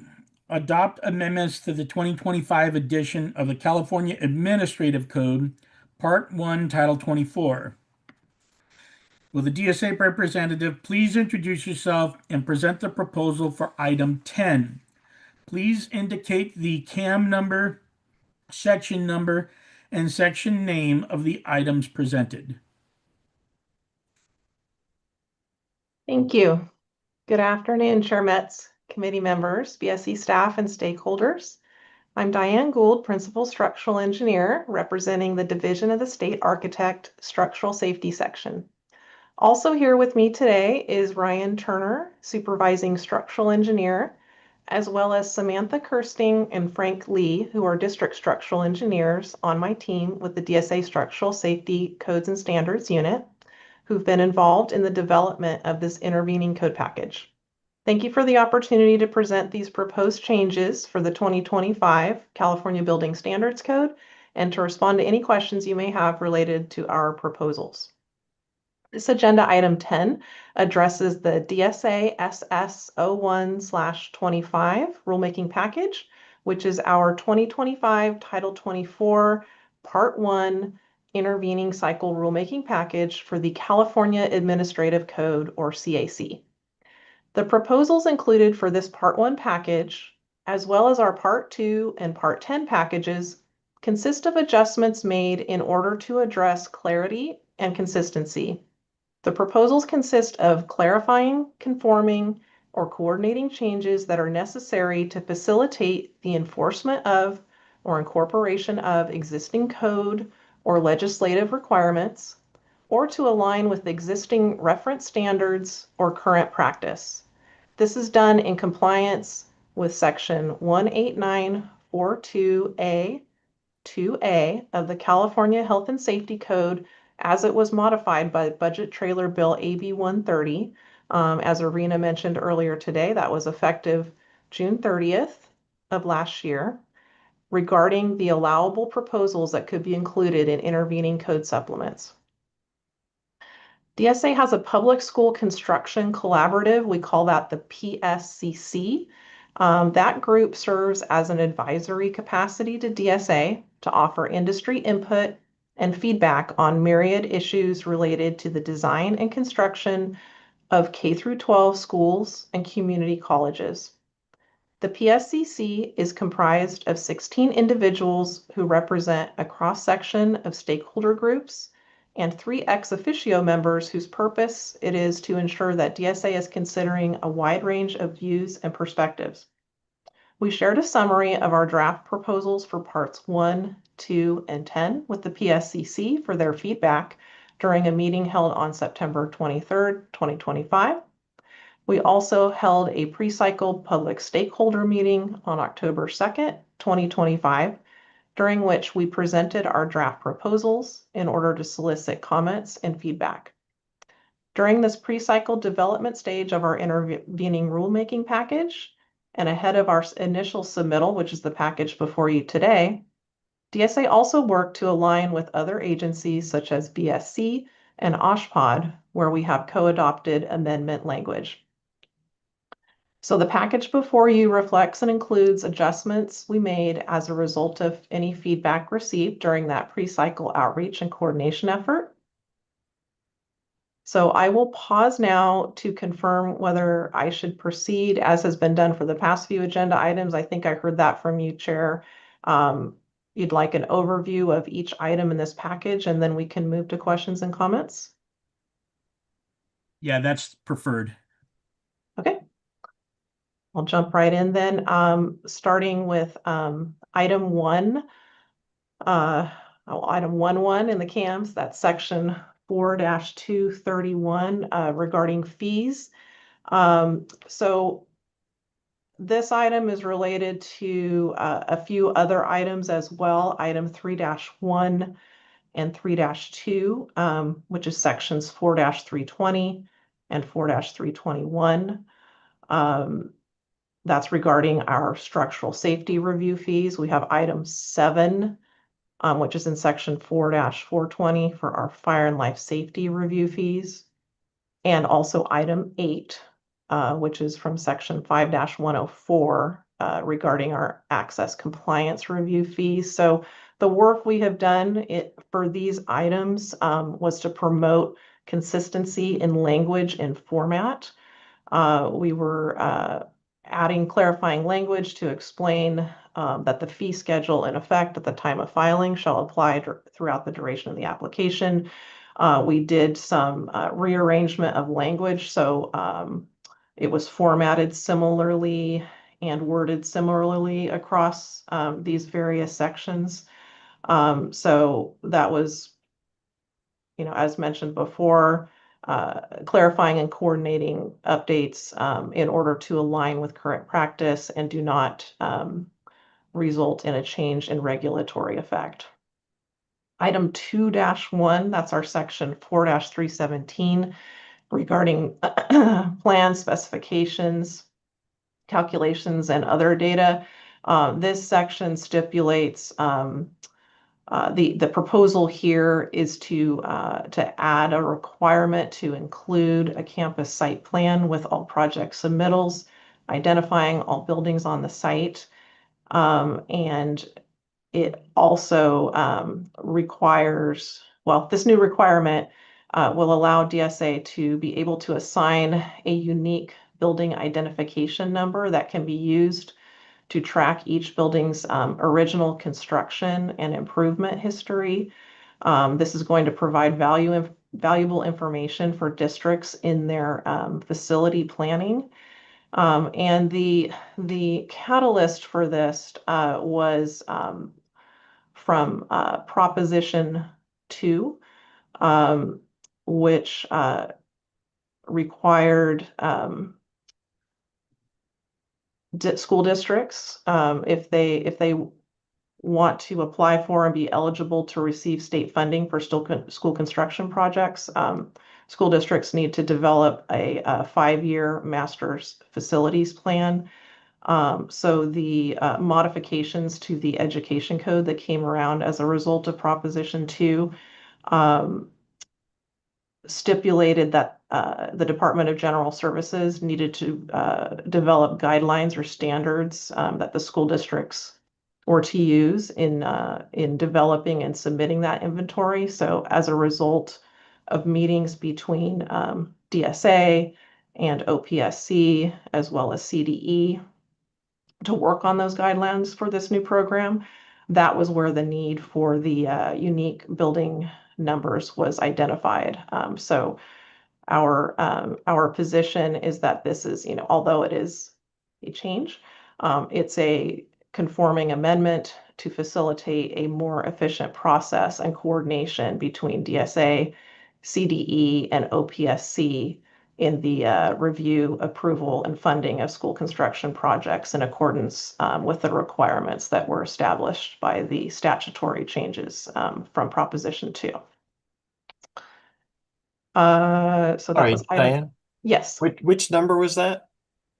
That's item 2-1. 2-1. Okay, thank you. Yeah. So I just wanted to point out that, yeah, technically it is a new requirement, but we're reacting to state law that compelled us to come up with a direction for school districts to be able to comply with the requirements for this 5-year master facilities plan. Okay, so moving on to item 3. So item 3-1 and 3-2 in the CAM. This is, as I mentioned earlier, some adjustments to the fee language in alignment with what we were doing with item 1.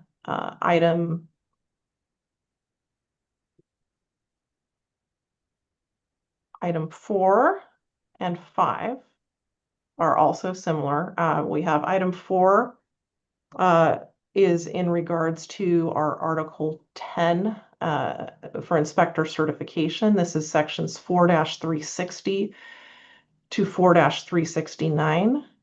Item 5 is Article 11, the laboratory acceptance article, involving sections 4-370 through 4-378. So the action that we're proposing here is actually to repeal Articles 10 and 11 in their entirety, because we are proposing to relocate those provisions to relocate them out of Title 24 into Title 21. The reason for this is to align the inspector certification program and the lab evaluation acceptance program with the structure that is already in place for our certified access specialist program, which similarly establishes professional qualifications and certification requirements rather than building standards. So the CAS program is in Title 21. So we would propose that these requirements for the process and the certification be located in Title 21 and not in the building standards, because they're not related to building standards. So we submitted a change without regulatory effect rulemaking submittal. We filed that with the Office of Administrative Law about 2 weeks ago on the 9th, and it's currently under their 30-day review. So if OAL accepts the accepts the move to Title 21, then the action here will be to repeal Articles 10 and 11 out of Title 24 because they would not be necessary because it would be redundant, having been relocated without any change into Title 21. Diane, Yes. can I ask what happens if the OAL doesn't accept that change? Will this language then be dropped? And our action then would be nullified if it isn't accepted by OAL and it will remain in Title 24? Correct. Yeah. So we were, I personally have not gone through the OAL process before, although we do have staff here at DSA who have processed those rulemakings. I understand that currently it's under a 30-day review, so we'll hear sometime in March whether they accept our proposals or not. So that would be time to, it would give us time to act, well ahead of the Building Standards Commission meeting. We would just, if we were not successful in making the move to Title 21, we would withdraw these proposals, item 4 and 5. Thank you. Sure. Item 6-1 is section 4-401, and this is titled Purpose. This is a clarifying change to add the words construction oversight, and the intent is to clarify DSA's responsibility for construction oversight of FLS, fire and life safety related elements, components, and systems. That language is already stipulated in the government code section 14963. So this is just getting our regulatory language in alignment with the statute, and it's a clarifying update to align with our current practice and does not result in a change in regulatory effect. Items 7 and 8 are those last two sections regarding fees, section 4-420 and 5-104, where we were making the clarifying and coordinating changes to the fee language and the format of how that's shown in our regulations. So with that, that is the extent of the items in our rulemaking package for part 1, and I will entertain any questions or comments at this point. Thank you. Thank you very much, Diane. This item is now open for committee discussion. For reference, please indicate the CAM number, section number, and name of what you're referencing there. And I do see a few hands raised, so I'm going to start with Mr. Anderson. Yeah, hi. Thank you, Scold. Quick question. How does your item 6-1 relate or affect the where you have K through 12 or community college buildings on CSU campuses? That is a great question. I know that has been a discussion of late. And is there some also rule changing that you're going to do on the Title 19 side? I am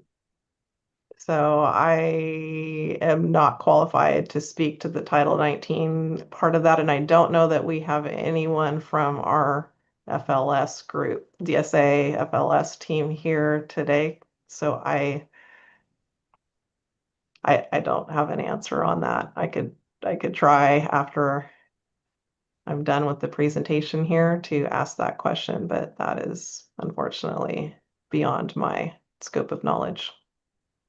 The action here was merely, I believe let me look at my notes here. If you bear with me just a moment.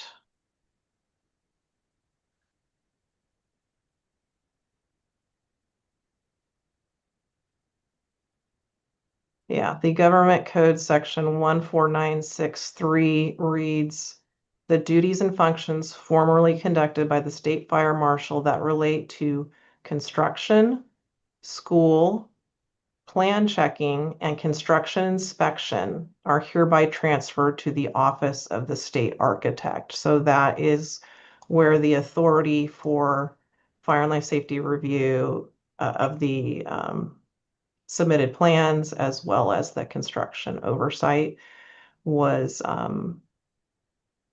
was delegated to DSA. And this current proposal is intended to clean up the administrative code language because it doesn't explicitly mention the construction oversight.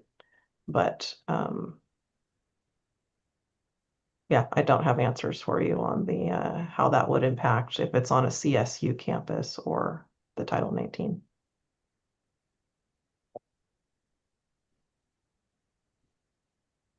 Thank you. Gwyneth. Yes, I have a question on item 2-1. It's section 4-317B plans. I'm a little concerned about this requirement. This is where you have to put the DSA ID numbers on each building on the overall site plan. And I'm just wondering, maybe you can allay my concern. So suppose a school has like a small project and they're just doing this one thing on this one building, and the campus is big, has lots of buildings. This requires the architect of record or the engineer record to do a search for application numbers for every building on the campus and provide those application numbers to DSA so DSA can supply an ID number. How easy is it to find the original application numbers for each building on a big campus? Like I want to make sure that there's not like a disproportionate cost to doing all that research, or is it fairly easy, or does DSA help expedite that somehow? Thanks.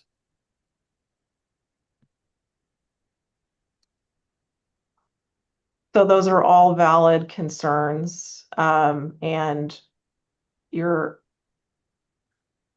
the existing requirement is if there's going to be any if there's going to be a modernization or any work done to an existing certified building, as you mentioned, we already require that when you submit, you have to provide the original application number. So that's already a requirement. What this requirement is, as you mentioned, it would require it for all buildings on campus.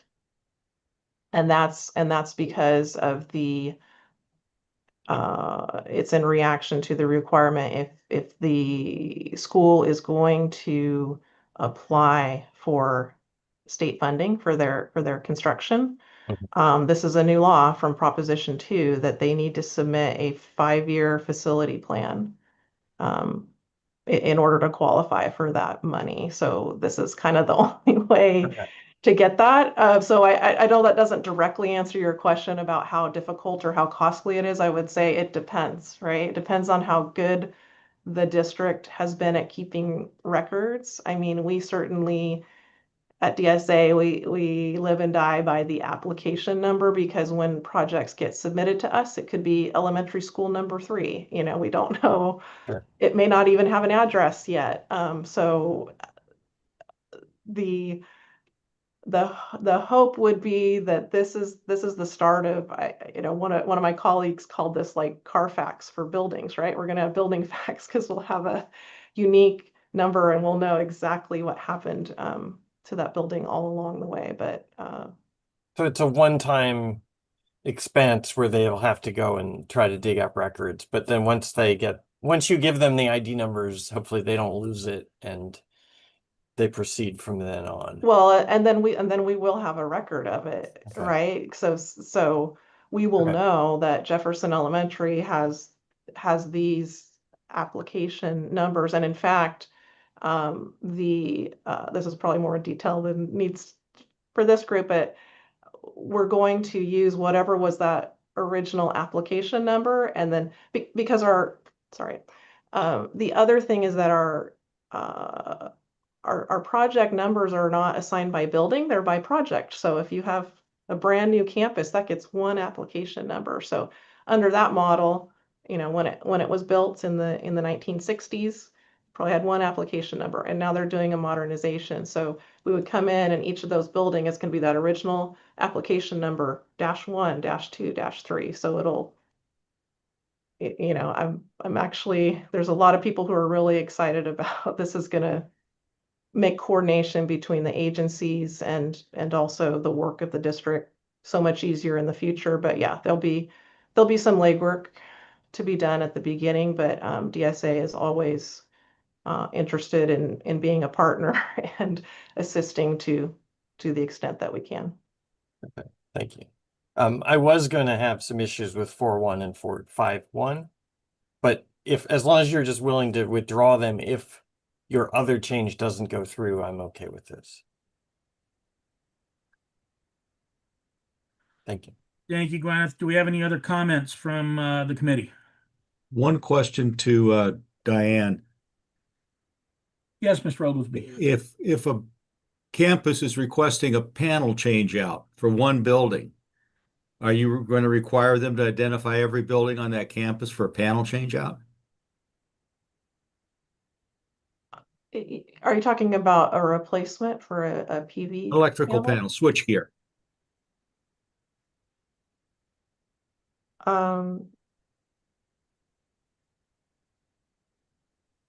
That's a very nuanced, that is the extent of the project. Seemed like a silly question to me too. Well, it comes into, is it replacement in kind? Are there other, so I'm sorry, I can't answer that question. I mean, certainly we have our IRA-22, which covers projects that are exempt from DSA review based on scope. So if it fell into one of those categories where it was exempt from our review, then no. If it becomes a project and it's subject to requesting state monies for that project, then the requirements of Prop 2 kick in, and the district would need to, submit this information prior to going forward with the project. But the district's paying for it out of pocket, they don't have to identify the rest of the buildings. If they're going to get some sort of state reimbursement and energy credits or something for it, then they have to go through the whole thing. I don't want to say yes or no. I could research that and get you a better answer. I don't want to give you the wrong answer on the fly, other than if it is eligible for exemption from DSA review per IRA-22, then probably not. But if it needs to come to us as a project, those building numbers are probably going to need to be assigned. But to reiterate what I said earlier, this is it's going to improve things in the future, make everything more trackable. But will there be some growing pains? There always is. And not inexpensive growing pains. If you have to identify a whole campus and locate the buildings, it hasn't been done forever. Yeah. Yeah. Okay. Thank you, Mr. Sargsyan. Thank you, Dan, for that presentation. I have a question on the item 4-1. Looks like its entire inspection certification is being removed. Relocated. Or relocated. Where does it go? It goes into, so our California Building Standards Code exists as Title 24. We have other provisions in Title 21, including our Certified Access Specialist program, our gas valve program. And actually, even these administrative provisions that exist now in Part 1 used to exist in Title 21 years ago.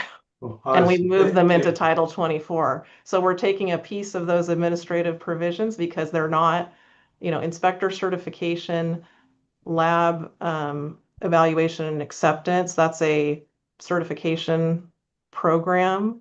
It's not a building standard. So Got it. we're putting them now into. recall you mentioned. Sorry about it. Yeah. Otherwise, so still everything is same. The project inspector is presenting report to DSA. Everything stays same. Yeah. Just So all the is removed duties. to Title 21. Okay. Yeah, and I should mention during the last triennial rulemaking cycle, so what created the 2025 CBC now.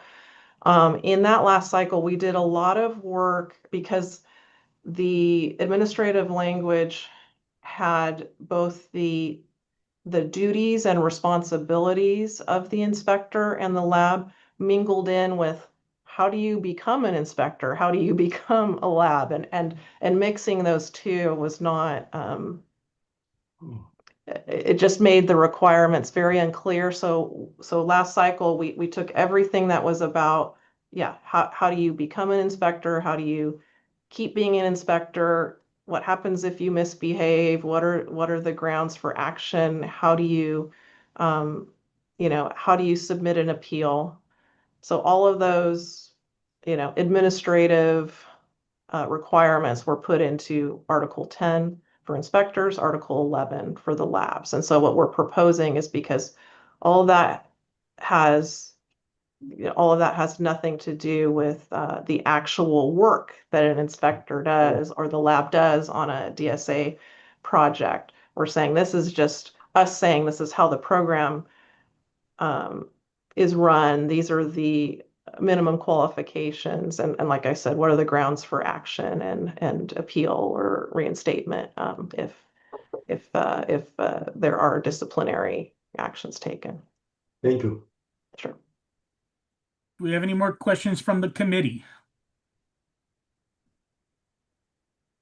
Okay, hearing none and seeing no hands. At this time, I'd like to remind the public who wish to speak on this agenda item to put yourself in the queue now by using the raised hand feature in Zoom. If you would like to identify yourself, please clearly state your name and who you represent. Laura, please check Zoom for any commenters on this agenda item. There are no raised hands. Thank you very much. Irina, were there any written comments submitted to the committee prior to the meeting? If so, would you please summarize them, and are those representatives on the line? No written comments submitted. Thank you very much.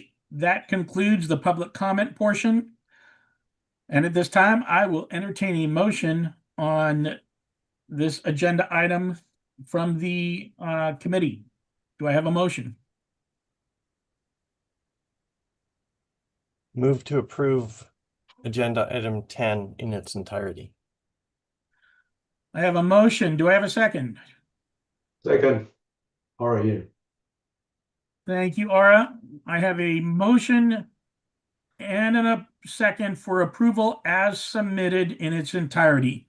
Irina, will you please call the roll? David Field, Yes. Randall Metz,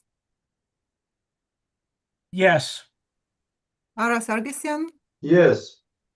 Mark Blanchett, Yes. Martin Ledesma, Yes. Winnie Sira, Yes. Shahina Killian, Yes. Ronnie Thomas, Gary Dunger, Yes. John Oglesby, Aye. Nathan Dyson. Yes. Motion carried. Thank you, Irina. This concludes agenda item number 10. Moving on to agenda item number 11, Division of State Architect, Structural Safety, adoption of amendments to the 2025 edition of the California Building Code, Part 2, Title 24. Will the DSA representative please introduce yourself and present the proposal for item 11? Please indicate the Commission Act or matrix table number, the section number, and section name of the items being presented. Thank you. Good afternoon again, Chair Metz, committee members, BSA staff, and stakeholders. Once again, I'm Diane Gould, Principal Structural Engineer, representing the Division of the State Architect, Structural Safety Section. I also have with me today Ryan Turner, Supervising Structural Engineer, as well as Samantha Kirsting and Frank Lee, who are District Structural Engineers on my team with the DSA Structural Safety Codes and Standards Unit, who've been involved in the development of this intervening code package. Thank you for the opportunity to present these proposed changes for the 2025 California Building Standards Code and to respond to any questions you may have related to our proposals. This agenda item 11 addresses the DSA SS 0225 rulemaking package, which is our 2025 Title 24 Part 2 intervening cycle package for the California Building Code, or CBC. Once again, the proposals included for this Part 2 package, as well as our Part 1 and 10 packages, consist of adjustments made in order to address clarity and consistency. The proposals consist of clarifying, conforming, or coordinating changes that are necessary to facilitate the enforcement of or incorporation of existing code or legislative requirements, or to align with existing reference standards or current practice. This is done in compliance with Section 18942A, 2A of the California Health and Safety Code, as modified by the Budget Trailer Bill AB 130, effective June 30, 2025, which dictated language regarding allowable proposals for intervening code supplements. I mentioned the pre-cycle outreach when I presented our Part 1 package. So this Part 2 package before you underwent that same outreach process and refinement. And the package before you reflects and includes adjustments made as a result of feedback received during our pre-cycle outreach. With that, I will proceed into the summary of the items and then take questions and comments at the end, or as we went through. It was actually helpful that I got comments as we went through. So item 1 is item 1-1, section 106 1.2 regarding snow load posting. This is a long-standing DSA amendment that triggers the requirement to post snow loads above certain numerical values, and the last version, most recent version, I should say, of ASE 722, which was adopted by the 2025 Building Code. It adopted a different method, reliability targeted design ground snow loads. There were some revised load factors and importance factors built into the numbers based on risk category. So simplistically, this basically, you're getting a strength level load provided by the current code calculation. So we're just adding language in this snow load posting section to clarify that the numerical values cited here are allowable strength level values. So they'll need to make that conversion to determine where that trigger occurs. So it's not a change in the requirement, just to clarify that it's ASD level loads. Item 2. So item 2 is our chapter 16 DSA amendments. So this is in the non-A chapter for our alternative community college provision. So item 2-1, which is section 1617.12.12, which modifies ASC 7 section 13.1.4. This has a sister provision, I will call it. That's our item 3-3, which is 1617A.1.18. We are proposing the same revisions to both these sections because the language is identical. The work we're doing here is to clarify that the exemption for distribution system applies for items weighing 5 pounds or less. And we are also proposing to clarify that attachments need not be detailed on the plans if the item meets the criteria for the exemption. So this is a clarifying update to align with our current interpretation and practice and facilitate implementation of existing code requirements. Items 3-1, which is section 1603A15, and item 3-2, which is section 1603A.1.6, are being proposed in coordination with OSHPD. This is these are co-adopted sections. So we're amending the list of items required to be shown on construction documents, and also clarifying the types of geotechnical information that needs to be shown on the construction documents. These adjustments are being proposed for clarification only and do not materially alter the intent of existing code provisions or impact the cost of compliance. Item 4, which is from chapter 17. Diane, Yes. I think we have a question there. Oh, okay. Item number Yeah. 3. Since you're in 3, so on item 3.1, which is the earthquake design data in 1603A.1.5, items 16 and 17, and this is maybe a minor quibble, but 16 and 17 say that the designer has to list the fundamental period T in each direction and the approximate fundamental period T sub A in each direction. I understand the intent, but when you're designing, you have a couple options, one of which is just take the plateau, which means you assume that the period is very small and you're not off the shoulder and you're not going down the constant velocity period. So, telling a designer they have to list the approximate period or the calculated period doesn't make a whole lot of sense, because you can either, you can assume you're at the maximum, or you can use the approximate period.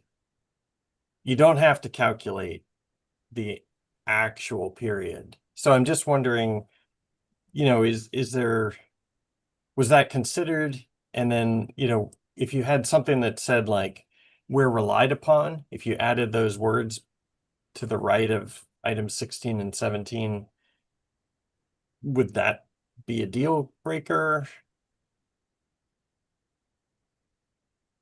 That's my question. So I will see if Roy or Kareem was listening in, because this was something that they You're crafted and we agreed to. So I can't speak to whether that was considered or not, but I see Roy turned his camera on. So tag, you're it, Roy. Okay, thank you, Dan. Actually, you can always include that information. I understand, Gwen, that what you're saying is that information is capped, but whenever they're doing a new building, they're talking only new buildings. We're not talking about existing. You will know that information, and they will just put a period in there.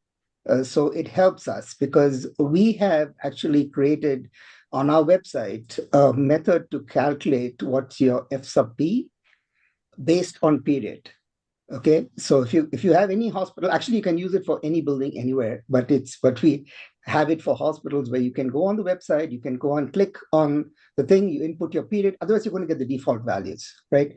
It may end up with default if your period is that small, but we want to encourage designers, or not even structural engineers, architects, whoever wants to use it, to be able to input the period. So when they know the period, they just put that number in and they get the number. So it was a deliberate intent to include that in.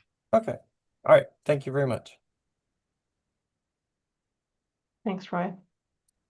I think I have another question from committee member Connolly.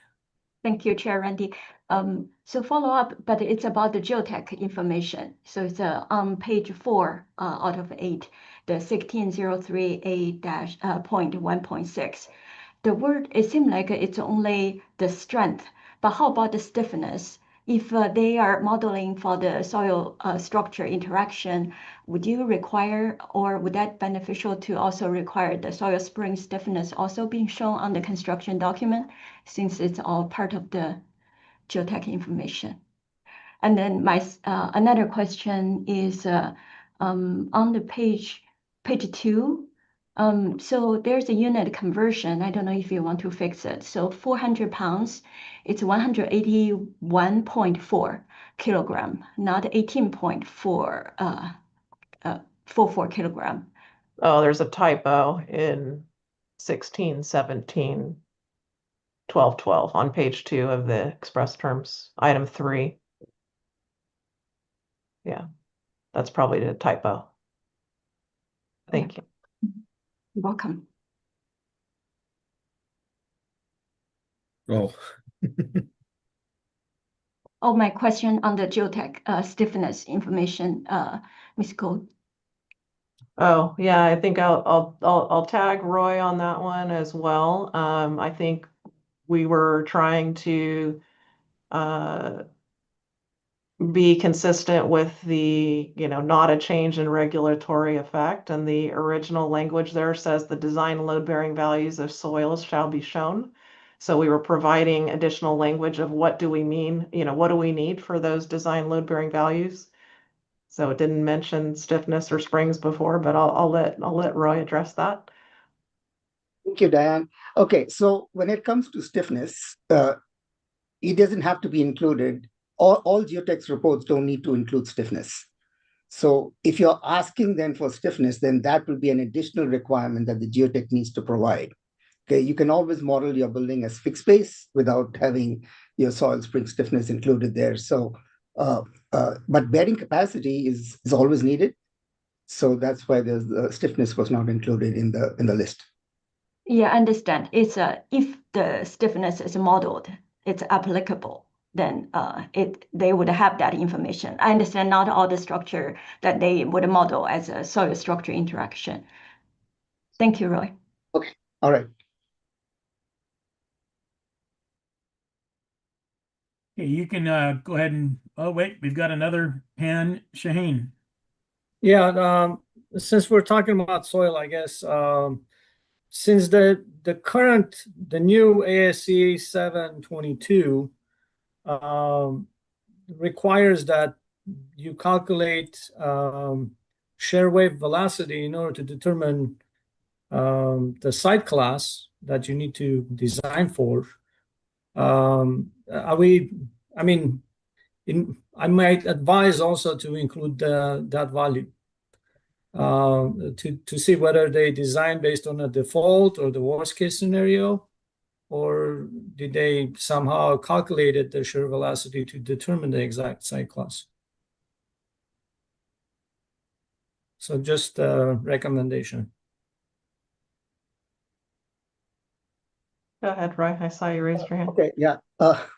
Just as an FYI, I think OSHPD has already included the requirement for adding in shear wave velocity in the previous code. So we didn't add it in here. So therefore, it did not show up. Now, if DSA wants to adopt that as well, then that would be up to them. But we already included it in the 2025 CBC. Okay, thank you.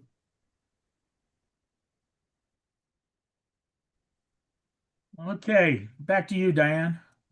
Thank you.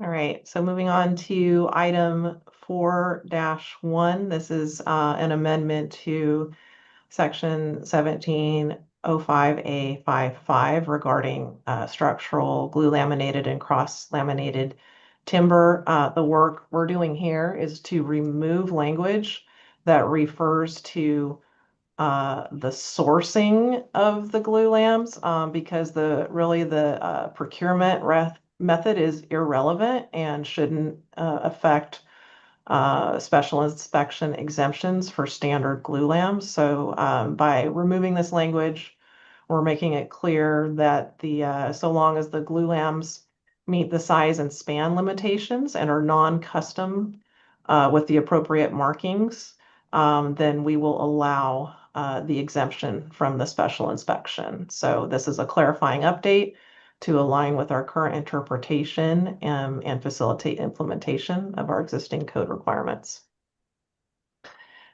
Item 5 is our chapter 21, so the non-A chapter amendments for masonry. These are our DSA SS/CC alternative community college provisions. So there are 3 sections here. Item 5-1, which is 2115.322. Item 5-2, section 2115.3.2.5, and item 5-3, which is section 2115.5.3. So in these 3 sections, we're proposing to remove language that was mistakenly shown in our triennial rulemaking documents as existing language, and it got codified in the 2025 CBC. But that was an oversight. Just to touch on something I mentioned earlier in my presentation, we have the majority of the DSA SS, the Field Act provisions are contained in our A chapters, in the material chapters. But we also have these alternative community college provisions, which were created some years ago after a legislative requirement for us to provide an alternative for community colleges and make the provisions that they follow related to seismic safety requirements only, not protection of property, because Field Act is seismic safety and protection of property. The idea of the community college provisions is they could follow provisions more closely related to what the UCs and the CSUs have to follow. So if they opt in for these alternative provisions, they follow the requirements in the non-A chapters.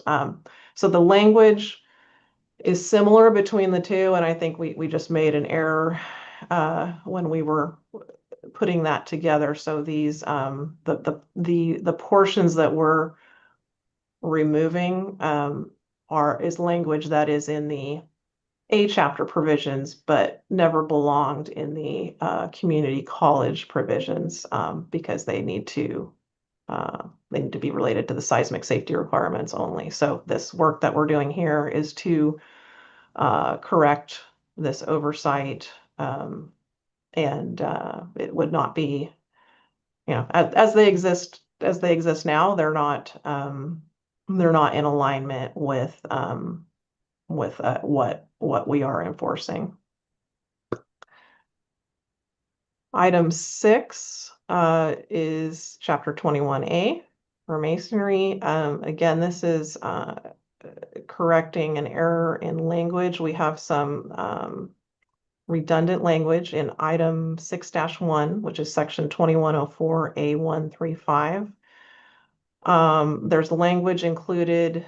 I think we were doing some reformatting and moving language around, and it ended up we have duplicative language in items 1 and 2 for grout pours that are not terminated at or within the top course of constructed masonry.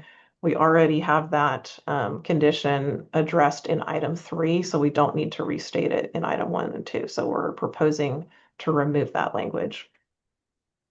Item 7 and item 8, once again, these are our sister provisions in chapter 22 and also chapter 22A for structural steel. So item 7-1, which is section 2215.2.2, and item 8.1, which is section 2202A52. We're removing these amendments because they have this requirement has actually been covered since AISC 341.16 was adopted by the 2019 CBC, it's also addressed in the AISC Design Guide 1. So this amendment language is redundant with the requirements in AISC 341. It's no longer needed. So we're proposing to remove that language. Item 9 is Chapter 35, our reference standards chapter. We have 2 items within this chapter. The first one, item 9-1, which we are coordinating and co-adopting with OSHPD. This is to add the reapproved version of ACI 318.19, the 2022 reapproved version. The only revisions here are a few updated versions of references as listed in Chapter 3, Reference Standards within ACI 318.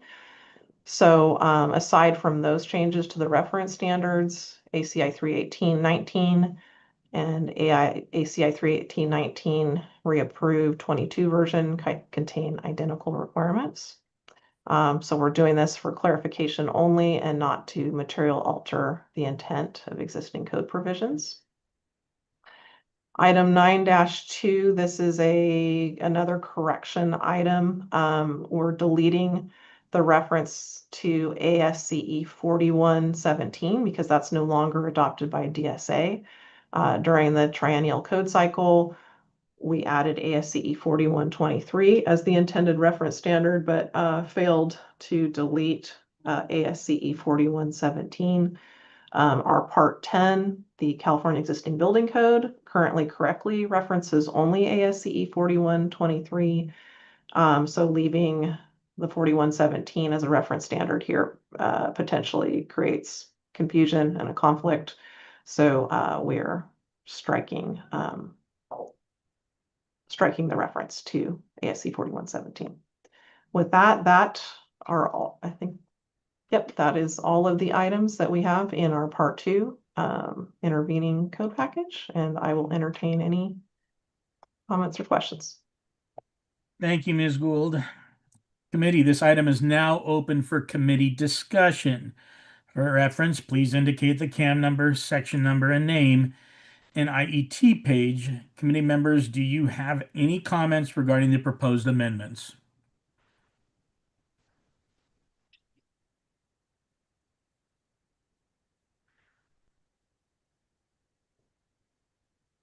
Okay, I'm seeing no hands raised.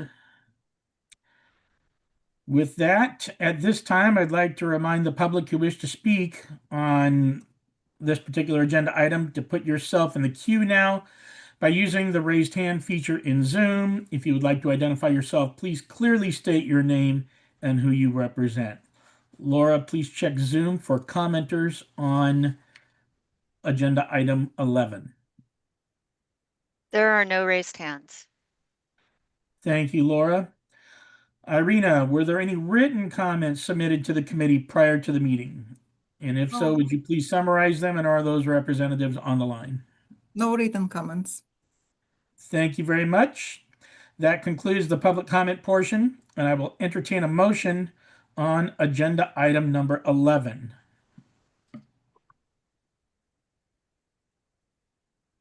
I'll make a motion to approve as proposed. Thank you, Shahen. Do we have a second? Second. We have a second from Ara. It has been moved and seconded to approve agenda item number 11 in its entirety as submitted by the DSA. Is there any further discussion regarding this motion? Hearing none, Irina, will you call the roll? Gwyneth Searer, Aye. Shahina Killian, Yes. Aroni Thomas, Gary Dunger, Yes. Nathan Dyson, Yes. John Oglesby, Aye. David Field, Yes. Randall Metz, Yes. Ara Sargassian, Yes. Mark Blanchett, Yes. Martin Ledesma. Yes. Motion carries. Thank you, Irina. That concludes agenda item number 11. Moving on to agenda item number 12, Division of State Architect, Structural Safety. Adoption of amendments to the 2025 edition of the California Existing Building Code, Part 10, Title 24. Will the DSA representative please introduce yourself and present the proposal for item 12? Please indicate the CAM number, and section name of the items being presented. Great, thank you. Once again, good afternoon, Chair Metz, committee members, BSC staff and stakeholders. I'm Diane Gould, Principal Structural Engineer representing the Division of the State Architect Structural Safety Section. And I want to thank you for the opportunity to present these proposed changes for the 2025 Title 24 Part 10 rulemaking package. This is our DSA SS. Oh, well, this is agenda item number 12. DSA SS 03/25 rulemaking package. That's our Part 10, the California Existing Building Code, or CEBC. Once again, the proposals included for this Part 10 package, as was the case for our Parts 1 and 2 packages. These proposals consist of editorial adjustments in order to address clarity and consistency, but do not represent significant changes in practice or regulatory effect, and therefore are compliant with Section 18942 of the California Health and Safety Code as modified by AB 130 regarding the requirements for allowable proposals to intervening code supplements. I mentioned the pre-cycle outreach when I presented our Parts 1 and 2 packages. So this Part 10 package before you underwent that same outreach process and refinement. And the package before you reflects and includes adjustments made as a result of feedback received during our pre-cycle outreach, as well as coordination with the Building Standards Commission for the items that we co-adopt. So we have only 2 code change proposals for Part 10 in this package. Item 1-1, which, Item 1-1 and 1-2, which is sections 1.9212 and 1.9222. So the code here, we're updating it to coordinate with DSA's continued adoption of Chapter 16 of Part 10 and selected definitions in Chapter 2. These were first adopted by DSA with the 2022 CEBC during the 2021 triennial code adoption cycle. So the changes documented here are simple coordinating corrections without a change in regulatory effect. And then item 2-1, section 319.2, we spoke about this earlier when BSC proposed their changes. So we're making some edits here to correct punctuation and make the language a little less clunky. This was necessary to improve the clarity of existing regulations and does not materially alter the substance or intent of the existing regulations. Any questions or comments? I'm welcome to entertain them at this point. Thank you. I assume you won't mind if we make the same editorial correction where we add but not limited to in item 2-1. Yes, I will add that I had an assisting comment from staff because I've got my little Teams chat going over here. I should pay more attention to it, I guess. But I guess the grammar police would say that not limited to is redundant, and including naturally means there are more items in the list. But given the comments that were made about code users trying to find any little loophole and recognizing that, yeah, most design professionals are maybe not grammar cops. I think I support the addition of the but not limited to just to make it without a doubt.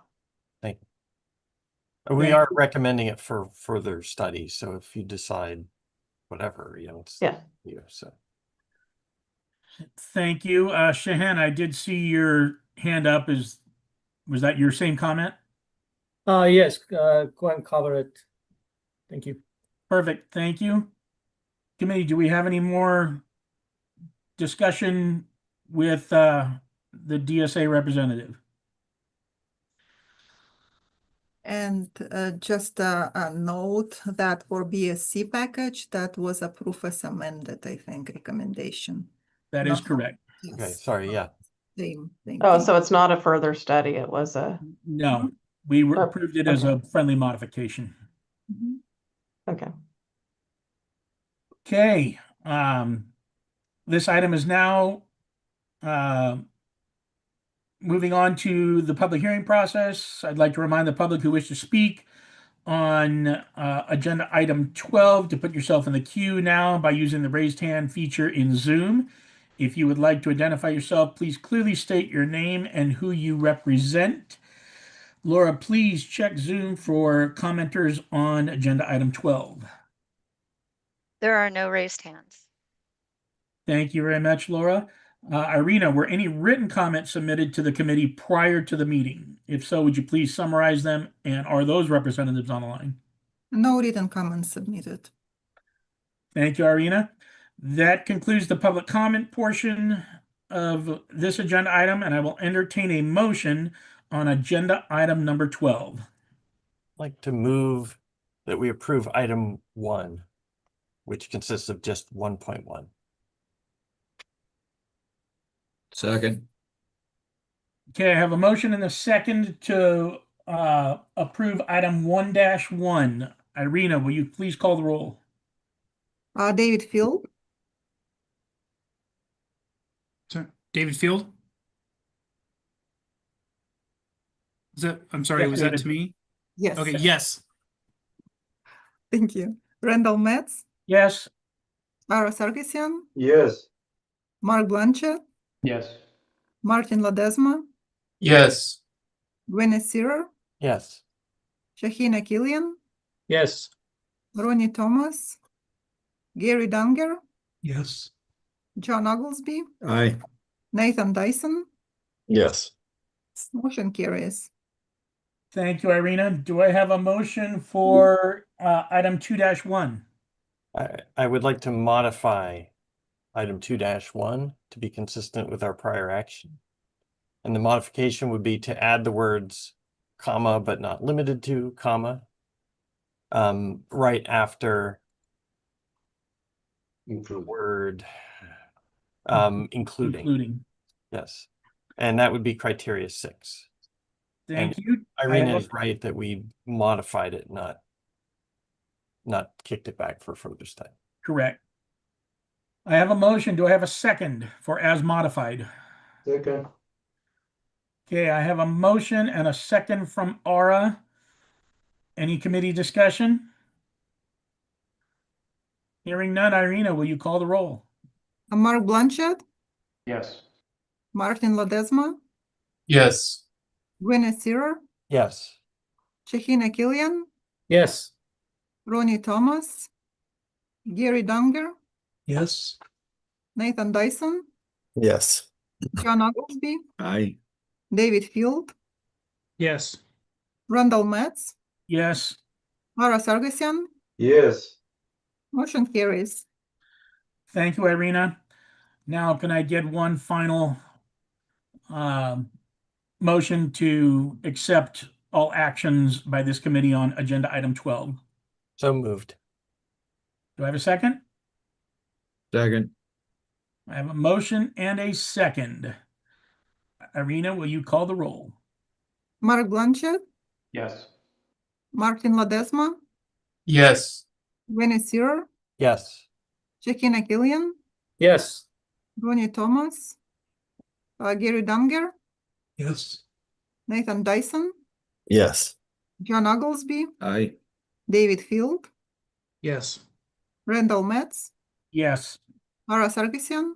Yes. Carries. Thank you, Irina.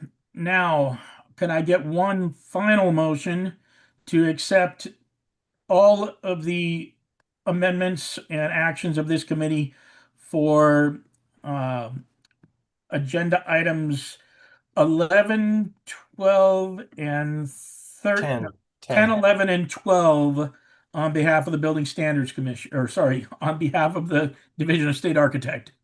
So moved. I have a motion. Do I have a second? Second. I have a motion and a second. Irina, will you please call the roll? David Field, Yes. Randall Metz, Yes. Ara Sargsyan, Yes. Mark Blanchard, Yes. Martin Ledesma, Yes. Gwyneth Searer, Yes. Shekina Killian, Yes. Ronnie Thomas, Gary Dunger, Yes. John Oglesby, Aye. Nathan Dyson. Yes. Motion carries. Thank you, Irina. And that concludes the Division of State Architect portion.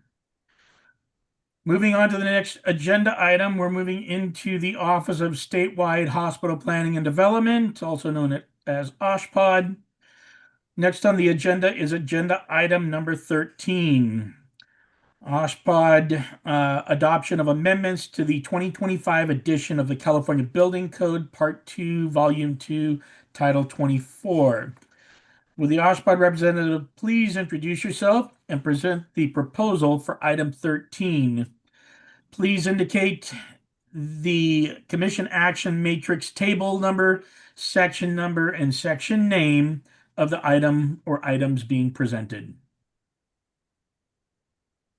Thank you, Mr. Chair, DSCC staff, members of the Code Advisory Committee, and stakeholders. I'm Roy Lobo, Principal Structure Engineer with HCI/OSHPD.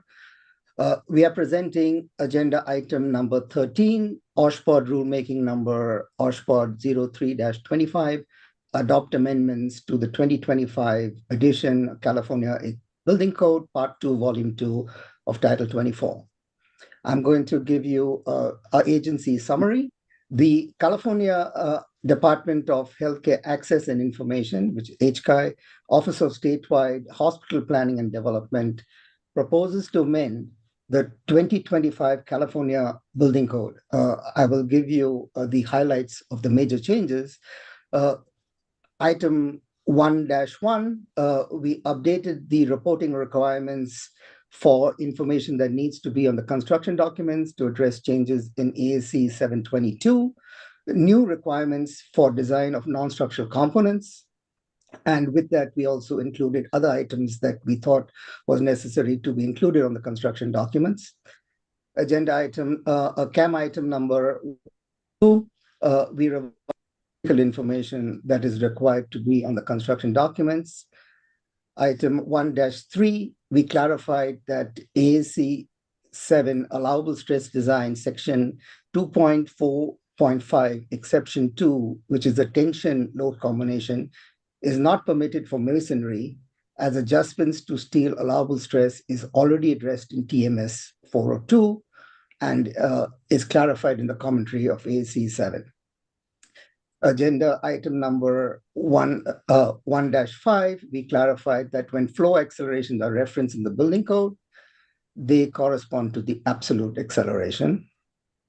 Agenda item number 1-6, we clarified the requirements for design of diaphragms in a two-stage analysis when a type 4 irregularity exists and when amplified forces are used for calculation of the diaphragm demands, what needs to be done in that particular case. Agenda item 1-7, we clarified that when the multi-period spectrum is used to compute the ELF base shear, your STS may be used as an upper bound similar to what was used in the two-period spectrum. Item number 1-8, we are permitting the lower limit for design of non-structural components in base isolated buildings to be less than that of a fixed base building when substantiated by analysis. This change is in keeping with the code intent on structural reliability in Chapter 1, Section 1.3 of ASC 7. Agenda item 1-9, we align the maximum MCE drift requirement for risk category 4 buildings between chapters 16 and 18. Chapter 16 is for the design using the nonlinear response history analysis, and chapter 18 is for seismic design requirements for structures with damping systems, which also uses nonlinear response history analysis. So the amendments before you today were presented to the Hospital Building Safety Board Structural and Non-Structural Regulations Committee on October 22nd, 2025, to the Hospital Building Safety Board full board meeting in December 2025. We'll be happy to review the proposed regulations and respectfully request your consideration for approval. So if you want me to go over any particular items, I'll be happy to do so. Thank you very much, Mr. Lobo. I do have a hand raised I see from committee member Sear. Thank you. Thanks, Roy. So I have a couple things on item 1.1-4, which is table 1607A.1, minimum live loads. And that's on page 3 of 5 of the express terms. I think we want to, it's just a style thing. We want to indent light and heavy in the table so that they are subsets of storage. Formatting only. So I don't know that I need to make a motion on that, but just if you could pick that up. Okay, we will pick that up. Okay. And then the second thing is more, okay. So absolute acceleration. When I read that definition, it makes my head hurt a little. Because we talk about absolute acceleration, but then we say it's relative to something, and it's either absolute or it's relative, but it shouldn't be both. And in addition, we're on for those of us who believe in the shape of the earth, it's round and it goes around the sun and it's accelerating the whole time, and the whole solar system is going around. So absolute acceleration, we don't really know what we're doing in terms of acceleration, probably. So what I would suggest is a little further study on this one and say maybe what you really want is use the term total acceleration instead of absolute, and say total acceleration is the sum of the base acceleration and the floor acceleration. I think that would make it clear. When I read it, I was like, oh, I don't know what we're saying. Thoughts? Maybe that. Oh, that's a good point, Gwen. Actually, that was the original proposal to the hospital big safety. It's total. People wanted an absolute. That's but it's up to you. Total might be better. Just Yeah, it's total. That means that you're adding it and you define it as the sum of the two things, and then it's sounds clearer to me. But just I want to add one point to that. Sure. That if you're using ETABS, for example, it gives you acceleration and then it gives you absolute acceleration. It doesn't say total. Just FYI. So when I wanted to make sure that people are using the right acceleration when they're reporting these numbers, because that's the same acceleration you will get if you put a accelerometer on your building. It's the absolute acceleration or total. It is the same thing, right? Yeah. I mean, but it's up to. Maybe we should ask that software developer to maybe change their terms, because anyway, but I think it needs a little further study. I understand the concern with that software, though, saying what it says. I want to, okay. If you want, I would not put further study. Can you say is an amendment? I can make that change as easier than putting through. It's up to you anyway, whatever. I'd rather do further study just because I don't like trying to write on the fly very much. And it'll give you time to think about it, and you can come back and tell me no. All right. Fair enough. Yeah. Thank you. That's all I have. Thank you, Gwyneth. Do we have any additional comments from the committee?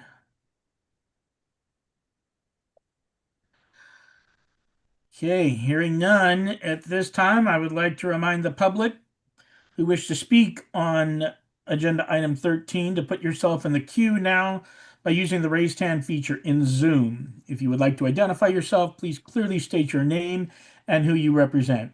Laura, please check Zoom for commenters on agenda item 13. There are no raised hands. Thank you. Irina, were any written comments submitted to the committee prior to the meeting? And if so, would you summarize them? And are those representatives on the line? No written comments submitted. Thank you very much. This now concludes the public comment portion, and I will entertain a motion on agenda item 13 from the committee. I would move we accept all of the items except for 1-5, which is the absolute acceleration change. Okay, I have a motion to accept in agenda item 13 with the exception of 1-5 for approval as submitted. Do I have a second? Second. A motion and a second. Any committee discussion? Hearing none, Irina, will you call the roll? Mark Blanchett, Yes. Martin Ledesma, Yes. Gwyneth Searer, Yes. Shekina Killian, Yes. Ronnie Thomas, Gary Dunger, Yes. Nathan Dyson, Yes. John Oglesby, Aye. David Field, Yes. Randall Metz, Yes. Ara Sargisian. Yes. Motion carries. Thank you. Can I get a motion on 1-5 now? I would like to return it for further study based on the 9-point criterion 6. I'm gonna go with 6. Thank you. I have a motion for further study based on criteria 6. Do I have a second? Second. I have a motion and a second by Mr. Blanchett. Any committee discussion? I'm willing to I work may- with Roy if like, you know, you want to bounce some ideas off me. I'm happy to help. Okay, Roy, you've got a willing participant there. Yep. I do have a hand raised from Ara, it looks like. Honestly, this term absolute in this context doesn't bother me at all. So doesn't change the meaning and anything, especially if the software is using the term absolute. And it's very common at this point to go to look at the globe is rotating or the universe is rotating, which basis of the measurements you take. I would go easy with this. So if you don't mind, sure, we can just approve as proposed. Let me make a comment. So this isn't my realm, but I'm a PhD in biomechanics, and this agitates me as well. So it's not absolute by definition; it's relative. So I looked it up. It's specific to ETABS, so you can editorialize it to be specific to the software, but otherwise it's not correct scientifically. Well, I'm not going to argue with a PhD in this issue because I have none. So I have a motion and a second. Irina, will you call the roll on this issue for 1-5 for further study? Gwyneth Searer, Aye. Shekina Killian, Aye. Ronnie Thomas, Gary Dunger, Yes. Nathan Dyson, Yes. John Oglesby, Aye. David Field, Yes. Randall Metz, Yes. Ara Sargisian, Yes. Mark Blanchett, Yes. Martin Ledesma. Yes. Motion carries. Thank you, Irina. Can I now get a motion to tie the entire agenda item 13 together on our actions? So moved. Do I have Second. Second. Right. Who was the second?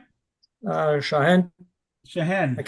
Thank you. I have a motion and a second to approve the actions of this committee for agenda item 13. Irina, will you call the roll? Gwyneth Searer, Yes. Shekina Killian, Yes. Ronnie Thomas, Gary Dunger, Yes. Nathan Dyson, Yes. John Oglesby, Aye. David Field, Yes. Randall Metz, Yes. Ara Sarkisian, Yes. Mark Blanchett, Yes. Martin Ledesma. Yes. Motion carries. Thank you, Irina. That concludes agenda item number 13. Moving on to agenda item 14. We're almost there, folks. From the Office of Statewide Hospital Planning and Development, adoption of amendments to the 2025 edition of the California Existing Building Code, Part 10, Title 24. Will the OpsPod representative please introduce yourself and present the proposal for item 14? Please indicate the CAM number, and section name of the items presented. Good afternoon, Mr. Chair, BSC staff, members of the Code Advisory Committee, and stakeholders. I'm Roy Lobo, Principal Structural Engineer, here with the HCAI/OSHPOD. We are presenting agenda item number 14, OSHPOD rulemaking number OSHPOD 07-25, adopt amendments to the 2025 edition California Existing Building Code, Part 10 of Title 24. Here is our proposed summary. The California Department of Healthcare Access and Information, HCAI, Office of Statewide Hospital Planning and Development, OSHPOD, proposes to amend the 2025 California Building Code. I'll highlight the major changes. CAM item 1-2, we clarified which horizontal wall segments in reinforced concrete shear walls can be classified as coupling beams. And in CAM 1-3 and 1-6, we clarified what qualifies as a penthouse for rooftop structures in an existing building in AAC 41, and consequently their design demands are permitted to be computed in accordance with Chapter 13. The amendments before you today were presented to the Hospital Building Safety Board, Structural and Non-Structural Regulations Committee on October 22nd, 2025, and the Hospital Building Safety Board full board meeting on December 2025. We appreciate your review of the proposed regulations and respectfully request your consideration for approval. We'll be happy to answer any questions or go over any items being proposed. Mr. Chair. Thank you very much, Roy. I do see one hand raised from the committee, and I'll call on Gwyneth. Thank you. Hi, Roy. Long time no see. Item 1-2, which is, let's see if I can get to it. Talking about spandrels and being coupling beams. We say that they can have a standard hook, and is that a 90-degree hook? And is that okay? Like we don't say like standard what kind of hook we want. Yeah, won't be a 90-degree hook in this kind of situation. It will be the full 180-degree hook for that bar. Because 90 hook, you cannot have in an 8-inch wall, you cannot have a 90-degree hook. So that won't work. 8 or 10-inch wall, I'm just saying, and it's put in the center. So it automatically does not comply. Okay, so there's no way to get it. I mean, sometimes we take the standard hook and we rotate it to get it to fit. And I'm just worried that maybe somebody may go, well, it says it's allowed, right? It doesn't say 180. I don't know. What are your thoughts on that? Yeah, I mean, this is, this was coming from the, I'm not the seismic compliance unit. Ali Zoomer, he's the one looking at this, and he's the one who proposed this. And this is what we've been implementing on all SPC 4D projects. That means buildings upgraded from SPC 1 to SPC 4D. And this was the common understanding between the people that you are dealing with. So, okay. That's all I can say. Now, I've not been in those discussions, so I'm not 100% sure whether they're going to think that a 90-degree hook, but in my mind, a 90-degree hook won't qualify for that. Okay. All right. Next is on 1.3, and that's in the express terms, page 2 of 3. And I was having trouble figuring out. We say it's right under the standard hook language. It says 304A.3.5.15, modify ASC 4113 section 11.1 by the following scope. Do we need charging language? When you can see we add 304A.3.5.16, and if you look at point 17, a paragraph down, we say modify this section by the following, but we don't have any, like, it just sort of drops it in, and I'm like, how does that fit? That's a good point. We can take a look at that and add language if it's not. Okay. Yeah. So that's one concern about that. Then the next is the definition of penthouse. And so when it says 1/3 the roof area, do we mean 1/3 of the total roof area, 1/3 of the roof area of the penthouse, or the main roof? Or what if there's a podium? Like, I'm not sure that just 1/3 of the roof area is enough specificity to know what your denominator is. What are your thoughts on that? It is basically the whole roof, the main roof area. I mean, but if you want to add in the word of the total roof area or main roof area, so Well, I'm just thinking if you have like a tower and then a podium. yeah, it's of that roof area. So, for example, even if you're set back, right? Yeah. Then and your roof is less than what the base is. It's whatever is at that roof. That's the intention, right?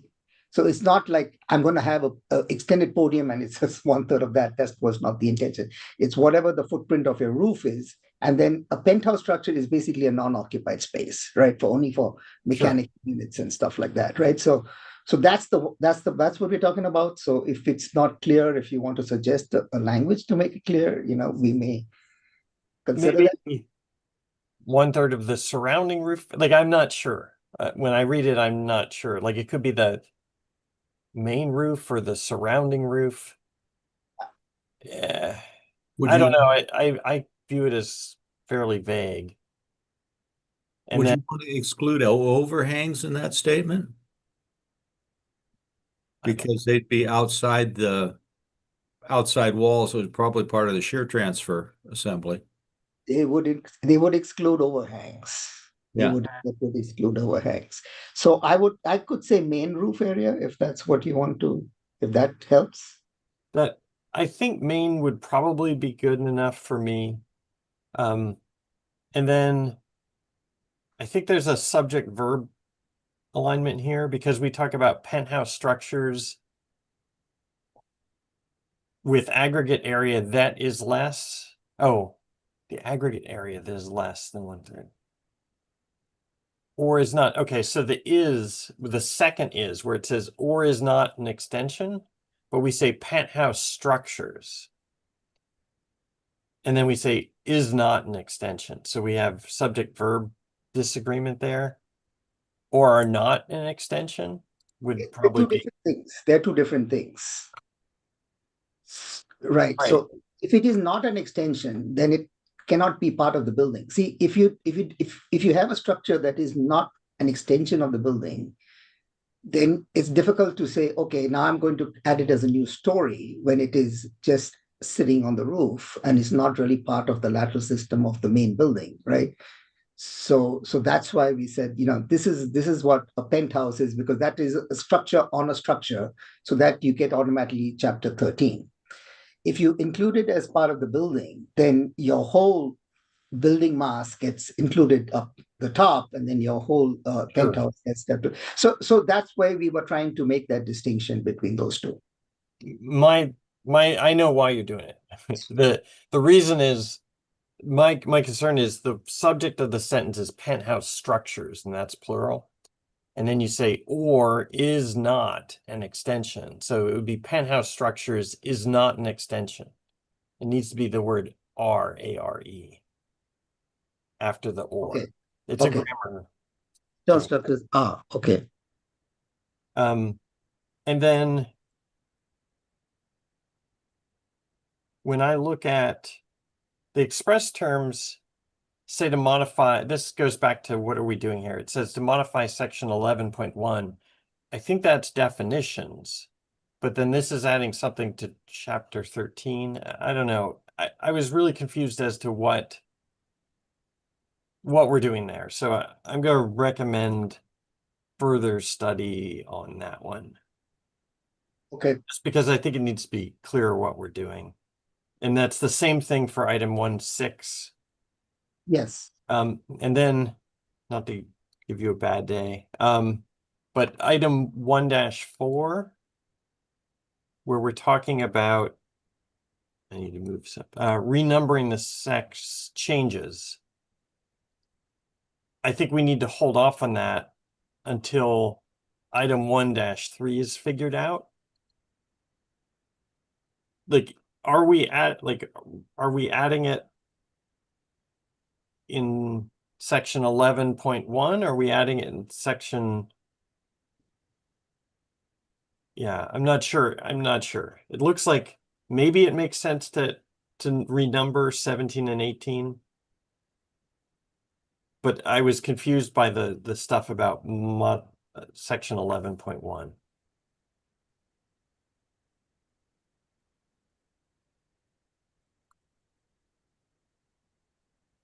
I don't know. I'll stop talking. Someone else can help me figure out. Thank you. I do see some other hands. I'm going to go to Shahin. Thank you. Yeah, I have a additional comment on section 1-3 for penthouse. ASC 41 has a lot of exceptions. You know, when it says you need to analyze this except penthouse or mezzanines. The provision that they always have for exception, they specifically say 1-story penthouse. So my recommendation would be, if we're trying to have the penthouse be exempt from considering as part of the building and be designed as an architectural element, basically, to make sure that we clarify that it's limited to only 1 story, to be consistent with the rest of the code in ASC 41, at least. Okay. Thank you, Shahin. Mr. Dunger. Hi, Dr. Lowell. Before messing around too much with the definition of penthouses, I think it's probably fine the way it is now, but if clarification is needed, you want to make sure that it is consistent with part 2, section 1511.11, which kind of clearly says the aggregate area of penthouses shall not exceed 1/3 the area of the supporting roof deck. So if we start making changes to this, it might conflict with that. So that's my only point. And Gary, I think that's where it came from. It is where it came from. Yeah, that's where it came from. So but I understand we're going to add in, like, modify AAC section, whatever, and we're going to add something in there because there's no title. So yeah. So, and with that, if you want, we can look into some of the other things that were mentioned today. But if you can highlight what those, we'd appreciate again.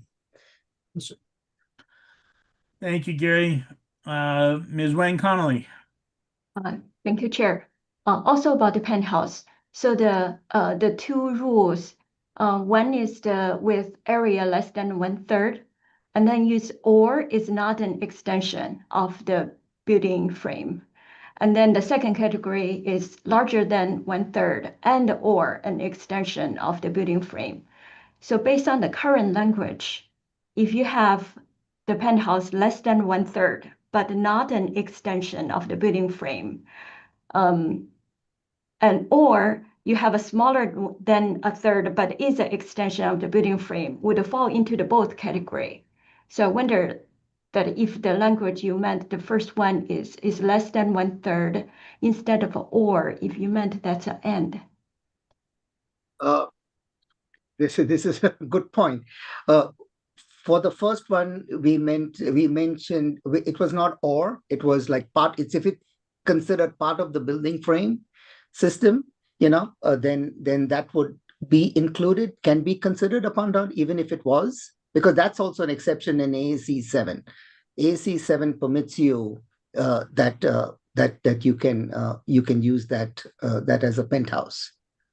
So that's why we kept it there. And then the or part was that if it's not an extension, then you can use it even if it's greater than that, the 1/3, because it is not an extension of the. So that was what the intent is. So if that's not coming out clear, then we may want to look into that.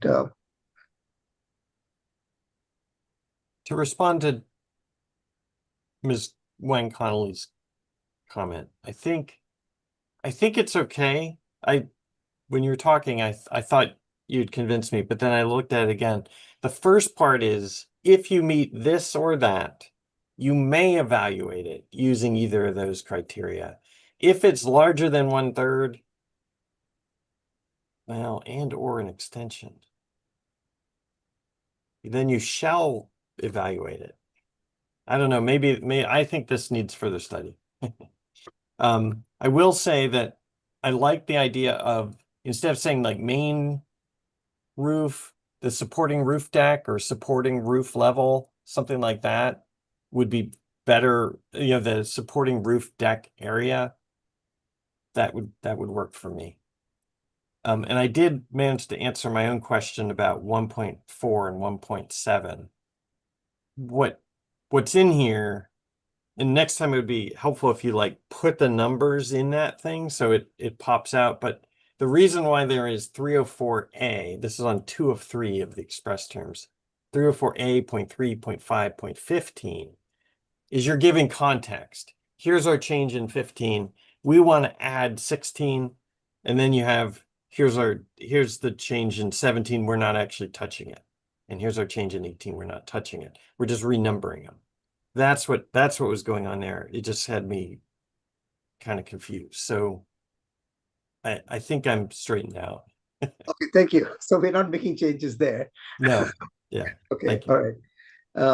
And I'll get clarification on what was the intent over here, because I do see that it is the and or may cause confusion and the intent. Maybe if you reverse the order so that here's the requirement and then have an exception. Yeah. And then if it meets this, then you can do this other stuff. Okay. Thank you, everybody. Do we have any additional comments from the committee? Okay, hearing none. At this time, I would like to remind the pub. I have one question. I just want to clarify that we are not changing the definition of penthouse now, right? I mean, is that what was understood? I didn't hear anybody making a recommendation to change the definition. Okay. Okay. At this time, I'd like to remind the public who wish to speak on agenda item 14 to put yourself in the queue now by using the raised hand feature in Zoom. If you'd like to identify yourself, please clearly state your name and who you represent. Laura, please check Zoom for commenters on agenda item 14. I don't see any public commenters with their hand raised, but I do see that Shahan has his hand raised. We'll get back to Shahan when we're done with the public hearing now. Thank you. Okay. Irina, were any written comments submitted to the committee prior to the meeting? Would you please summarize them, and are those representatives on the line? No written comments submitted. Thank you very much. This concludes the public comment portion, and before I entertain a motion, I'll give Shahan one last bite at the apple here. Yeah, just to, I guess, clarify, there was a comment made, did we make any suggestions on revising the definition. I think we need to clarify somewhere, whether it's in a body or in a definition, that this has to be only one story penthouse, not a multi-story, not a 5-story penthouse or any other number. Just to be consistent with the rest of the code. But I don't think that's a change in a definition. Penthouse Okay. is already defined in the code. Okay, sounds good. Okay. Let's see here. Where are we at? Motion. Does anybody want to make a motion on what has been presented in agenda item 14? I move we approve all items except 1-3 and 1-6, which both deal with the penthouse. Okay, I have a motion to approve as submitted agenda item 14 with the exception of 1-3 and 1-6. Do I have a second? Second. I have a motion and a second from Mr. Oglesby. Any discussion? Hearing none. Irina, will you call the roll? David Field, Yes. Randall Metz, Yes. Ara Sargsyan, Yes. Mark Blanchett, Yes. Martin Ledesma, Yes. Gwyneth Sear, Yes. Shahina Killian, Yes. Ronnie Thomas, Gary Dunger, Yes. John Oglesby, Aye. Nathan Dyson. Yes. Motion carries. Thank you, Irina. Can I now get a motion on items 1-3 and 1-6 of agenda item 14? Move to return for further study items 1-3 and 1-6 based on criterion 6. Okay, I have a motion. Do I have a second? Second. I have a second from Shehen. Any committee discussion on this action? Hearing none. Irina, will you call the roll? Mark Blanchett, Yes. Martin Ledesma, Yes. Gwyneth Sear, Yes. Shahina Killian, Yes. Ronnie Thomas, Gary Dunger, Yes. Nathan Dyson,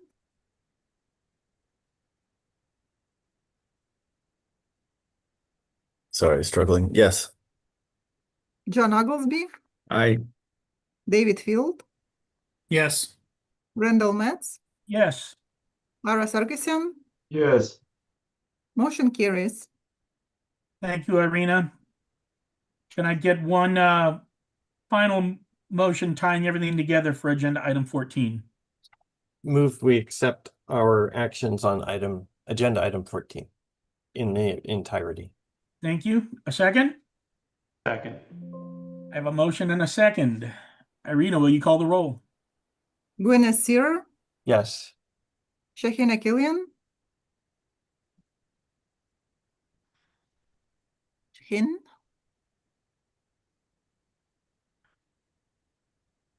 Shahina, you're muted. Frozen. Yes. Yes. Ronnie Thomas, Gary Dunger, Yes. Nathan Dyson, Yes. John Oglesby, Aye. David Field, Yes. Randall Metz, Yes.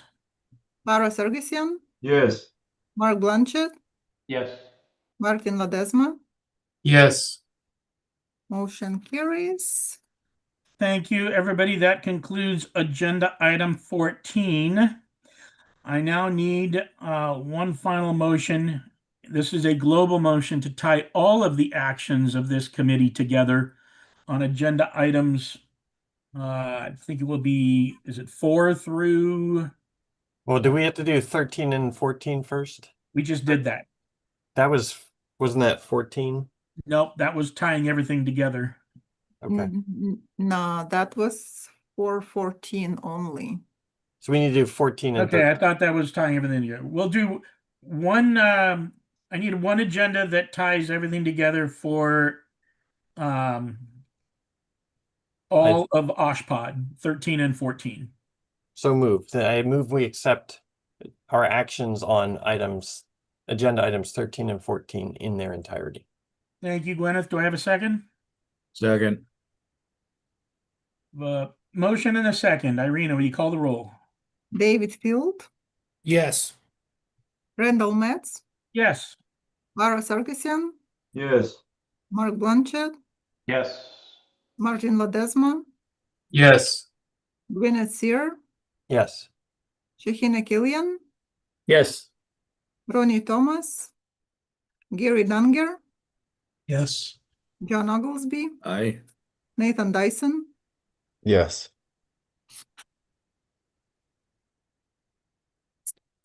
Thank you, Irina. Now, I need one global motion for all of the actions that this committee has taken today from all of our state agencies. Move to approve all of our actions on agenda items 05 through 14 in their entirety. Do I have a second? Second. I have a motion and a second. Irina, call the roll. Mark Blanchett, Yes. Martin Ledesma, Yes. Gwyneth Sear, Yes. Shahina Killian, Yes. Ronnie Thomas, Gary Dunger, Yes. Nathan Dyson, Yes. John Oglesby, Aye. David Field, Yes. Randall Metz, Yes. Ara Sarkisian, Yes. motion carries. Thank you, Irina. Committee, this now concludes the Building Fire Other Structural Design Lateral Forces Ad Hoc Code Advisory Committee meeting. I want to thank everybody for their participation today, for your quick work. I want to thank staff for all of the work that they did from the Building Standards Commission, as well as our state agencies for putting these packages together. I will entertain a motion to adjourn and give you back a full day on your Wednesday to do whatever you shall please. So moved. And I also thank the public commenters if we didn't already. Thank you. I have a motion to adjourn. Do I have a second? Aye. Do we need to roll call this, Irina? Or are we good taking a general motion? I think general motion is fine. I will take that general motion. Thank you, everybody, for your hard work, and we'll see you again, hopefully, on the next one.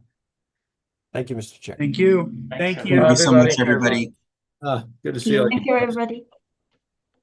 Thanks. Bye-bye.